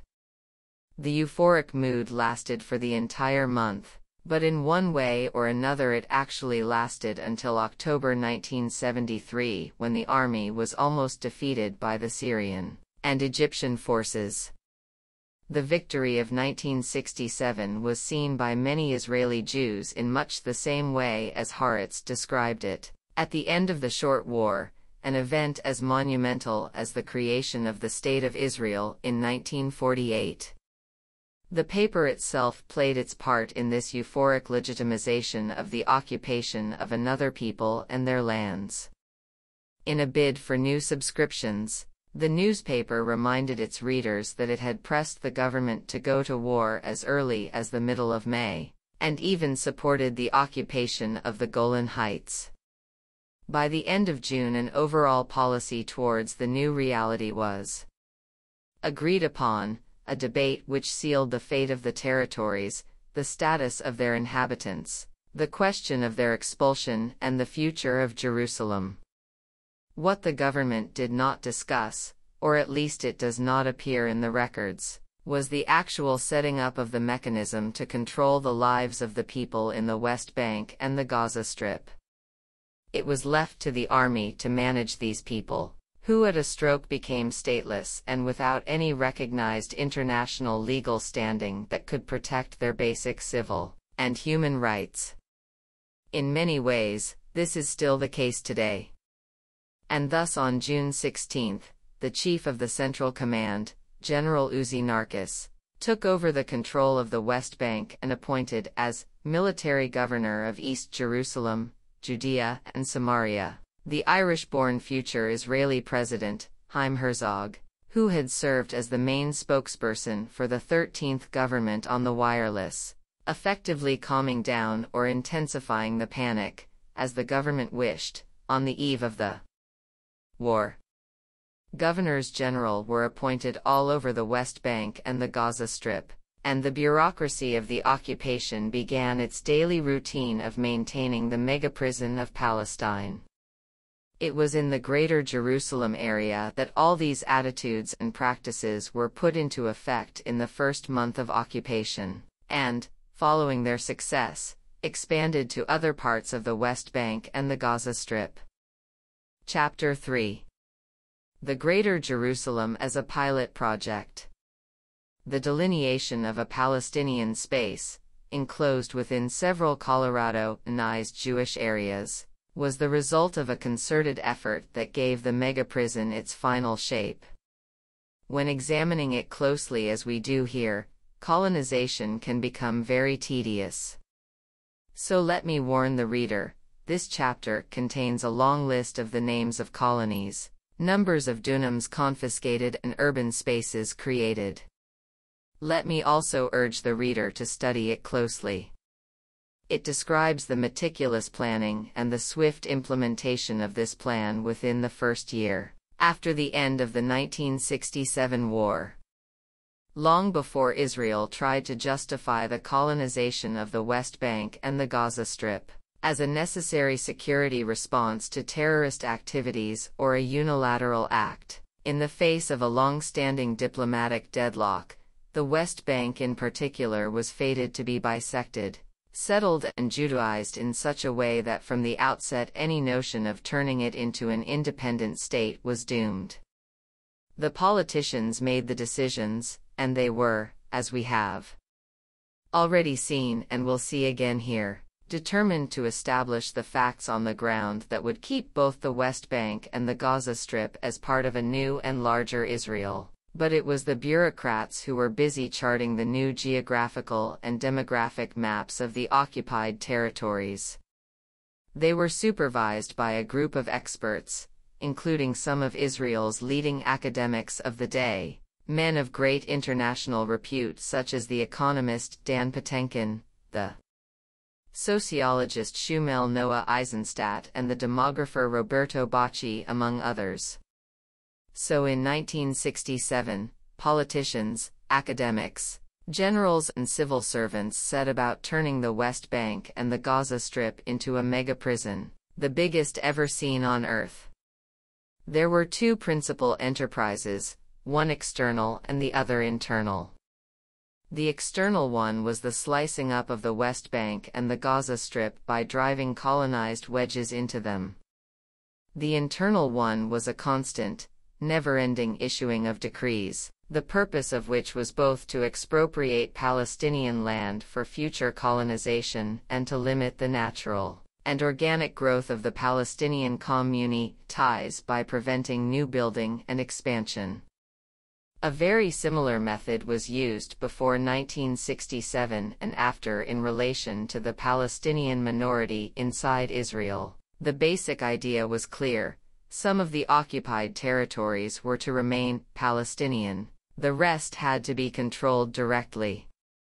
Apart from Jerusalem, where such control meant de jure annexation, in all other areas it was done through Judaization, primarily in the form of settling Jews, as soldiers or civilians, on Palestinian land.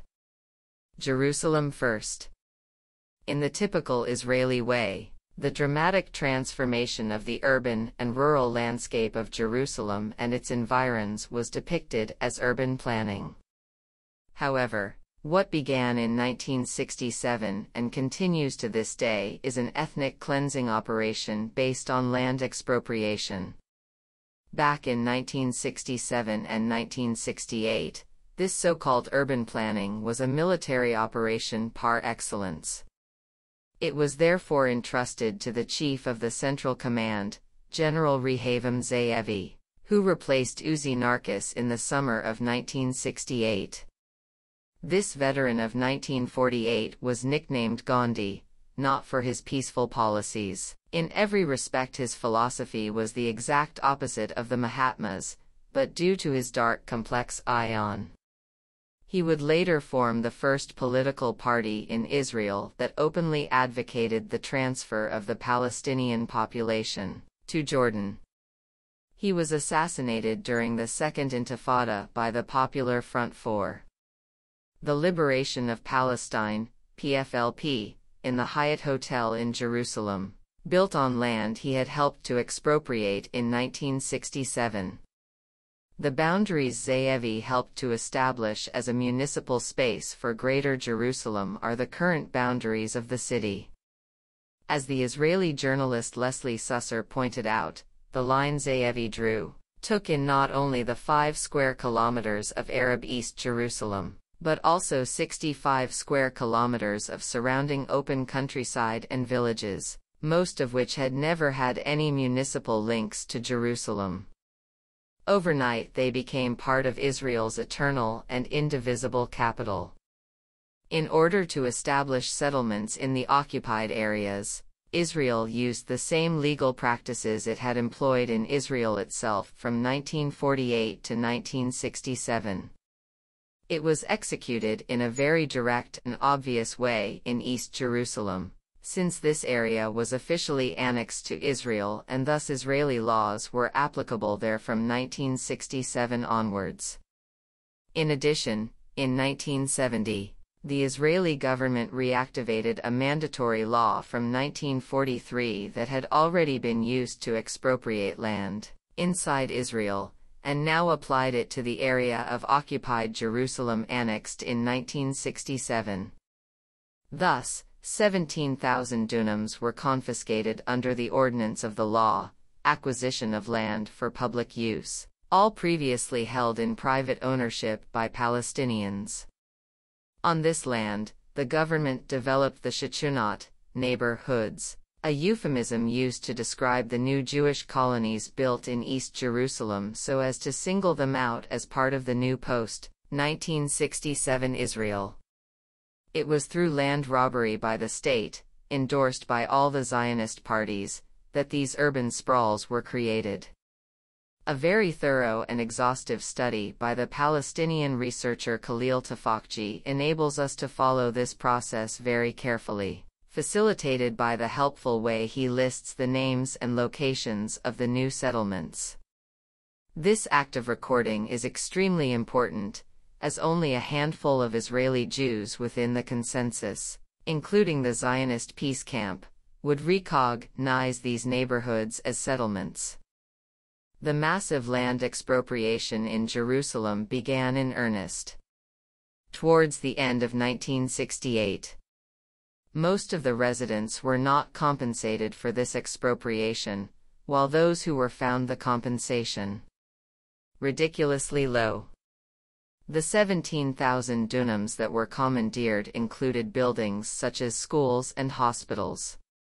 In December 1967, when the requisitions commenced, the Prime Minister's office was instructed to publish positive information, such as the presence of Palestinian patients in Jewish hospitals, in order to distract attention and stifle criticism.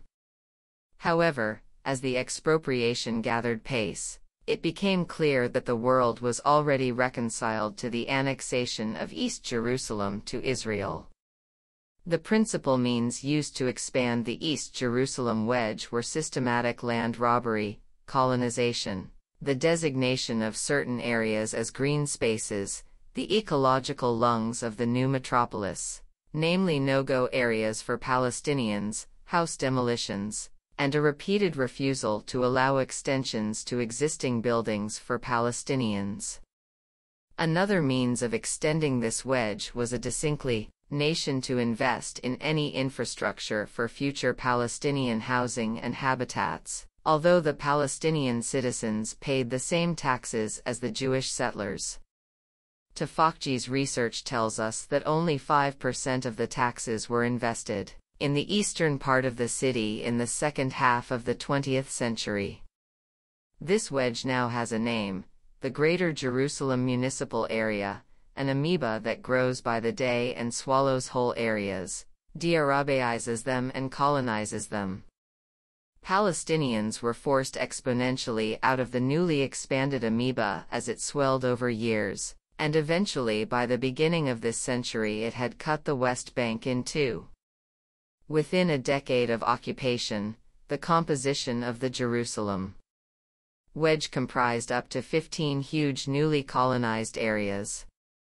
The most significant was the Jewish quarter in the Old City, built after the Occupy tie-in and which grew to become 1/5 of the Old City, 116 out of 668 dunams.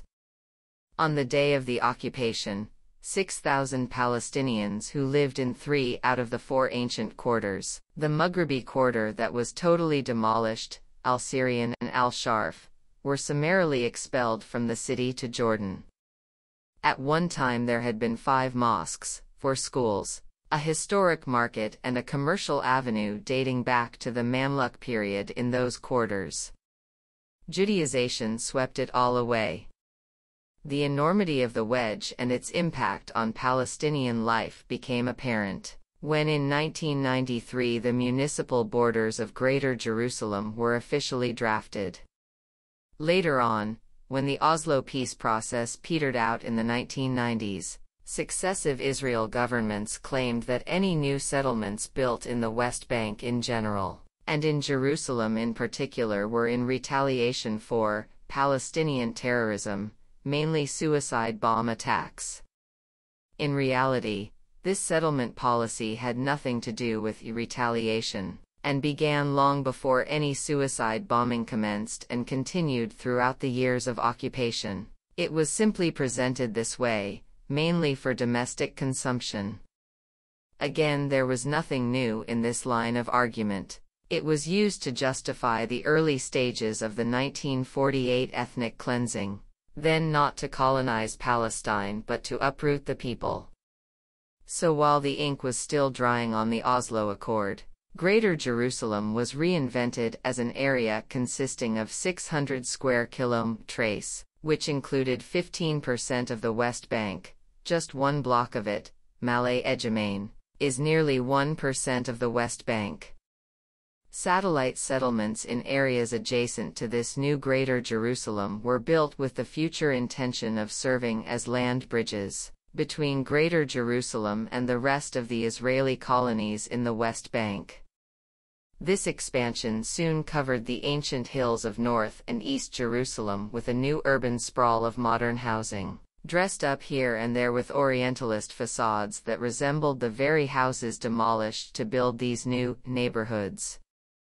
As Eyal Weizman elucidated so clearly in his book Hollow Land, the 1968 Master Plan for Jerusalem was committed to both a colonial and Oriental heritage, dating back to the British urban planning of 1917. With two huge differences.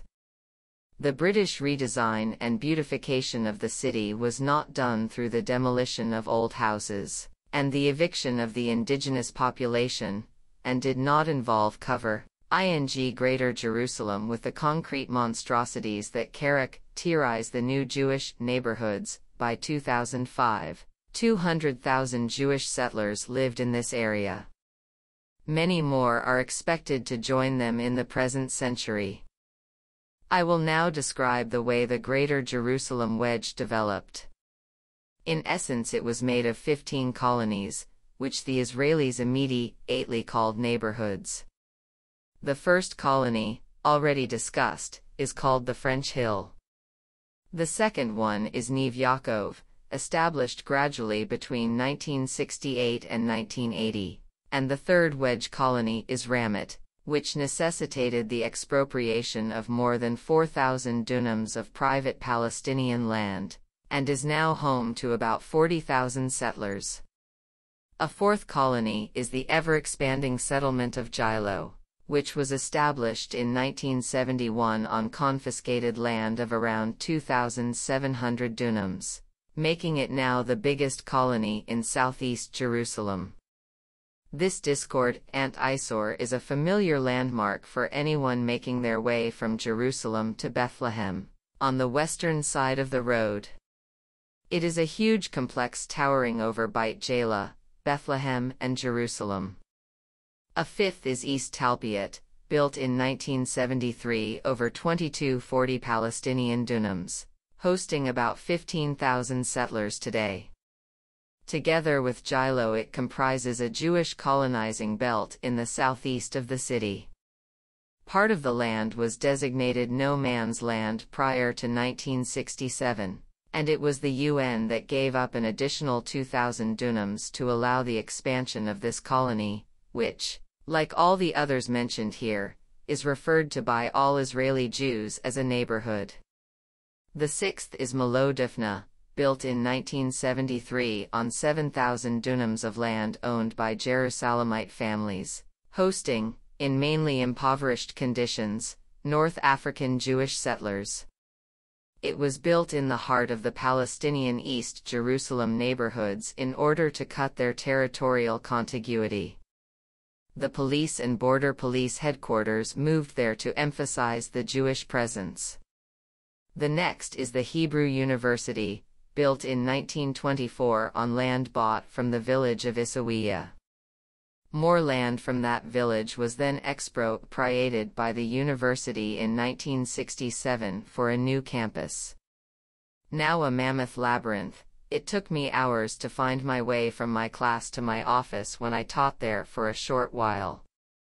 The Hebrew University is now part of the complex of what is called the French Hill and Mount Scopus neighborhoods, colonies established in 1967 along with an eastern extension added later comprising Givat Hamavtar and Ramat Eshkol. Both discussed below. The French Hill, the western slope of Mount Scopus, was one of the first colonies built on land belonging to the people of Shwafat. It covers 800 dunams, hosting today 12,000 settlers in 5,000 units. The university stretches over 740 dunams, built as a modern-day fortress towering above North Jerusalem with its Palestinian villages. The eighth colony is Ramat Shlomo, first established as a green zone on 1,000 dunams expropriated in 1970. The trees planted by the Jewish National Fund, JNF, in 1970 were raised in 1990 to make way for a settlement of more than 2,000 houses for Orthodox Jews. This colony has now expanded so much that it enjoys territorial continuity with Neve Yaakov and two new colonies that complete the colonizing belt, Pisgat Ze'ev and Pisgat Omer. These two new colonies were built on land belonging to the villages of Beit Hanina, Shwafat, Hizma, and Anada. Comprising altogether 3,800 dunams of Palestinian land and ultimately hosting about 100,000 settlers, it completes the north-eastern strangulation of Greater Jerusalem. Then there are Ramat Eshkol and Givat Hamavtar, the first two colonies established to connect the western with the eastern parts of the city. Built on land expropriated from private Palestinian owners in 1968, it stretches over 3,300 dunams and hosts 60,000 settlers.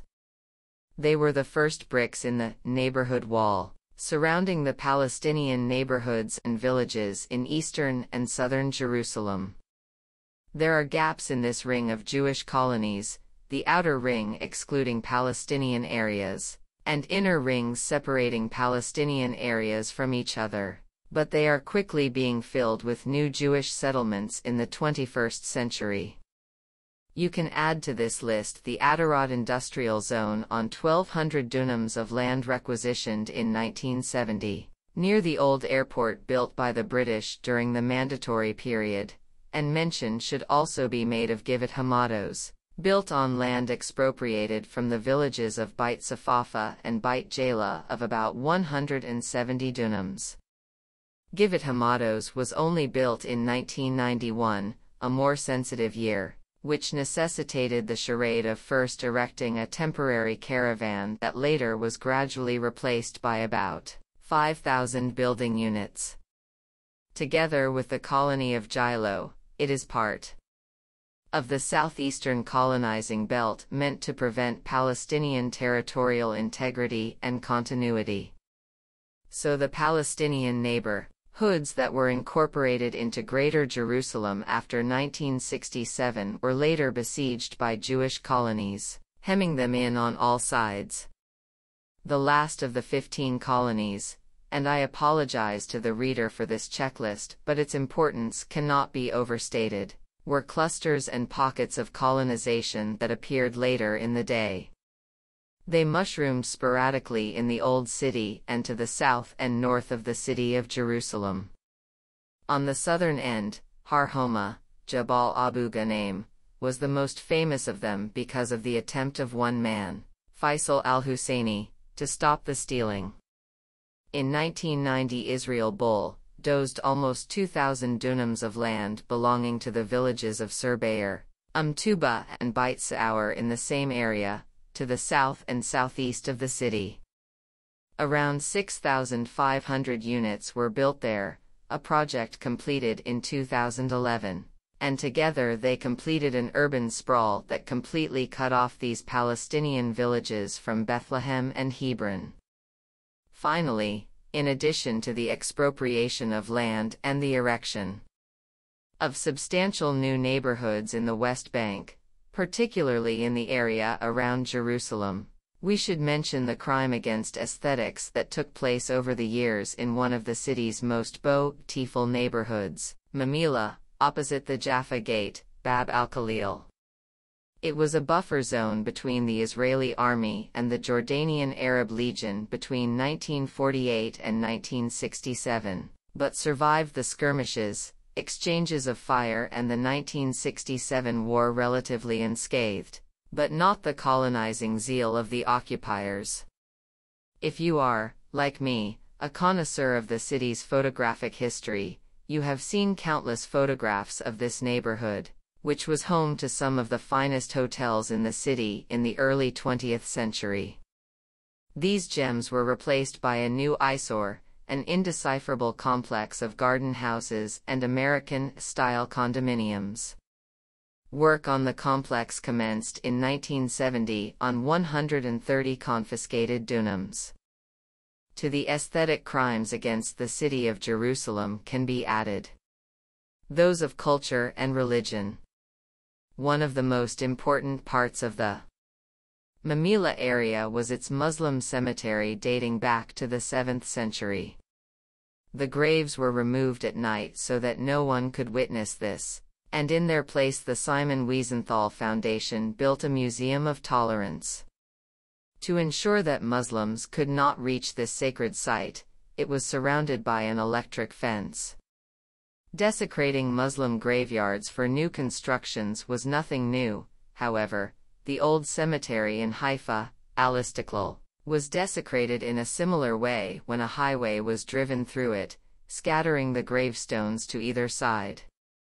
The municipal master plan set for completion in 2020 includes filling the gaps in the colonizing outer ring by the takeover of the village of Walaja's land of 2,000 dunams and the building of a new colony, Givat Yael, west of Jilo, comprising 13,000 houses for 55,000 settlers, which will create a huge wedge from Gush Etzion to Jerusalem. With regard to this, it is important to stress that the building of neighborhoods such as Jilo is considered a war crime under international law. The Rome Statute of the International Criminal Court of 1998 defines The transfer directly or indirectly of the occupying power of parts of its own population into the territory it occupies, as an indictable war crime. Now might be a good moment to look at the Israeli violations of international law that were already evident in the first year of occupation but were ignored by the international community. Acquiring land by force after hostilities have ended is illegal under international law. Military action and occupations are legal only if they are for self-defense, or for the direct benefit of the indigenous population. From the very beginning it was clear that Palestinian land was acquired for the purpose of de facto annexation. In this, Israel violated the second article of the UN 1945 Charter. The first settlement built on the occupied territories was a violation of the Fourth Geneva Convention, Article 49, 6, 1949. It is illegal to colonize occupied land or transfer a non-indigenous population to that land. All these colonies are regarded, even by most liberal Zionists, many of whom live in these colonies, as Israeli Jewish urban neighborhoods that are completely excluded from any future negotiations. In terms of the law, the international community does not distinguish between legal and illegal settlements, but it seems that quite a few Western governments, and most certainly the various American administrations, accepted such a division and included in the former category these new neighborhoods. They had become part of Israel and had been excluded from the West Bank during the 1950s, in a process similar to when Israel annexed areas allocated to the Palestinians in the 1947 UN General Assembly Partition Resolution, without seeking international approval. The world was simply presented with a fait accompli. So these neighborhoods became part of small Israel, which for many liberals in Israel and in the West represented the moral and ethical state, prior to the occupation of the West Bank and Gaza Strip.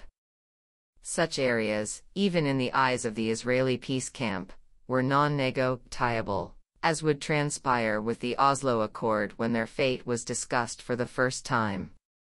So while, in the eyes of more enlightened observers, 78% of Palestine was non-negotiable prior to 1967, after the occupation this exclusion spread over 85% of the land. By this I mean that while the West Bank and the Gaza Strip were 78% of Palestine, the parts of the West Bank that all the Israeli governments declared as non-negotiable had left only 10% of Palestine as a possible territory for Palestinian rule. This 10% was spread all over the West Bank, divided by settlement blocks and military bases.